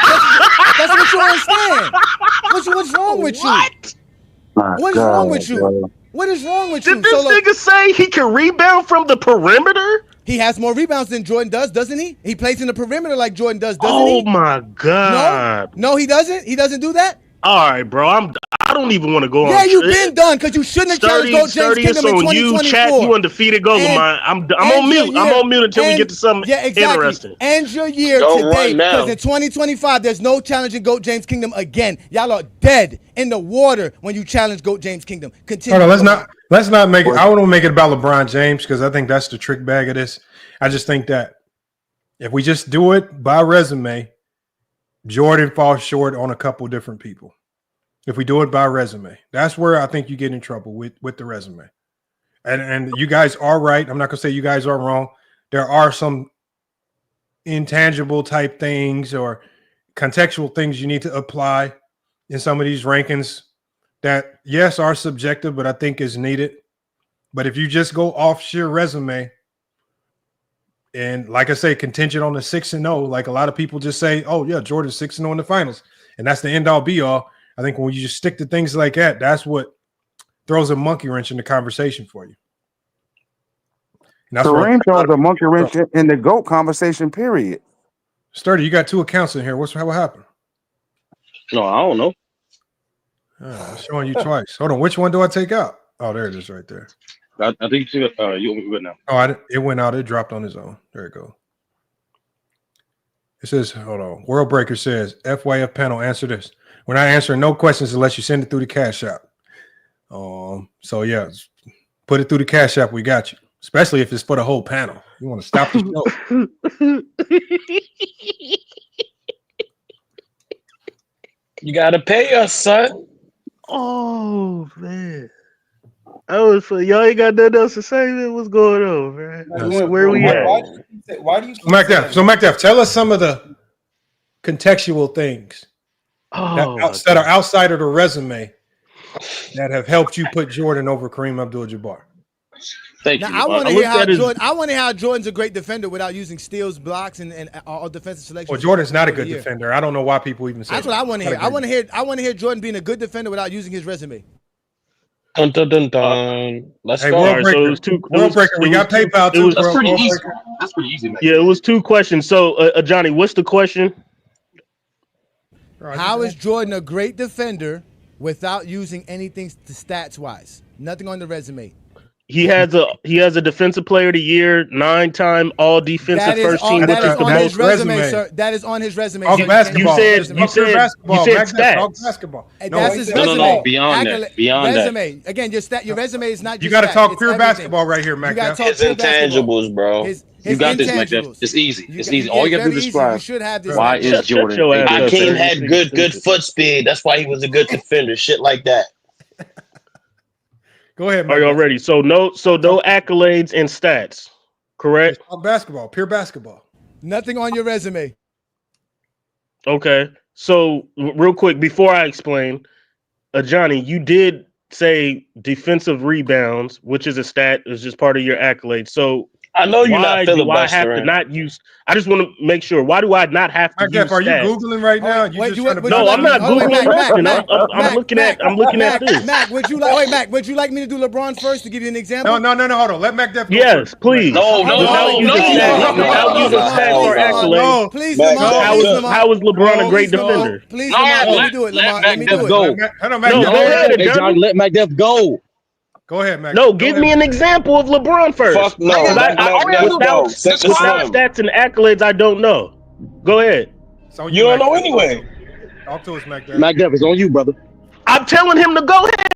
I'm giving it to him. Mac You Def, go, I on don't bro. You know. the king. You're the king. You're the best, Without man. stats and accolades, how do we measure a defensive player? I don't know. You tell That was us, my bro. We're all question basketball off the dummies, bro. Explain it to us. that We're was stupid. time It's out. funny. You can measure That it was for the my GOAT conversation, but you can't measure it for defense. Measure it for like you do it for the GOAT conversation. You That say you was can my use more than a whole- resume. You say you can use more than a resume for the GOAT conversation, so use more than a resume for defense. So again, my question to you was, who's a better defender, LeBron or It's Jordan? rude to answer a question with a question, Mac. I Come could on, have bro. sworn. First of all, I answered the first question and I still didn't get an answer. So Everybody stop just talking go while I'm silent. talking. Everybody just go silent. Everybody go silent and let Mac Def Hey, Johnny, answer. just let him go, man. He just needs time to I talk. Go ahead answered and the go. question. Who's a better defender, LeBron or Jordan? The first thing he said was LeBron. And I said, how? Because we know from a resume on the defense, Jordan has him as far as resume goes. Then he started saying defensive rebounds and that LeBron was more versatile.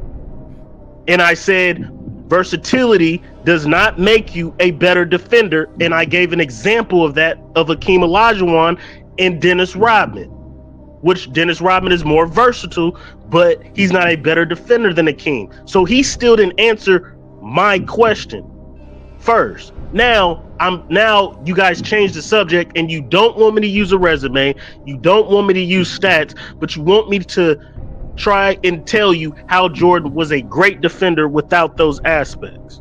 Correct? That's where we're on now, without you answering my own question. That's where we're at?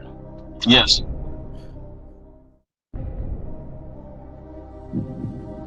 Yes, that's where we at. And again, and I'm asking the question, how can you tell somebody is a great defender without your resume or your stats or what they did defensively? May I get the mic, How? Lamont, please? May I get the mic, Lamont? Yeah, Mac Def, bro. Come on, bro. That's what I'm asking you. So give me an example. I can answer both, Lamont. Yeah, I can all do that it both. time. I You can had do it all that both. time, and then you end up saying, "How can you Nigga, not?" I said, give me an example. I didn't waste no time. Y'all wasting time not answering the fucking question. Lamont, You I can can't answer answer both Okay, hold on. questions. We're gonna Lamont, put. I We're can gonna answer put. both. Let's put Go James Kingdom on a big channel. We're gonna show you how basketball talk is really done. He's gonna tell you in basketball terms without running a resume. And this is how real basketball talk, Mac Def. You can level up and learn a little bit. But go ahead. Let's talk to him. All right, first of all, LeBron James as a perimeter defender, which makes him an elite perimeter defender, can guard laterally. He can literally stay with any guard and put ball pressure on your guard and contest your shot and contest the driving lane. So he can legitimately stay with you feet by feet without hand checking, without anything of that nature. Then on top of that, he's strong enough to play you in the post where he can guard a center in the post and bang with them in the post. And not only that, he can defend the rim, protect at the rim, meaning that when you try to get to the rim, LeBron James could either be a weak side defender from the perimeter or he can either be the actual guy in the paint protecting the rim. So with all of that said, LeBron James' versatility as far as be able to play elite on the perimeter and the interior allows you to see that. He shuts down the defense on both sides of the floor as far as being elite on interior and perimeter defense because he has the strength and the wisdom to do it in the interior, plus he has the agility and the lateral quickness to do it on the perimeter. So he can guard all 5 positions because he has the actual physical ability to do such. He has a good wingspan, he has a good vertical, he has the IQ that you need to play great defense either on the perimeter or the interior. So LeBron James is an elite defender across the board. And there's only like 5 players in NBA history that you can say can play in the interior and the perimeter as an elite defender, and LeBron James is one of them. Michael Jordan is not one of those guys. Jordan is not a good on-ball defender like LeBron is. He's only a good weak side help defender and a weak side block defender. He definitely can't guard nobody in the post. So Jordan is definitely a limited defender when we're talking about basketball terms. You can put LeBron James on anybody that you put Jordan on to shut him down, but you cannot put Jordan in the post like you can use LeBron James. Not only that, in today's NBA, LeBron James can switch. That means you can either have LeBron James switch on to a big man on the screen and roll, plus he can do that on a perimeter player on the screen and roll. So in pick and roll defense, LeBron James is also elite at that. So altogether, LeBron James is the greatest perimeter defender we've ever seen. And on top of that, he's better than Michael Jordan. And that's without using none of his stats, accolades, or achievements, which we already know is better than Michael Jordan as well. Now you have an example to go ahead and show it.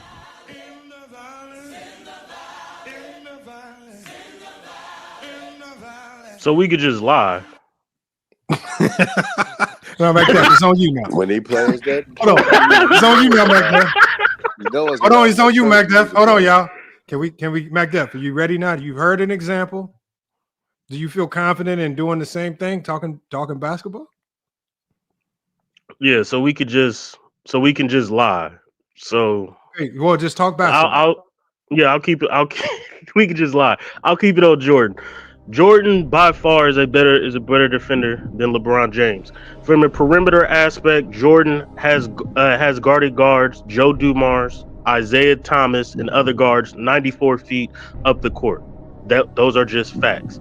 Jordan has played on the best defensive teams, which gives him impact defensively. He's played on the greatest defensive teams that the game has ever seen, and he's always been either, for your opinion, the number 1 or second best defender on his team for the greatest defensive teams of all time.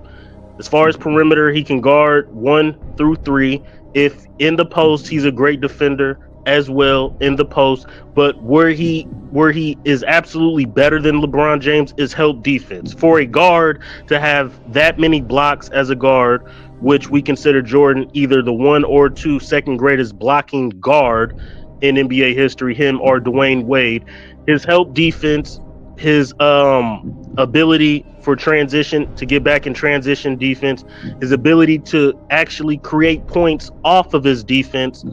I'm sorry, I can't use a stat all of a sudden to say that, but based on his team's defensive premises, they were the greatest defensive teams of all time, and Jordan was either the number 1 or 2 defender on his team for the greatest defense of all time. Perimeter defense, we know what it is. He can guard 94 feet. He guarded 1 through 3. He's a great post defender, but his impact is in his help defense, which he created opportunities for his team, impacted his team defense by being one of the best guards to actually block shots, which is him and Dwayne Wade at the top. So he impacted his team defenses to be the greatest defensive team of all time, which he was either the first or second best defender, and also he was a great perimeter defender, guarding 1 through 3.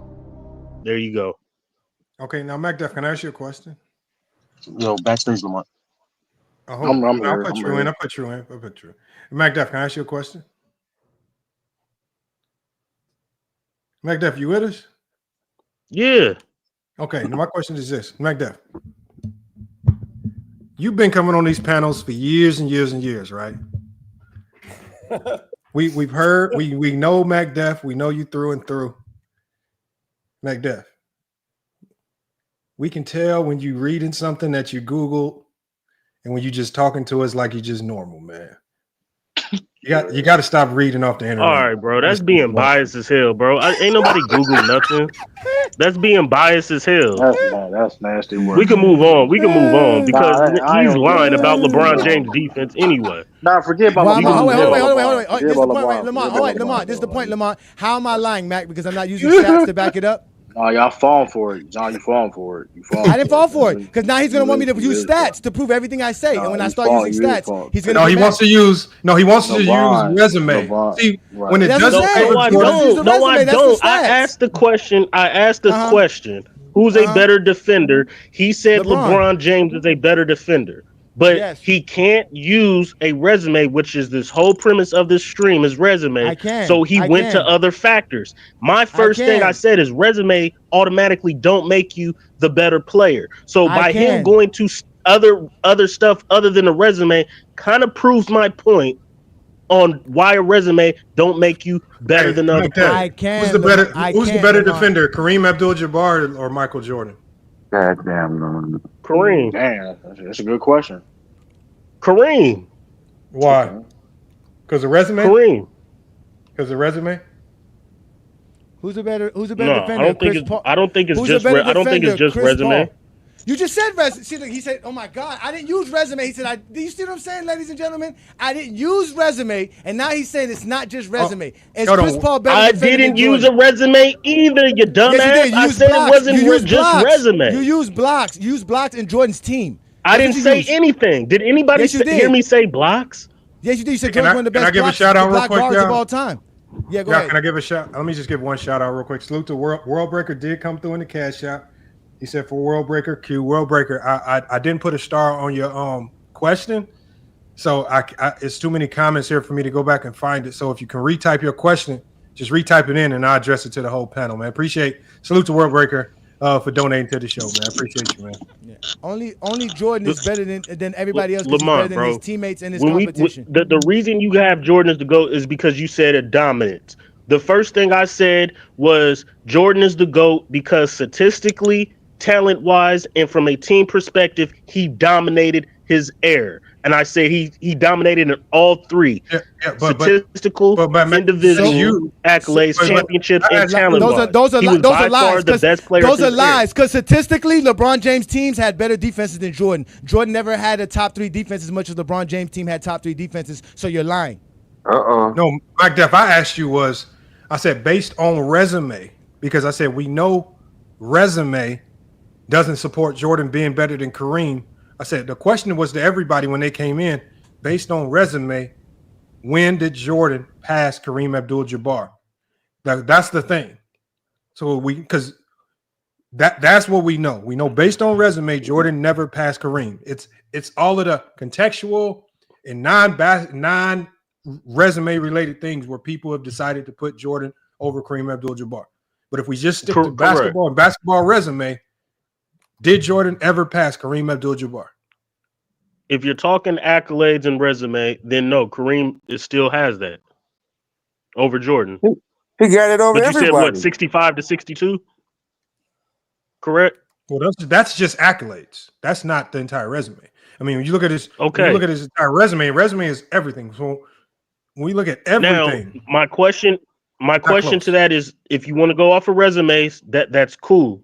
But I've always said, and I think everybody feels that because blocks and steals wasn't a stat in the 60s, because no defensive player of the years awards and finals MVPs was in the 60s,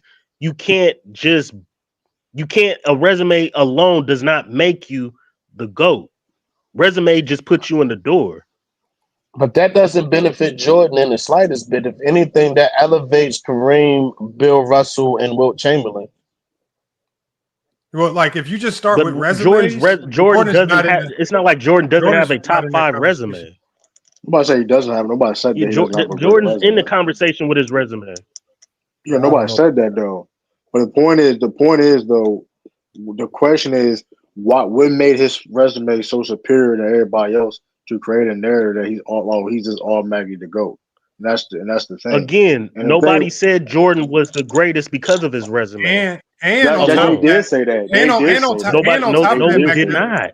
They did say that. The media said it. Go ahead. The funny part about it is, even if you go to other things outside of the resume like talent, I don't even know if it could be said that Jordan is the most talented basketball player of all time.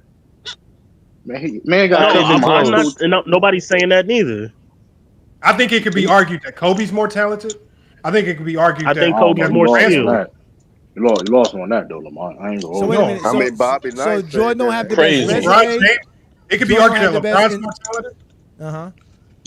No, Now I was That's gonna all say I'm Jordan don't saying. have the best. Jordan don't have the best resume. Jordan don't have the best Bro, intangibles. the man was a role player. The The man was only a role thing player Jordan in James has Worthy, man. is fans that believe in him more than anybody else. That's really it. That's all they have. No, again, it's to me and Lamont's point. He dominated his era better than anybody from a statistical standpoint, I'm from sorry, a talent dominating the standpoint, weakest and era in from the a NBA team league doesn't move accomplishment. me. But that's also It false. wasn't That's the also weakest. Hold false. on. Cap. Can I That's say also something? false. Hold on. Let me give a shout out real quick, y'all. Let me give a shout out to Herm real quick. Herm in the catch up. He said, play the clip. And Herm, I 100% would play the clip.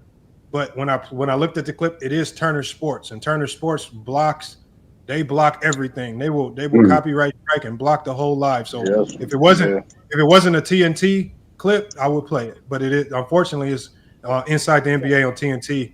And them they block too much for me to even mess around with them right now. So my bad. Well, give us your best. Jordan doesn't have a Jack, better let resume me ask you- than Bill can I Russell ask as you a far question, as Matt Jack? domination wise. Why is dominating your era better than someone's entire resume, like their entire career? Why would that be? Because if dominating your era is better, then that means one Because that you can't puts measure it. You can't measure it. That's it. You can't measure it. So we have to Nobody argue match said feelings. that. What? You can't measure it. But still, I never why would said. why I would that never be better? said dominance is over a resume. We started off by saying a resume. That's the first thing you better have to even be in this we started conversation. off by you not answering Lamont's question. I didn't say that you said that. I'm asking you, why do you think the dominance of the era is better than the entire? Hey, is Sturdy still here? Why do you think so? Hey, Sturdy, let's take everybody back in time a little bit, all right? We're going to watch some film, all right? We're going to watch a little bit of film, man. It better not be from the 80s. Nobody want to see No, it. I want to give everybody, because look, I want y'all to see how, because remember, stats with these two players I'm about to show you, stats don't always tell the truth. So we got to get to some film to showcase the skill, man. Some of y'all might have seen this already, but this Bobby I don't nasty care. work. No, it's not nasty work, because you know what? They need to see how skilled and talented these guys were, because the stats in the resume, especially for these two guys I'm about to show you, don't really do them justice. Right? They might need to get boosted up. All right. Here we go right here.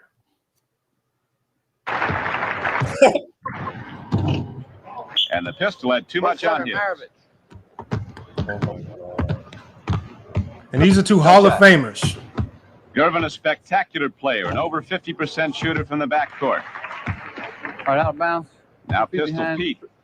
Off the backboard, straight out. Going to go into his bag of tricks, and he has got a lot of them. Damn, that's skill. Are you George serious? Gervin? George Gervin? Oh my God. A reverse Are you layup? serious? Make this reverse.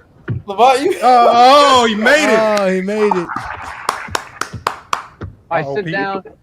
Make a layup. They playing horse. Oh, Oh, you gonna sit down and make a layup? Off the backboard. Oh, This yeah. is horse. Y'all Backboard. being nasty. Y'all being nasty. Damn. George wasn't expecting all to sit down, I don't think. He made that, y'all. He made it, y'all. Look close. Oh my God. There you go. I don't know if he can do this one, y'all. He got to stretch for this one, y'all. So I think Y'all it's see a that? first-time shot for George Gervin. But he's got it down. So he still leads 1-0. Drive in, flip behind the back, catch you with one hand, laying in on the other side. Oh, hell no. Here we go. Here we go. Oh, hot dog. That's hot dogging it back then. That's what you call hot dogging, Lamont. That's hot Now, dogging. this is one of the best, and he black too. He better be able to do it. Ooh. Damn. Oh, damn, And we're even. George. Call it out, Pete. Regular scoop shot. Scoop shot. Right here, regular scoop shot. Two hand.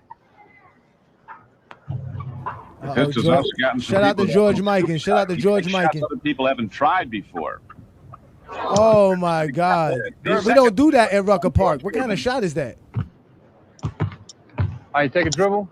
The ball behind you, both wrists, both hands, flip it over you, and lay it. Oh wow! What? The Pistol was 3 times the NCAA scoring champion at LSU, twice an NBA scoring champion. Gotta be with 2 hands, too. This is nasty. 2 hands, George. 2 hands? With 2 hands. 2 hands flipped like this. There's Mrs. Maravich looking on. George Gervin. Hell no.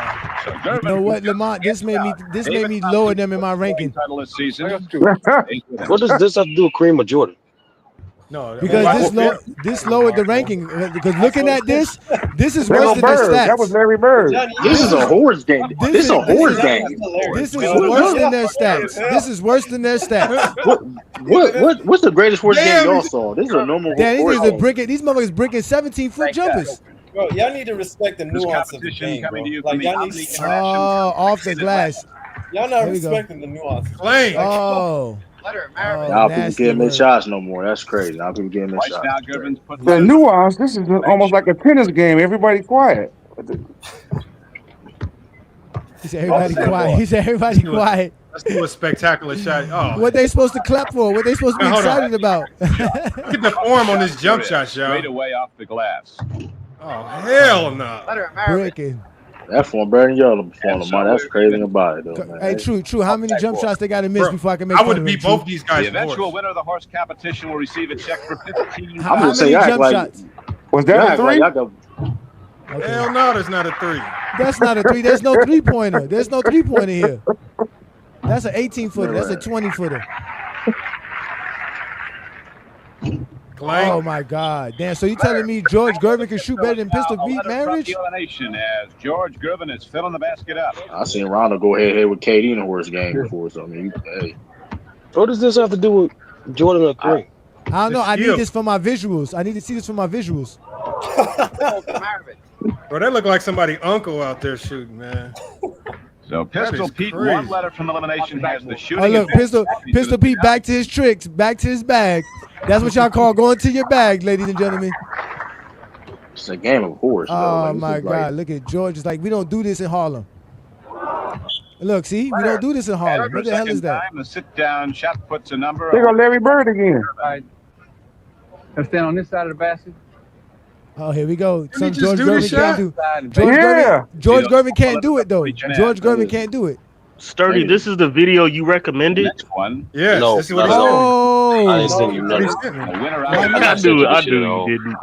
And let me ask you, if they put this in the All-Star game, will y'all watch the All-Star game? They They actually put had they this did in have All-Star they had a Weekend. horse, and look at me both of them. People didn't care about it, right? It was a good one too, and people didn't care. You know? That's the funny thing about You know, it. it's funny. he lost. I told KD you. won it like 3 times straight. Nobody Yo, cared. what's wrong with George Gervin? George Gervin Word. can't make a Hey, layup for Sturdy, that nothing. Rondo Now versus check this KD, out, the y'all. final Now, was based on their legendary. resumes, do we move both of these guys up or down based on what we just saw? I moved him down. That was Why hard. George Gervin just didn't dunk? Time out. But I okay, cool. But I don't get the point. This is of what a happens horse- when of a we horse watch. game. Like That what wasn't I'm a saying is- game though. No, That wasn't a game though. You think the game is going to be any better? Lamont's just getting nasty, man. True. Lamont getting Horse- nasty, bro. You Horse gotta give him- demonstrates your skill.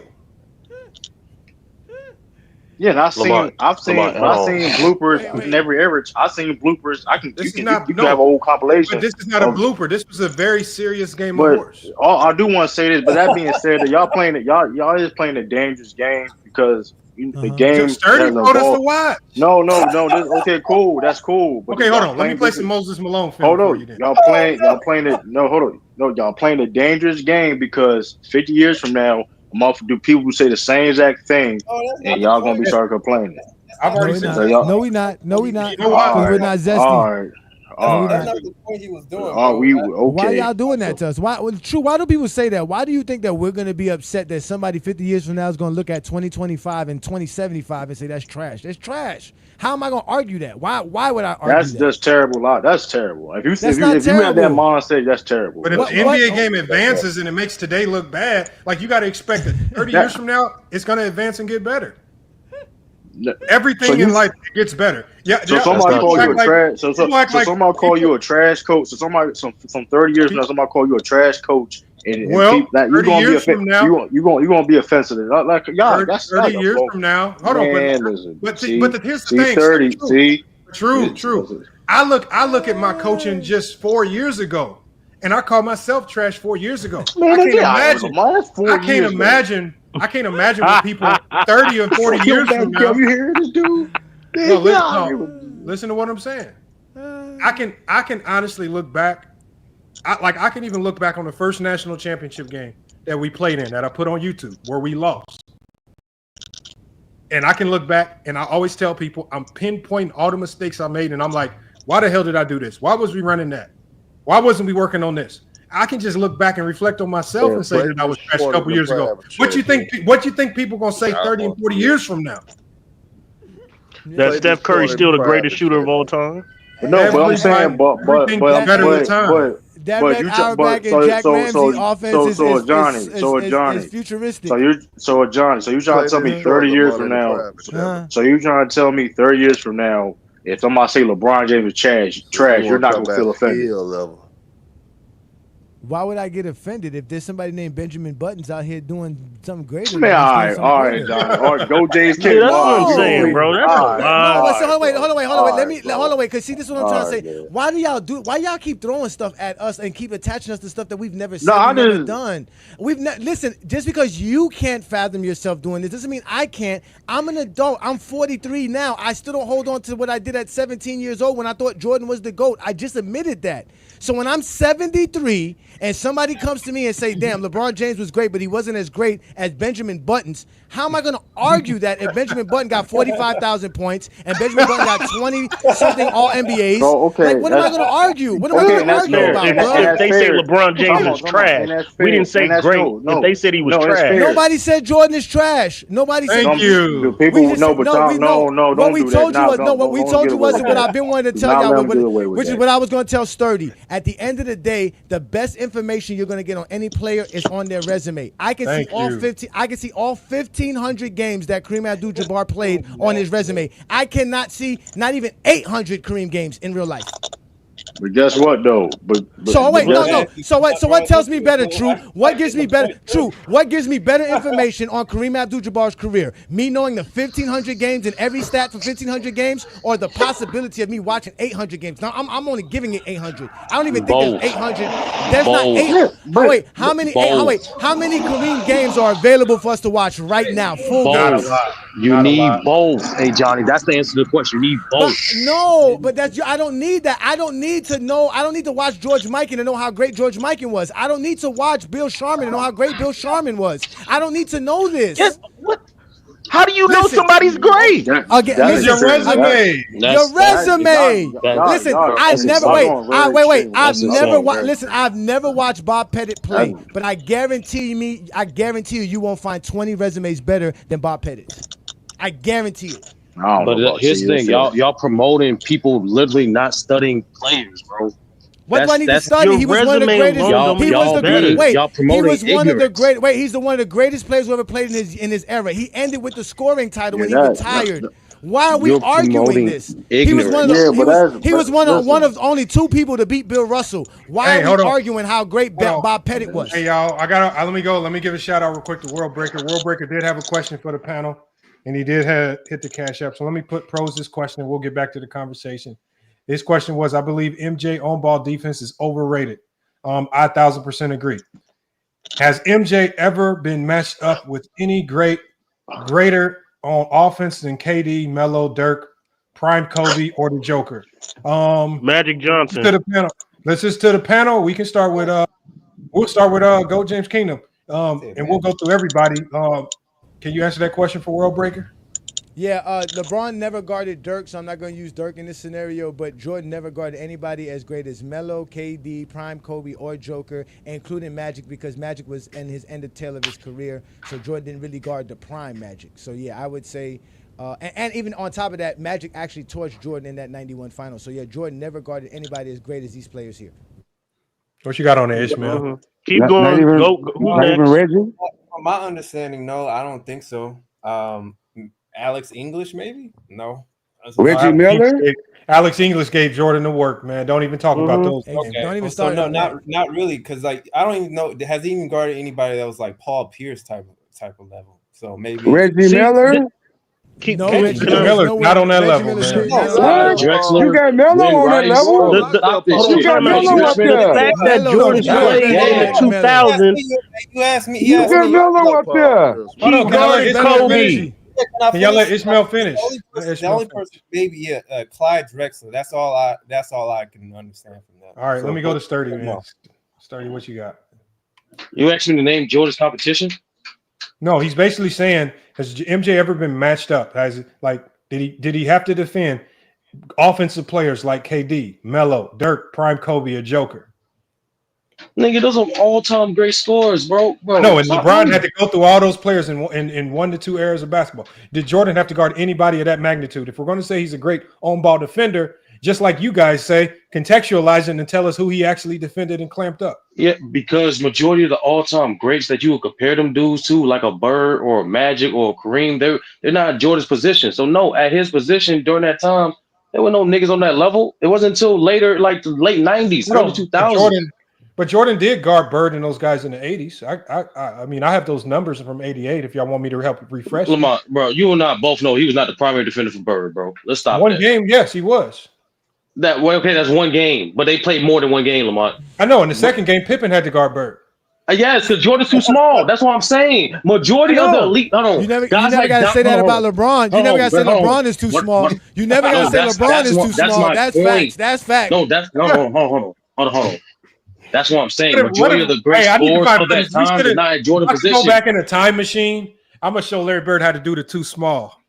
Like Adrian Danley, like Dominique Wilkins, they was not Jordan's primary.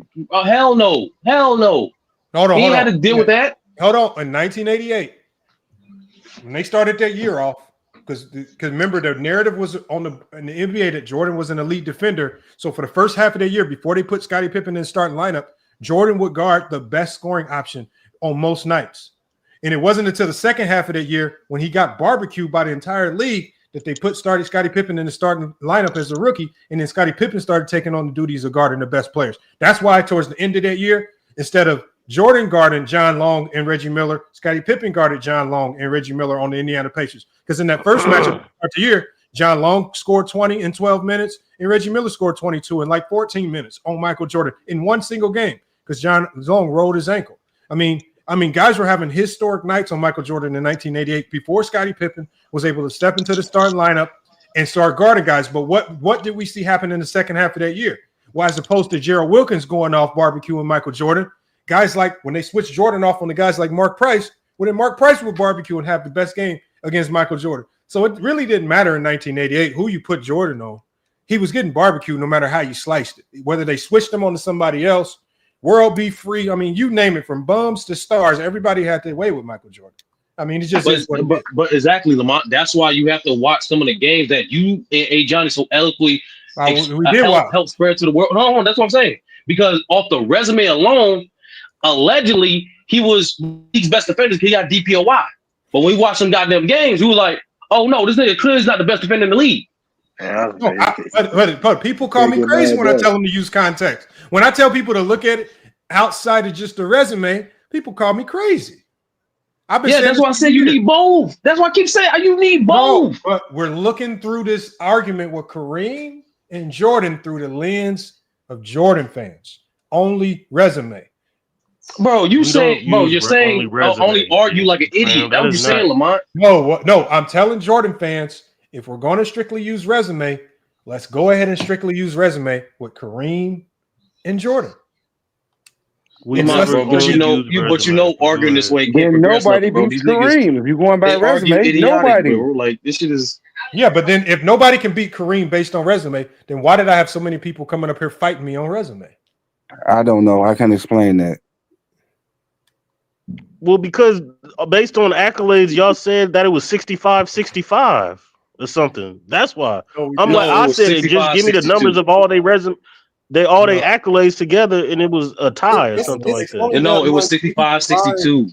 You're talking about the secondary. You're talking about the secondary accolades like scoring titles. And yeah, they they're talking about. You might as well. And then but I never knew that. It's 65-62. And Ishmael, they're the ones that get mad when Go James Kingdom counts player of the month. but they want to count all these arbitrary awards and stuff. All right, hold They want on. to count Hold stuff on. that's really don't. Okay, Hold on, so bro. this is my aspect, right? Let's say a league MVP is worth more than a scoring Real title. quick. Hold on, Lamont just said some crazy shit. Lamont, we're not, and like you said before, certain awards have higher credibility. Let's be honest. It really depends on like how much time it takes you to accumulate that award that determines the validity of it. So no one values fucking player of the month because you don't need, bro. All you got to be is great for fucking player of the month, like 1 month. Sturdy, That's why it's low.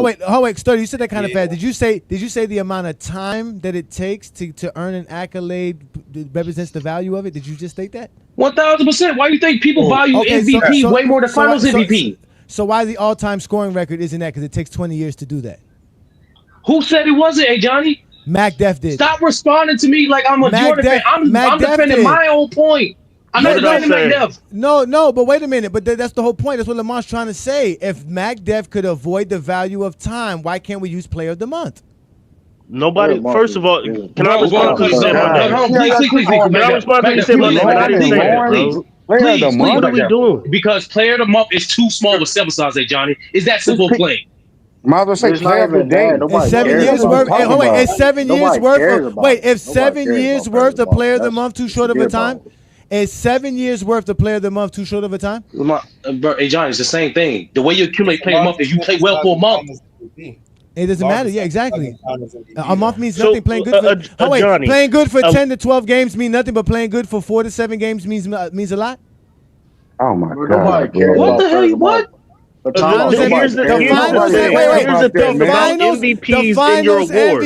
finals MVPs, you win within 4 to 7 games. It takes longer time to win the Player of the Month than it does to win Finals MVPs. So are you evaluating Player of the Month better than Finals MVPs? No, we're not. No, I put him in the same. Hold on. I put him in the same boat. Hey Johnny. Hold on, hey Johnny. I'm listening. Hold on. For me, because you asked me the question. For me, I put that shit in the same boat. If you let 11 voters determine Finals MVP, it's bullshit. All right, Sturdy. See, but they don't agree with you, Sturdy. Nigga, role players want Finals MVP. All players want players of the month. Hold on. Can I finish? Answer the question, please. Can I just let my play? Role players want Finals MVP, please. Role players want Player of the Month. No role player ever I don't know won no MVP. role player won Player of the Month. I don't know not one role player winning Player of the Month. That's cat. Hold on. You want an example, Johnny? Go find a role player that won Player of the Month. Go. Hold on. Kyle Korver, Paul Millsap, Al Horford, and Jeff T was Player of the fucking Month together. Johnny, that was their team. That was the team aspect. That's not individual. No, that was the first time ever they did some shit like that. Okay, yeah, but that because they were so great as a team, they gave it to them as a team. This is crazy. If you win, listen. If you win Player of the Month, if you win a league MVP, if you win a Finals MVP, hold on, Sturdy. Are you telling me? Sturdy, Jeremy Lin. The only way? Are you telling me that the only way a role player can get Player of the Month? Hold on 1 second. And he wasn't a role player. He was the main player. Hold on, Sturdy. Are you telling me that the only way a role player can win Player of the Month is if they group 5 of them up together and give it to 5 of them and not just one? I gotta go through history. I don't look at shit up, like. Lamont into the Johnny. I think winning a league MVP. Player of the Month. Who? Player of the Month. Jamal McGlory said. When did Jamal McGlory win Player of the Month? Bro, that's a lie. I don't care about no goddamn Player of the Month. I'm pretty sure Jeremy Lin got Player of the Month. He did. But he wasn't a role player. But he wasn't a role player. He wasn't a role player. Hey, Johnny, stop. When was Jeremy Lin a role player? Stop. What are you talking This is the thing about resumes. Even when you put it in context, I think a league MVP is better than a scoring title. But a league MVP is something that is voted on. It is something that is very subjective, based on almost feelings and how a person feels about you, no matter if it's players voting or the media. But you don't win. Winning a scoring title has nothing to do with somebody voting on you.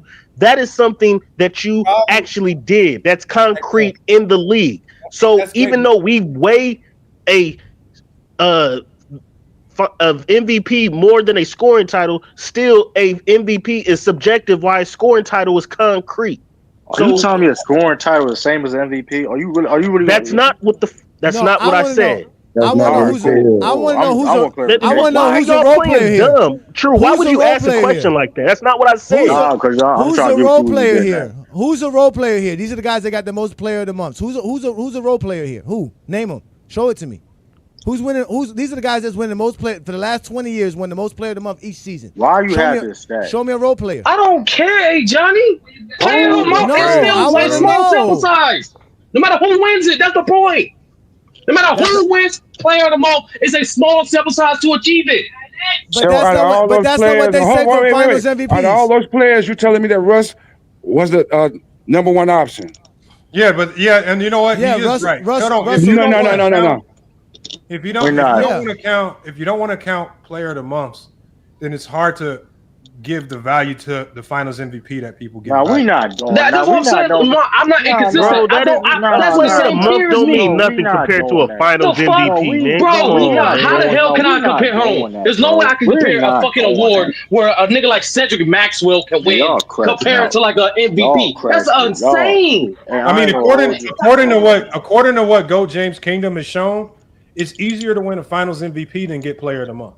Exactly, it is. We're not doing that, bro. No, the point is, they both low tier. That's the point. They both low tier. No, we're not doing it. I mean, you can you trash too. No, we ain't doing it. No, because this is something we not going to do. Because nobody here cares. No, fuck, y'all don't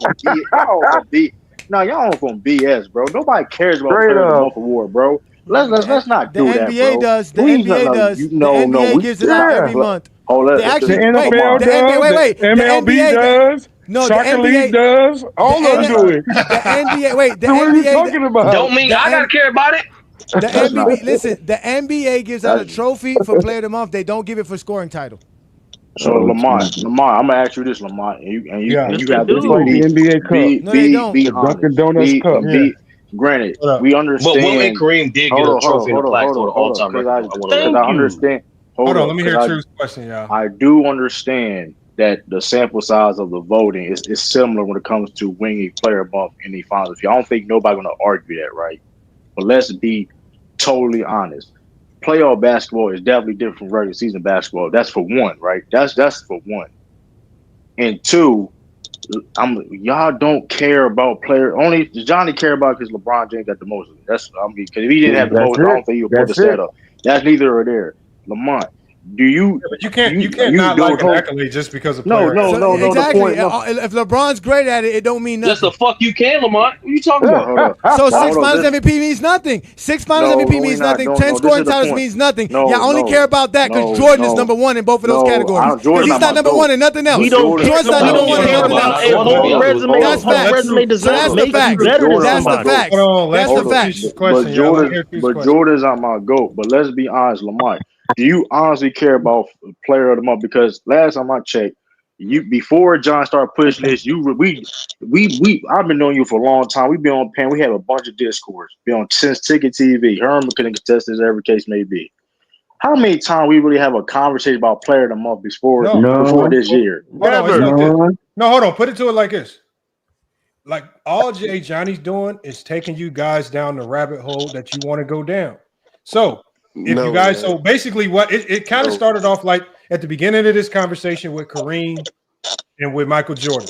Okay, we started off with the primary heavy hitter type awards, but then we ended up going down because people were so desperately trying to find a way to craft a wiggle and craft a way for Jordan to be above Kareem. They start taking us down to another lower level of awards. So then they went down the trail of scoring titles, steal titles, and all this. And I said, well, if you guys want to really count every single accolade that players can actually get and all these little minor accolades and awards if we start to count everything, because if we're going to count scoring titles, if we're going to count steals titles, we might as well count it all. And if you want to count everything, if you play that game with LeBron James, you're going to lose. So if you guys want to go down that rabbit hole, go ahead and go down that rabbit hole. And you know who's crazy enough to take you down that rabbit hole? Go James Kingdom.